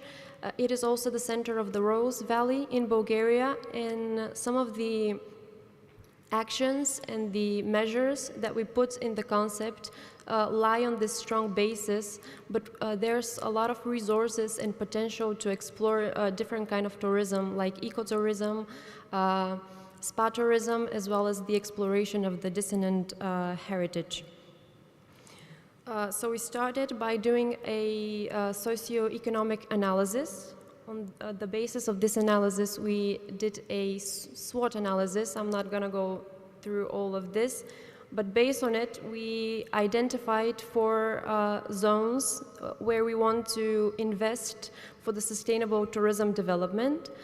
At the bottom, the small circle, this is our spa tourism zone. Here, there are a lot of mineral water resources. Next to it, it's the Koprinka Dam zone. This zone has really the potential for ecotourism and the hosting of a lot of cultural and art events. We did this summer. There were opera and theater at the beach of the dam. It was really nice, and the young people were involved as well. Above it is the Thracian cultural zone. As I said, this zone is very well defined. We have 7 socialized Thracian tombs, but this zone is not very well connected to the other 3. So in the next years, our investments will be in this direction to connect all of these zones into one. And above it all, like the small circle, is the Buzluđa zone. So these are some of the projects that we are planning to do. The first one is the conservation and adaptation of the Buzluđa monument. This monument is pretty significant to the Bulgarian history. It was opened in 1981 during the foundation of the Socialist Workers' Party, but after the political changes, it was abandoned because it was a symbol of the old ideology. Later on, Dora Ivanova will tell you more about the preservation measures that she's taking. She has so far stabilized the mosaics inside of the building, which are quite impressive, and she'll show you in a bit. Our second project is to improve the network infrastructure to the monument. This includes roads, bike and walk paths, as well as infrastructure there on site, like parkings, information centers, and so on. We want to as well establish different tourist attraction of the monument, like the implementation of different events, culture events, history events, art events, and we want to bring the young people as much as possible, because we think through them we can have a good discussion about the future contextualization of the monument.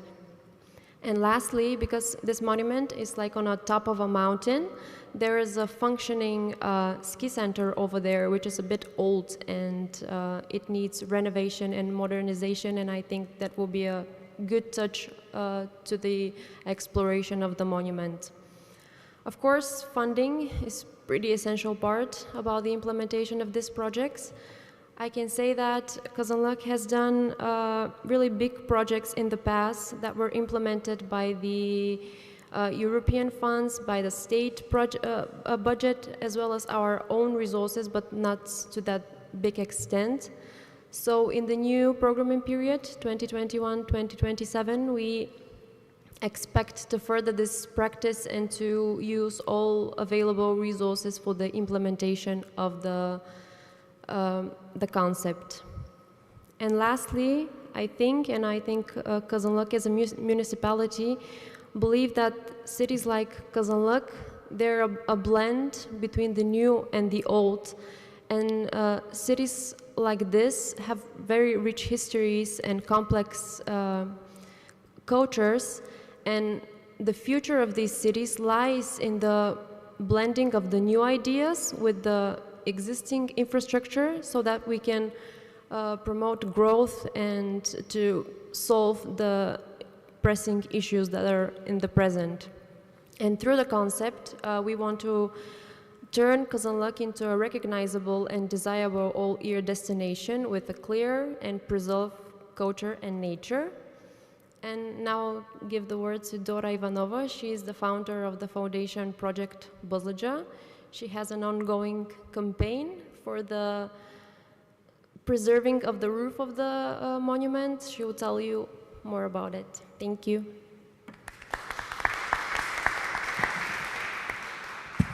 I would say Dora can go and present, so that then we can have a session of questions and comments to both of them with a more comprehensive vision about what is happening in Kazlak.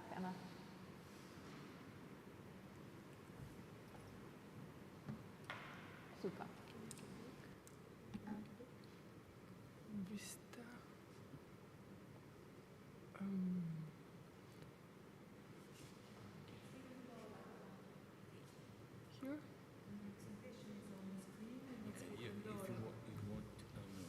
Just to make it kind of on the entire screen. Is this working? No. But no, ma I put it, aspetta, che ce l'ho messo. Is it working? Yes. Ce l'ho messo io. PDF. No, l'ho messo senza PDF. Non c'è la PDF. Is a PDF file? Yes. Yeah. Ah, you put Just make it on the entire screen. It's okay. Just to make it full screen. Okay. But I put it in PowerPoint, not PDF. It's not PowerPoint. No? You sent to me PDF. Jan.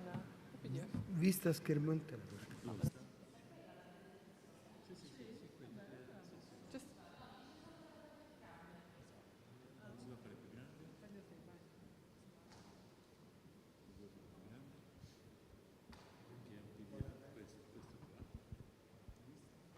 yeah, this now.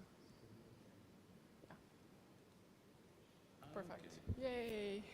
And can I have it like this so I can put further? The other way, the other way, the other way, the other way, the other way, the other way. Okay. Great. Perfect. Yay! now I have the presentation. So this is the Buzluđi monument in Bulgaria, which is a very specific case study of dissonant heritage. But I believe we need a very specific case study so we can have our experience, so we can generalize and have the recommendations for other heritage sites, and we are very, very open to learn about more heritage sites like this. And we are very excited about this specific one, and I hope to excite you as well with this presentation. So, this monument is located in the middle of Bulgaria. This is about 3 hours drive from Sofia, 2.5 from the seaside, and it's in the middle of the mountaintop, which is at 1,500 meters altitude. So it's in the mountains. And it was built in 1981 to be the monumental house of the Bulgarian Communist Party, or clearly a propaganda place. And this is its dissonance. Nothing really tragic happened there, but the people associate their understanding to communism with this building. And it was built actually to show the glorious past of communism and the bright future of the party. And there were about 3 million people which entered inside for the very short 8 years of use of the monument. And it was built by 6,000 people for 8 years. So the time of building was the same as the time of use, and it is now under this slogan, forget your past. In the last 30 years, the monument is abandoned, forgotten, closed. In the very first years, it was looted, so everything that could be stolen was stolen. And then the artists came over. And it is a place for graffiti, for art, for music, but it is absolutely illegal in the last years. Luckily, we managed to, thanks to the municipality, thanks to the regional government, which is managing the place, to install police and to stop actually the unregulated entrances. But we don't believe in forgetting the past, and we believe that the more dissonant a place is, the more stories are there to tell. And the more complicated the history is, the more dialogue is needed. So this is how it is today. And with this idea, I founded the Buzluđi Project Foundation in 2015. And it all started with a lot of dozens of exhibitions, discussions, roundtables, conferences, and so on.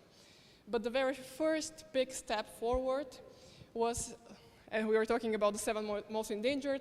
In 2018, Buzluđi became one of the 7 most endangered heritage sites, the program of Europa Nostra and the European Investment Bank Institute. And this was the very first European recognition of the significance of the place. In 2019, 5 years after the beginning of the project, actually, it was the very first funding from the Getty Foundation to create a conservation management plan. This is a project led by ICOMOS Germany and the Buzluđi Project Foundation with many academic partners.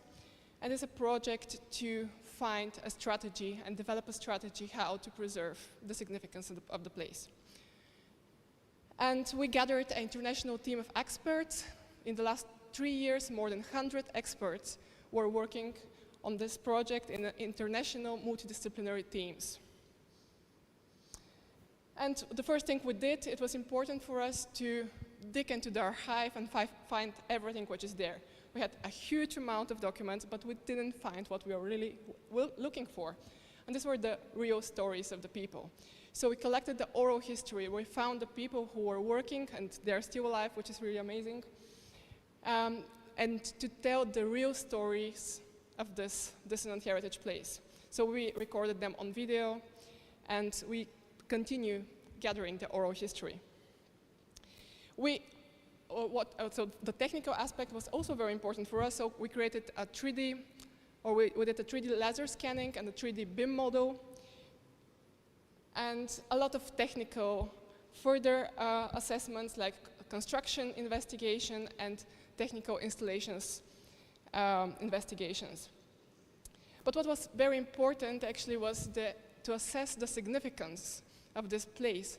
And it's interesting that its significance is double. It is not just its creation, the traces of time and its dissonance is considered by our entire team as a great asset and a great value, cultural value for this place. And this creates the strategy of preserving it, which is not to restore the original look, but to preserve the traces of time, and in this case, to preserve the dissonance and to keep the dialogue. So we created also a business plan for the monument, which includes cost assessment, financial plan, sustainable tourism plan, and governance plan. A lot of plans. And while planning all those plans, we just saw that the mosaic inside is falling apart in front of our eyes. So there are about 1,000 square meters of mosaics in this building. You can imagine this is 2.5 million single stones that people were putting on the wall one by one. And this artwork, socialist propaganda artwork, but artwork was just falling apart in front of our eyes. So we decided, okay, we don't have the time for all this planning. We have to act now, and we have to stop the decay to have a topic to discuss and a place to discuss for the future. So we started the stabilization of the mosaics. We gathered an international team of restorers from 4 countries, and we started implementing emergency measures to stop the decay.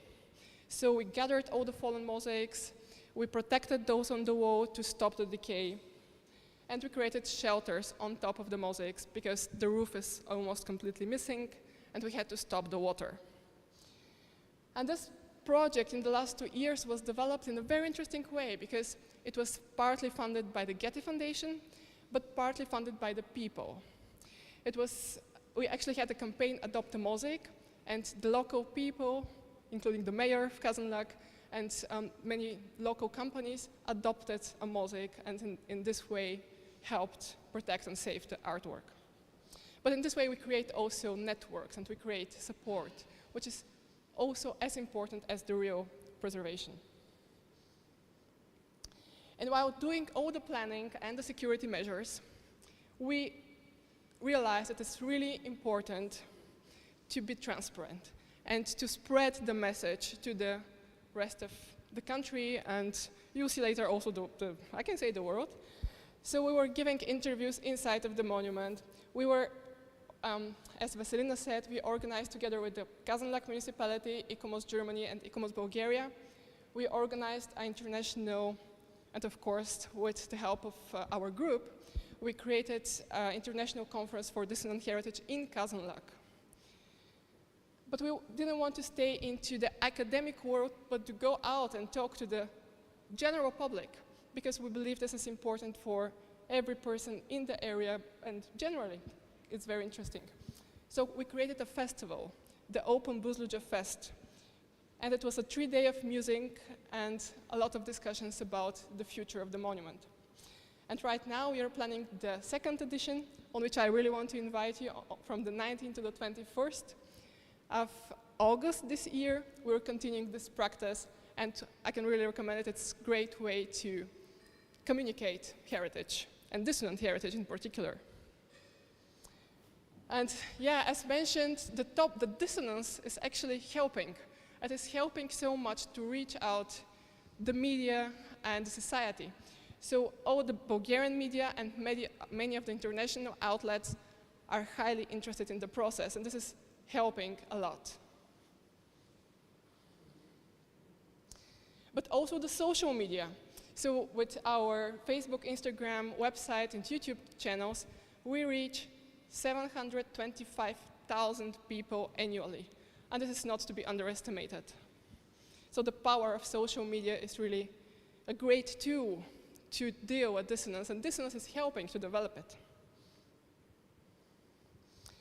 And now, what is next? This year, our plan, or our campaign is called You're the Key, Open Buzluđa, because we believe that together we can open every door, even the one of Buzluđa.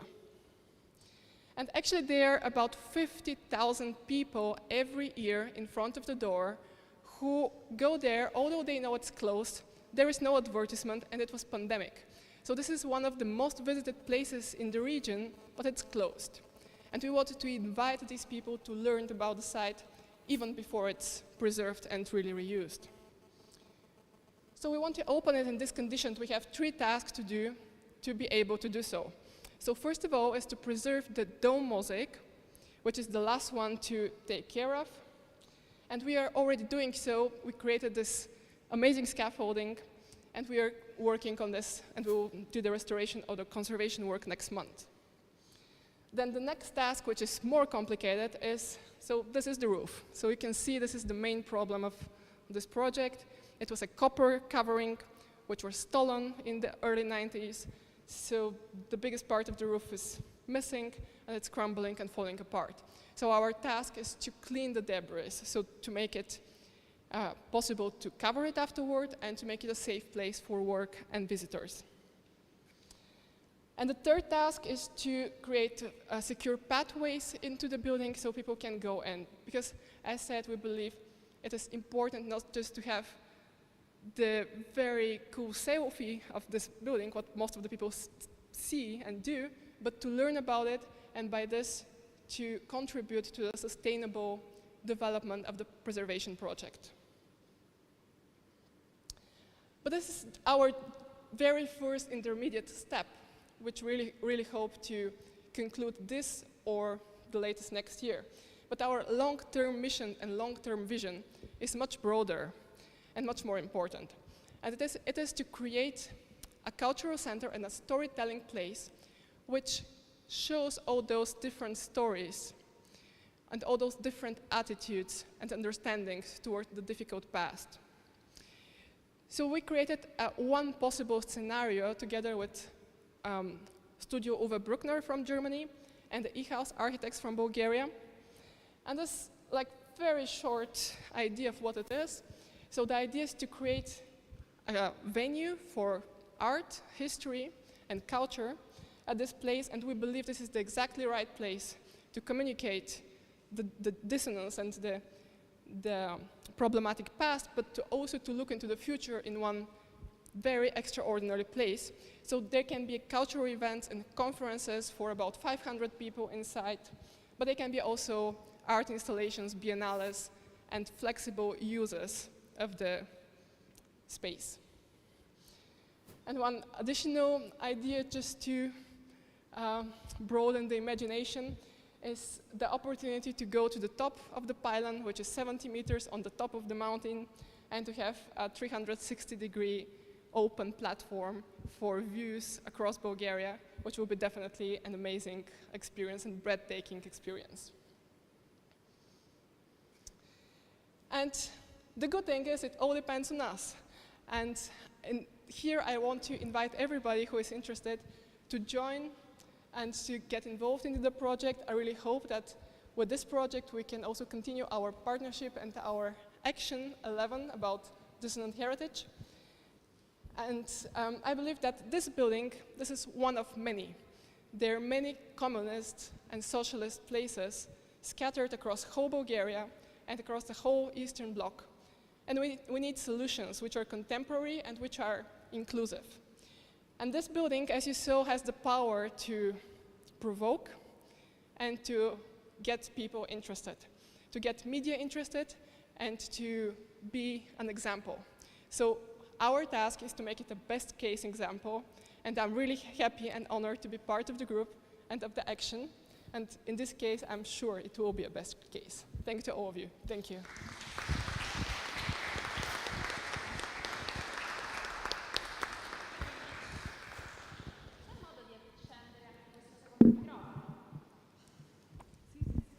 Se parlo dopo un po' si accende?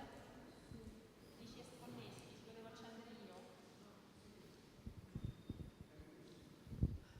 Sorry, I'll borrow this. Meantime, it was just because it makes... Scusa, grazie. So meantime, because that was extremely interesting, so thank you very much. I see there was hands up already. First you, please. Don't be shy. Who would like to be first? There you go. No, thanks very much.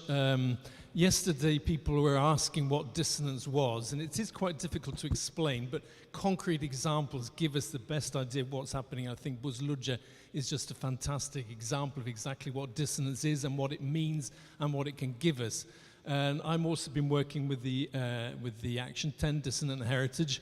I'm a member of Atrium, which is a cultural route certified by the Council of Europe, and it stands for the architecture of totalitarian regimes in Europe's urban memory. So we're doing a very similar thing, not with nearly as much success as the Buzluca Monument and Kazanluk, but we've been also looking at cities which have that particular heritage. And I'd just like to mention one or two, I'm sorry.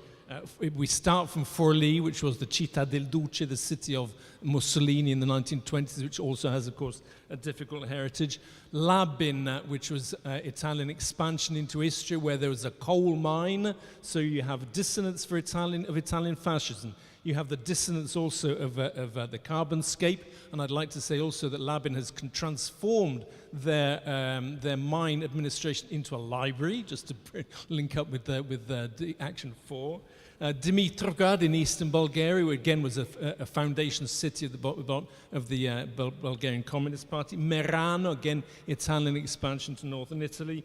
Carbonia, again, the carbonscape, which is a foundation city in Sardinia for coal. So you have the link between, it seems to me, reliance on fossil fuels and certain type of development in the 20th century under regimes. And of course, Stey, and I just want to make that as a link also to the next presentation, which is Stey in Romania.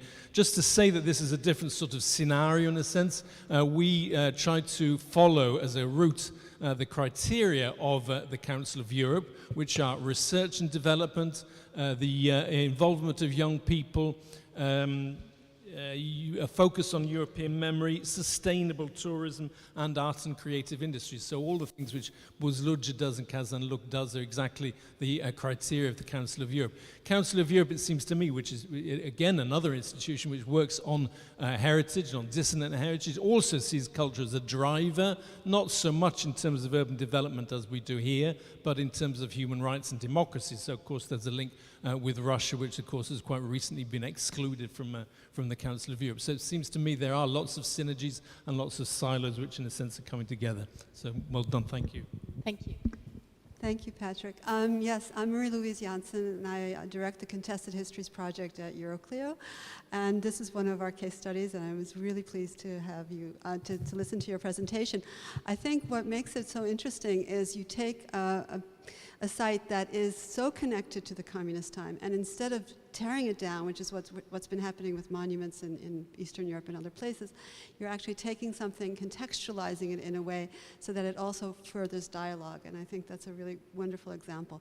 My question to you is, the 6,000 workers that worked on this, is their story told? And where did they come from? Because we also find that with some sites, they're brought in from places like North Korea and other places. I don't know if that's the case in Bulgaria, but it's the story of the people who built the site that's also quite interesting. And we see that, for instance, with the Valley of the Fallen in Spain, you know, the Republican prisoners that were put to work building the site. Their story's not told either. So this is my question to you. Thank you very much. I thought it was a fascinating presentation. Thank you for the question. Actually, this was the very first slide about our research, this oral history campaign to write the unwritten stories of Buzluca, and this is where we started, and I think this is absolutely important starting point for dissonant heritage and generally. And so the 6,000 people, they were, as one part of them were military forces, the Bulgarian military forces built it, which is about 600 people. And all the rest were volunteers and technicians. Actually, technicians about specific tasks, but a lot of volunteers. You know, back then, voluntary work was not really voluntary, but this is how the system worked. It was, by the way, built also with donations, but you know, also donations were not quite voluntary back then. But again, this is how it worked. So this was all the possible attempts of the party to make the building national cause. So everybody had to donate, everybody had to work on it, and to make it as accepted and as, And that's a big controversy, that their aim was to make it for the eternity and to make it to everybody and to be super accepted, and in a very short time it just became the absolutely opposite. And that's a very, very strong story to be told in the future Buzluca, and only the future Buzluca can tell the story. Thank you. I believe Jan also wanted to make a comment, and then I think we're going to move on to one more hand, I think, from Christina.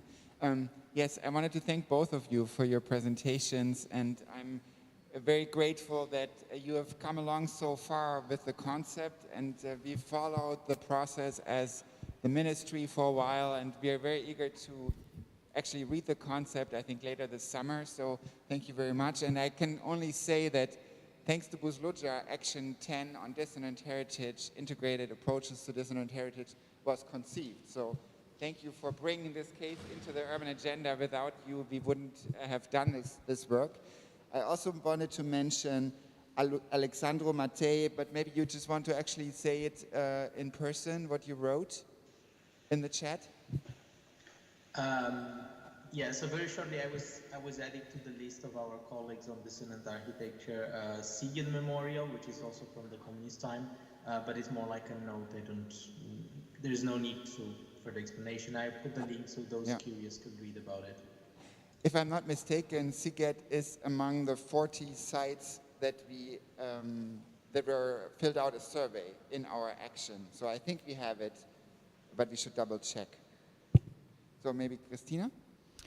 Yes, thanks a lot for the presentation. I wanted to ask something more technical concerning the restoration of the mosaics, because this goes perhaps together with the issue of skills and the fact that we could lose some skills, some traditional skills. So I was wondering, and at the European level, it seems that such traditional skills, for example, restoration of mosaics, or I don't know, if accidents occur like the Notre Dame, that it's difficult to find the appropriate skills, and particularly this is not very attractive for young people. So I wanted to ask you if you encountered issues, and what was this international team, and so on.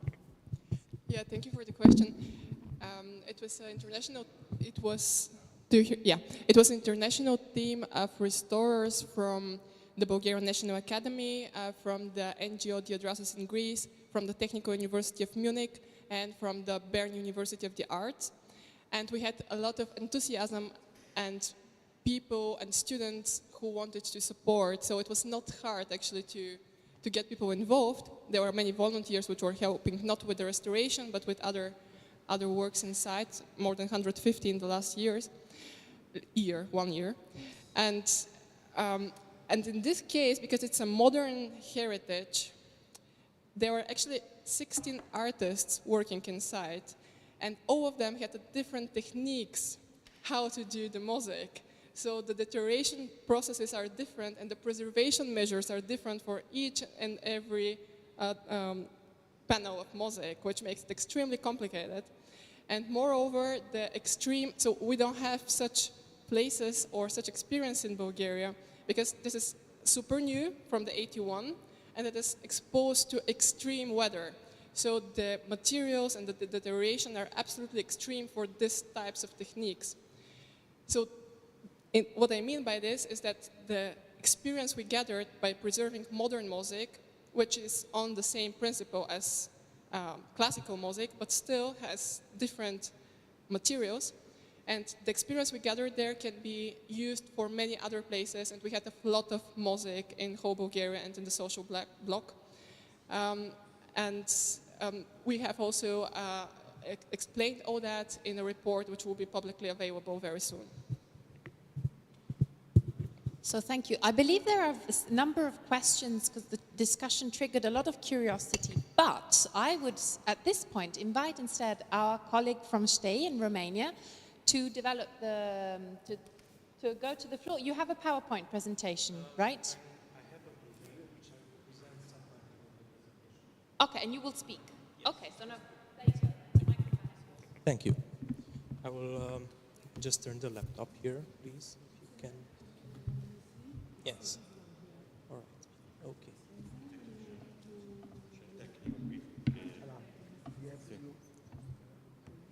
La presentazione è quella lì, questa sì. But I believe that maybe è una cosa veloce o facciamo Sì, sì, sì. Ci siamo, eccolo.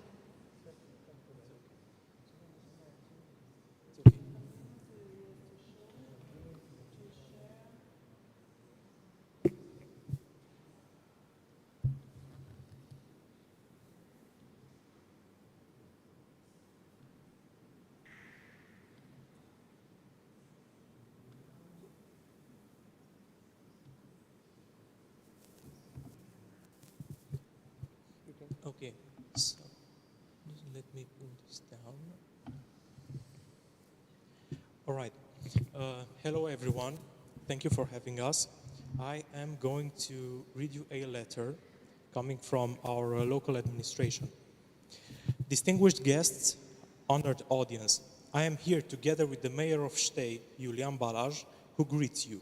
Through me, he is transmitting you a short but descriptive message on his and on the local council of Stey's behalf. Stey is a small city located in the heart of the Apuseni mountain in western Romania. And unlike most Romanian cities, it was built relatively recent. In 1952, after the Second World War, the Soviets came in this part of Romania to exploit our uranium resources on account of Romania's war debt to the USSR. Our city was the urban mining colony built 20 kilometers away from Băița Plai, the mining exploitation site. In Stey, the uranium mineral was received, processed, and expedited using the Romanian railways system.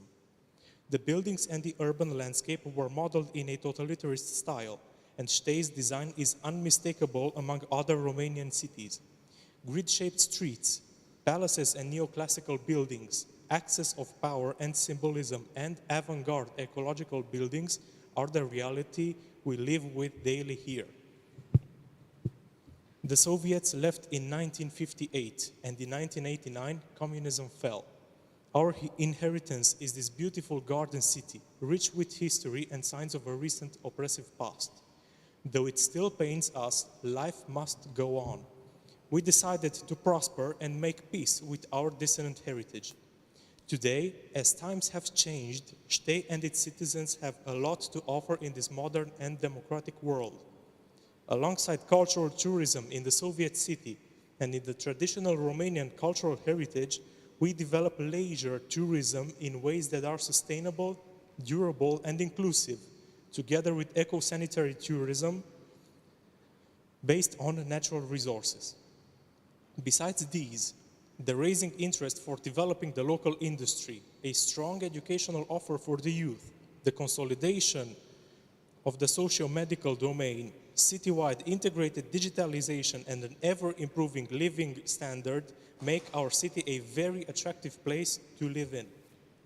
We undertake all these aspects in conformity with the solicitations of the actual European standards regarding norms for the environmental protection, reduction of greenhouse effect gases, and the application of the smart city concepts, such as intelligent environment, intelligent mobility, intelligent governing, intelligent citizens, and intelligent life.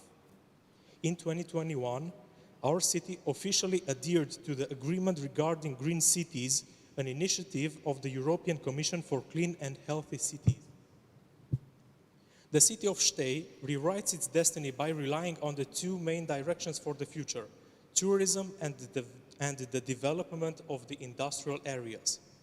As a component of the future touristic activities, the dissonant cultural heritage represented by totalitarist architecture will be an engine for development and a staple element of our city. The preservation and rehabilitation of this complex patrimony, followed by its public promotion and increased visibility on national and international levels, will constitute an important income source for the local budget from the touristic segment. These measures were applied through accessing of European funds that address the mobility and urban regeneration domains in the whole urbanistic ensemble constituted by the patrimonial complex. The addition in 2019 to the atrium cultural route of the European Council represents a solid opportunity to promote the totalitarist architecture at a global scale. We joined along other members of the Atrium Association the Faro project in the EU for Citizens program, and the common activities and transnational events offer the participants the chance to exchange methods and good practices and to promote their respective dissonant heritage among the network members.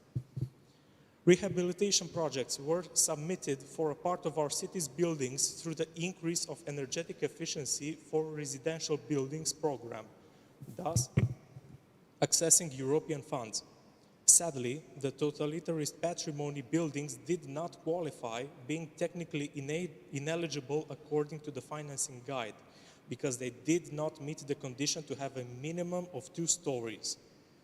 Our proposition is the definition and facilitation of access to funds dedicated for the cultural patrimony buildings through financing programs launched by the European Commission. In the next minutes, I will present you a short movie comprising photographs from our city. Here you can see our main pedestrian street, currently named Unirii and ex-named Lenin. This is one of the main axes of the city. This is the central plaza and the lion-themed fountain that punctuates it. This is the administrative palace, a very important public building of patrimony, which was the HQ of the local mining operations. This is the culture house, a very important public building with its main entrance and 4 colonnades. This is an example of a public building and the residential blocks on the Unirii Street, which are representative for the city of Stey. Here you can see the grid-shaped streets. And this is one type of residential blocks built with ecological materials. This residential duplex is wooden built and it is modular. Here, a project for urban regeneration in a residential neighborhood, and here, a project for the public pool using green energy and geothermal facilities. Here is the new swimming pool, which will have didactic pedagogic functions, and here is the leisure base near the city, which uses the natural lake, and it is a very big project for us using European funds. And so, we come to the conclusion that Stey was totalitarist in the past, but for 20 years we live in liberty and democracy. Stey is a European city in which the human is the center of community development. Now it is time for us to assume democracy with its inherent obligation and rights. Our will is to be connected to Europe through partnerships. We embrace the diversity of the European way of life with enthusiasm and responsibility. As was my pleasure to present you this article in my capacity of counselor to the mayor of the city of Stey. My name is Andrei Oros and I am a student at the University of Oradea. We thank you all and we wish you all good health.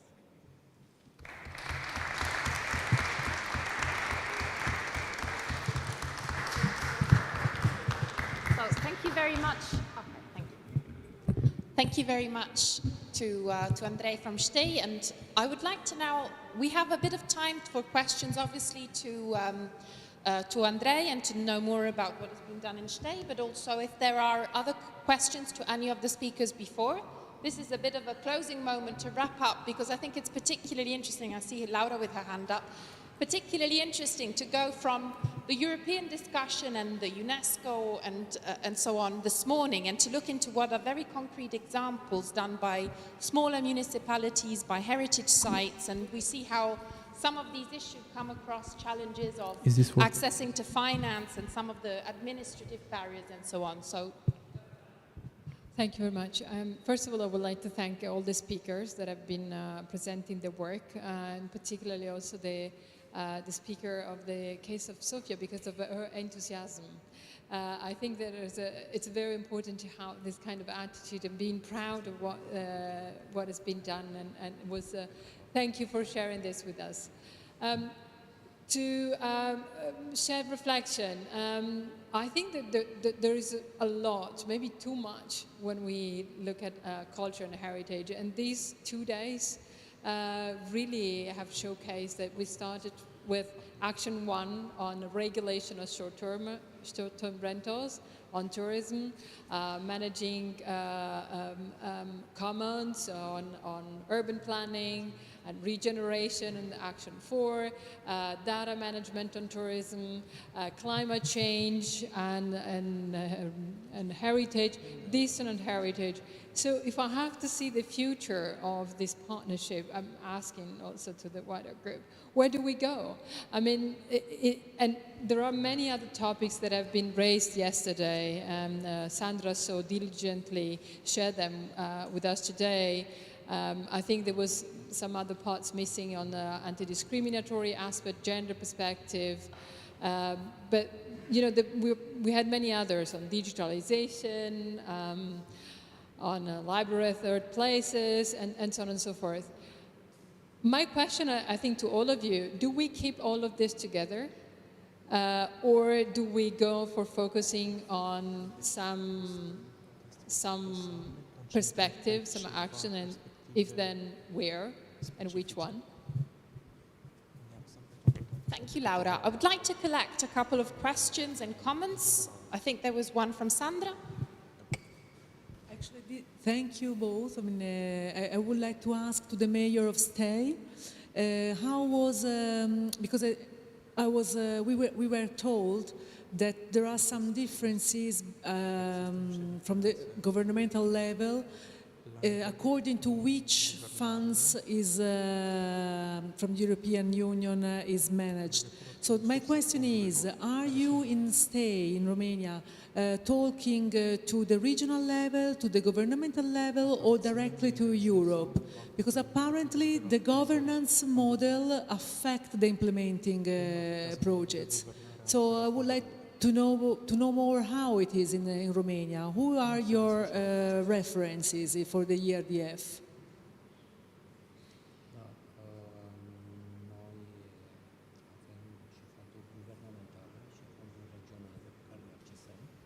We have both government and regional funds that we access.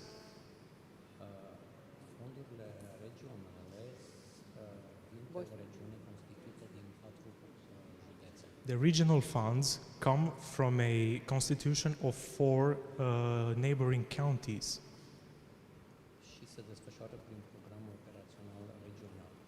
And they are unfolding according to the regional development plan.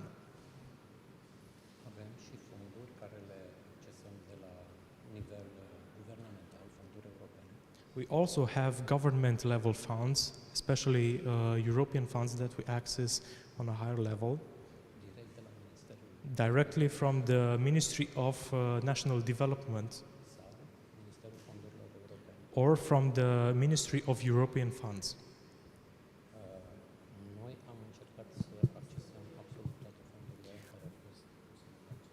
We try to access each and every possible type of funding that we can access at both regional and national level.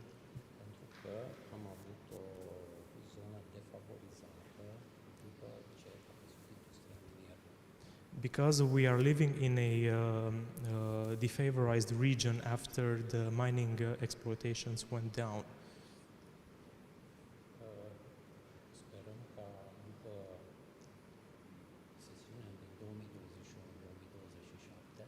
We hope that after the 2021-2027 financing cycle,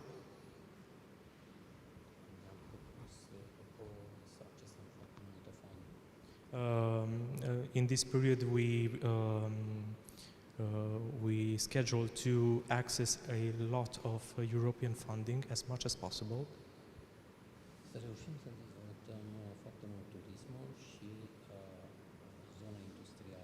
We hope to develop tourism and the industrial areas in our region as much as we can.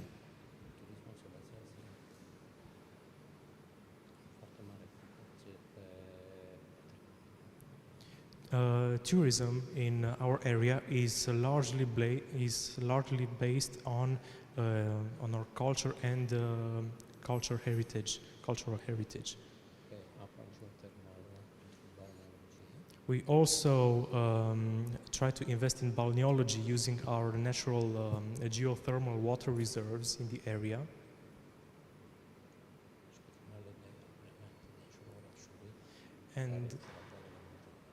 and not just for balneological purposes, but also for leisure purposes, because we are also situated at the base of a range of mountains. And that's pretty much our situation. Thank you for the question. Thank you so much. Thank you. Thank you very much. That was extremely interesting. I would like to ask last comments or questions, please. Thanks for your fascinating presentation. And I go a link to what Christina said, thinking the construction of Notre Dame in Paris. No? The topic is how a monument with an history can be rebuilt, material and immaterial, for the future. No? You, for example,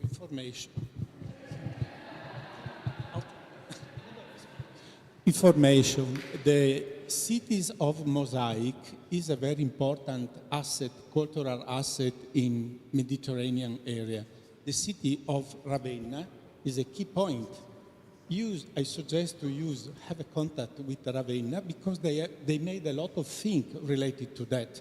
And the lady sure knows something about, imagine, no? And that's for the future. Which is your future that you expect? For example, not only what you presented. I give you an idea.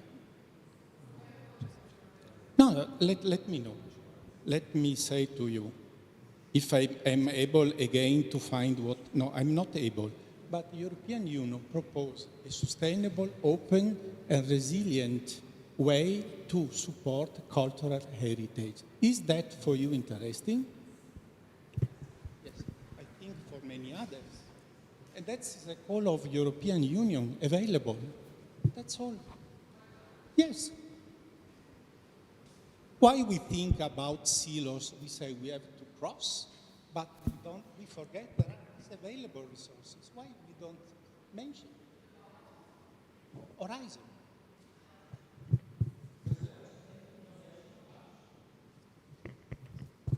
And Dora, also a small question from me. You were talking about that it was 230 kilometers from the seaside, 300 kilometers from Sofia. The site has to be developed touristically. How is that foreseen in a sustainable, environmentally sound, climate change proof way of transporting tourists to a site that's probably in the region has other things to offer or not? Okay, just to shortly mention the Ravenna School, one of our chief restorers is actually of the Ravenna School. So we have this experience as well, and I know they're amazing school of mosaic protection. And about the concept and how we get the people there and what is more involved in this area, it's a very, very rich area of cultural heritage, and we truly believe that this can be a destination, and Buzluca can contribute a lot to develop this destination, because it is very, sorry to say that, but it's very Instagrammable. And this is so people like places like this. And it's very attracting, because when you don't know the sites and you have just the internet and the media to learn about it and to get attracted, and once getting attracted, you can go deep into the cultural and broad heritage of the area, which is really amazing. And I want to give the word to Vasilina to tell a little bit more about it. You asked about the climate regulations?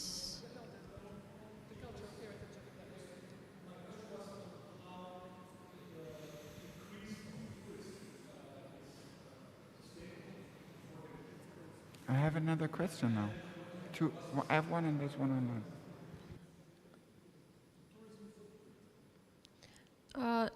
We want to to develop an infrastructure that kind of restricts the cars to the monument, so there's not going to be a tourist, I don't know how to say this. We have to Yeah, we have to bring them, of course, to there. And in our sustainable tourism plan, it is clear this cannot be a mass tourism place. This is already a very niche tourism. So we don't expect, so there will be, of course, buses, which will be from Sofia, and there is an airport in Plovdiv, which could serve, which is still 1.5 hours away. So there is no real direct landing point at Buzluđa, but we think this can be also good, because in this way people can explore much more of Bulgaria. So they wouldn't just land, see Buzluđa and go. They will go through Plovdiv, which is an ancient city of heritage. They will go to Kazanlak, they will go to Gabrovo, they'll see and learn much more about the context of the place. So this is, yes, a negative side, but also opportunity. So I would like, there's 2 more questions that I would like to have that way. 3? 3, okay.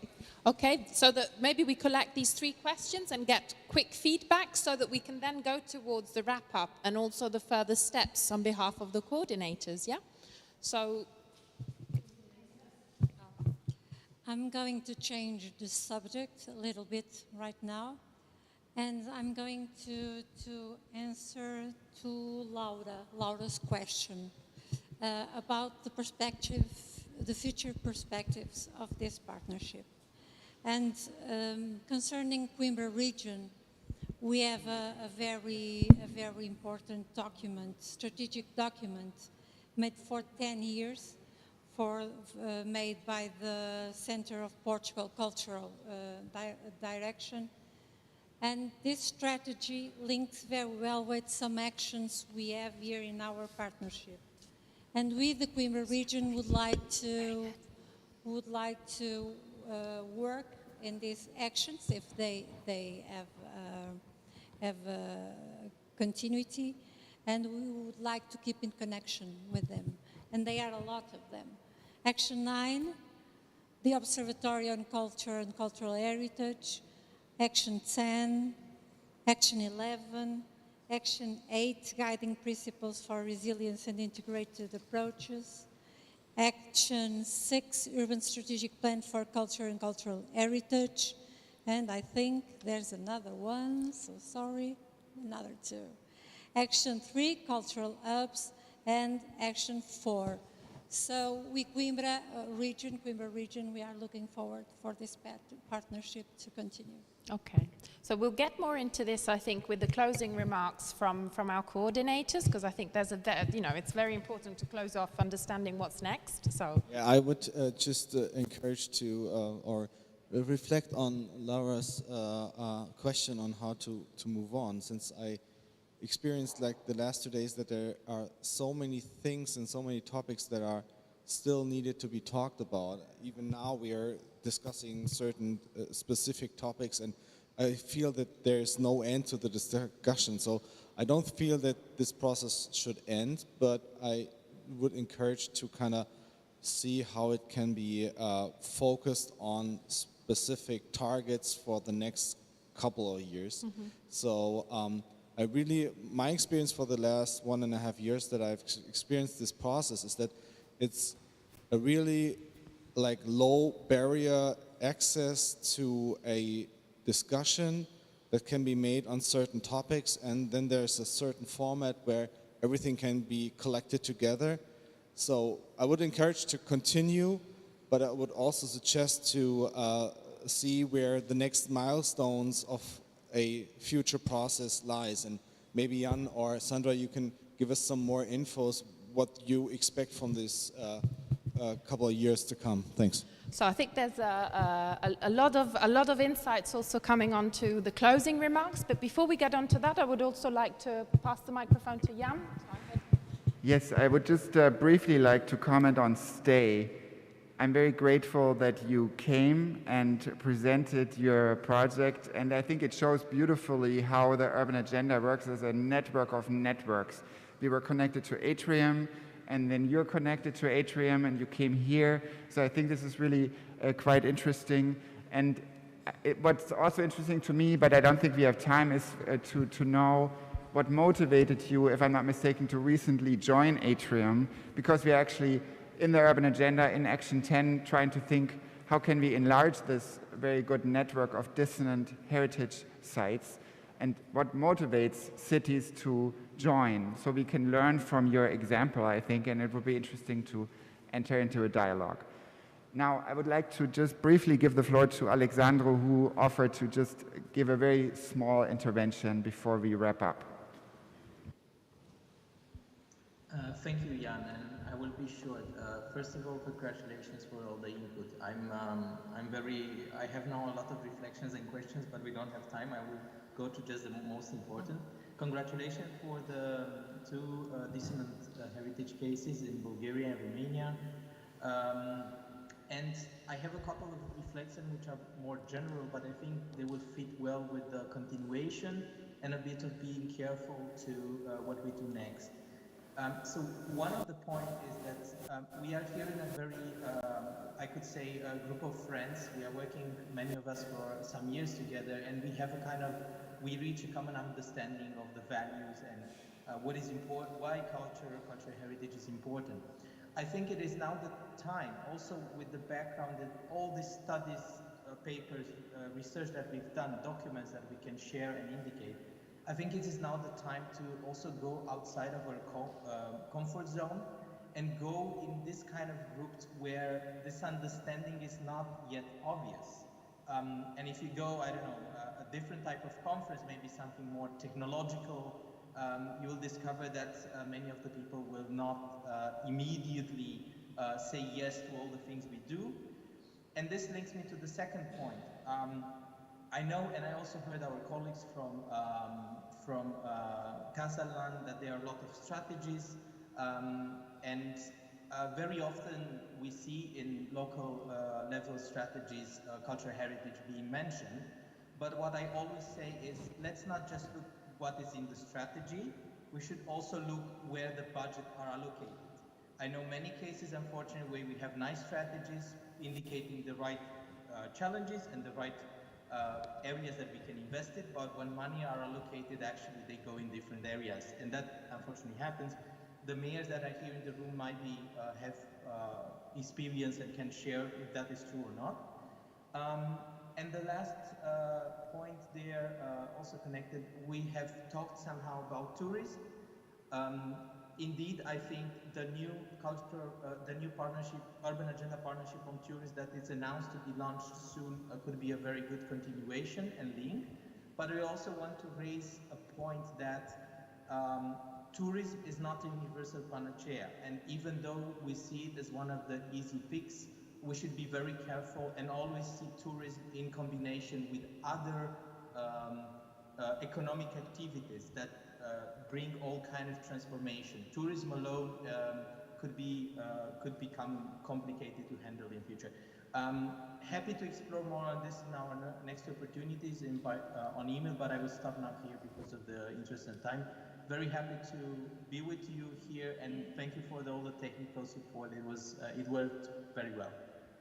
Thank you, Alessandro, and thank you all. So I think at this point we can wrap up this session that was looking into cities, and I would like to thank you all for contributing. So I think it's particularly rich to be having, the cities represented here by the mayor, by the technical offices, by the city foundations and the activists in the city, as well as regions, as well as the national members, and as well as all the supporting European-wide and national networks that are supporting all of this work, together with also research institution. And this is a little bit exactly what we need to replicate more and more in order to be able to really have an impact. And this is particularly relevant, and it came across throughout today and also yesterday in the discussion, that the work cannot finish. So we're going to have to definitely find new ways, because the official framework is over, but at the same time it was all on a voluntary basis as far as I know. So I think this leads me to leaving the mic to the coordinators in order to give some hints on what are the next steps, and in order to leave the further discussion to, opening up the end, so to say. So thank you.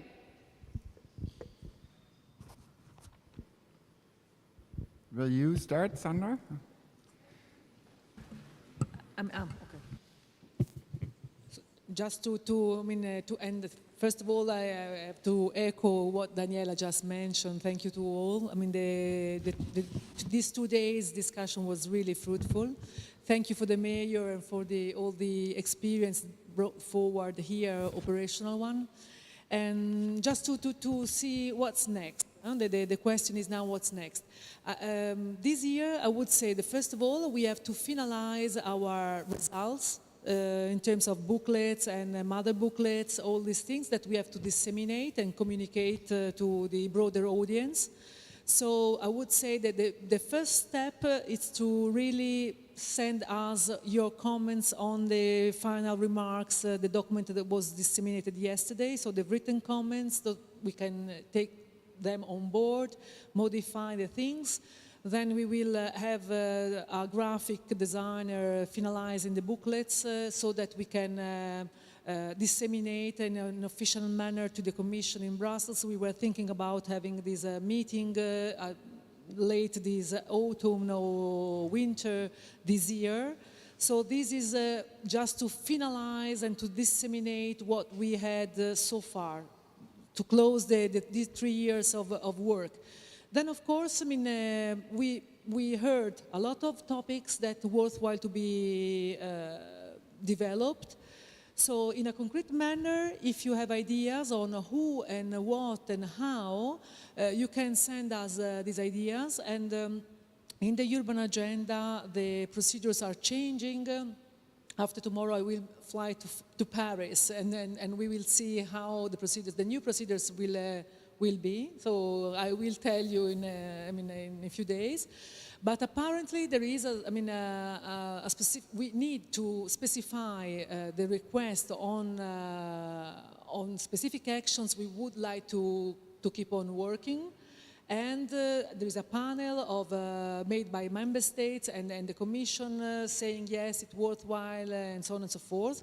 Because in the future, 21st, 2027, this Urban Agenda for the EU will be embedded more and more with what is called European Urban Initiatives. It's 400 million euros managed by DG Regio directly through a secretariat in Lille. Of course, not just for us, for the Urban Agenda for the EU, but specifically for the innovative actions and the urban development networks, meaning people networking to know more each other, and for the Urban Agenda. So it goes directly to different kind of initiatives, but this Urban Agenda is one of these initiatives. This meaning that we have to ask for, not only to be extended as the Commission has already done, because we are now working this year because our deadline was extended by the Commission, said yes, you work more until the end of this year in order to finalize what you did so far. But if we want to officially keep on working on the partnership with new actions or new people, new something, we have to receive a concrete proposal and to bring to the Commission the Member States, so to express and to say. Then, of course, Laura was here. She was Laura from DG Regio, Laura Agman, and she just phoned me that she was really amazed by the strength that this partnership is still showing. So apparently this is not the final event, but I will leave the floor to Giovanni and Jan. To Giovanni. Yes, I think, Sandra, you wrapped it up quite nicely. Maybe on a very technical perspective, we will provide you with the chat that we saved from the 2 days. You'll have these links. And I noted two words that I heard over the last 2 days. One was that this is, in fact, an ending conference, but it's also a beginning conference. And I think that wraps it up nicely. We are coming to an end somehow, but the beginning of something new, we can feel it. We maybe still have to discuss exactly what it is, but I think there is something new, and I invite all of you to contribute to this, because it's a joint effort and we can only do it together. And another word I heard in a lunch conversation today was we need to make some noise now. So I think we're working very, very diligently, but now the time, and I tried to make this point earlier this morning. I think now is the time to really disseminate what we've been working on. So I think that's all from me. Okay, just to conclude, thanks to everybody, and next steps will be to put on the ground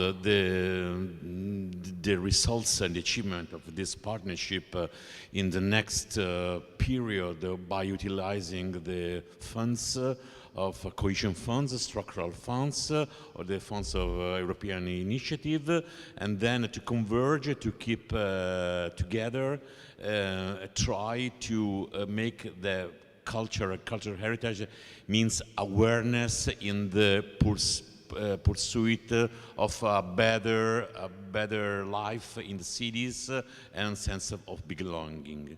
This is the message of this partnership. We want to continue in the future in somehow. So thank you very much. Stay in touch and next to the future. Thank you very much.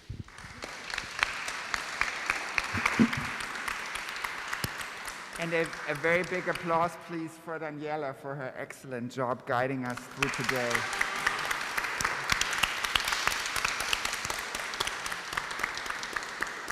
And I think there are some plans for some of us for follow-up beers, etc. So if you want to stick around, there is the opportunity. Otherwise, enjoy the rest of your stay here in Rome. Thank you.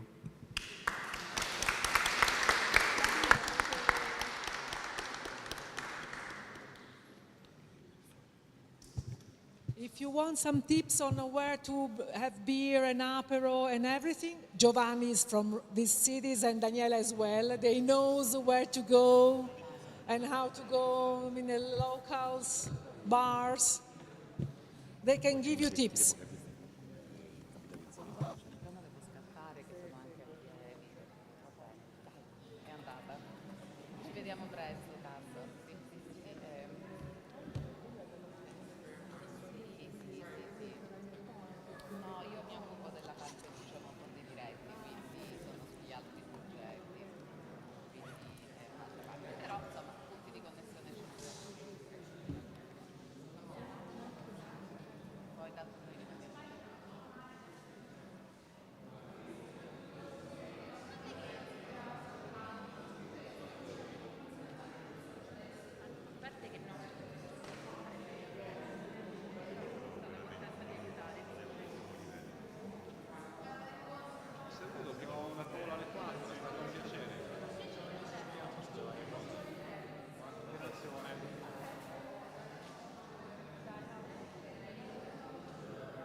very much. Grazie mille. Very nice to meet you. Fantastic. Okay, let's keep alive the network.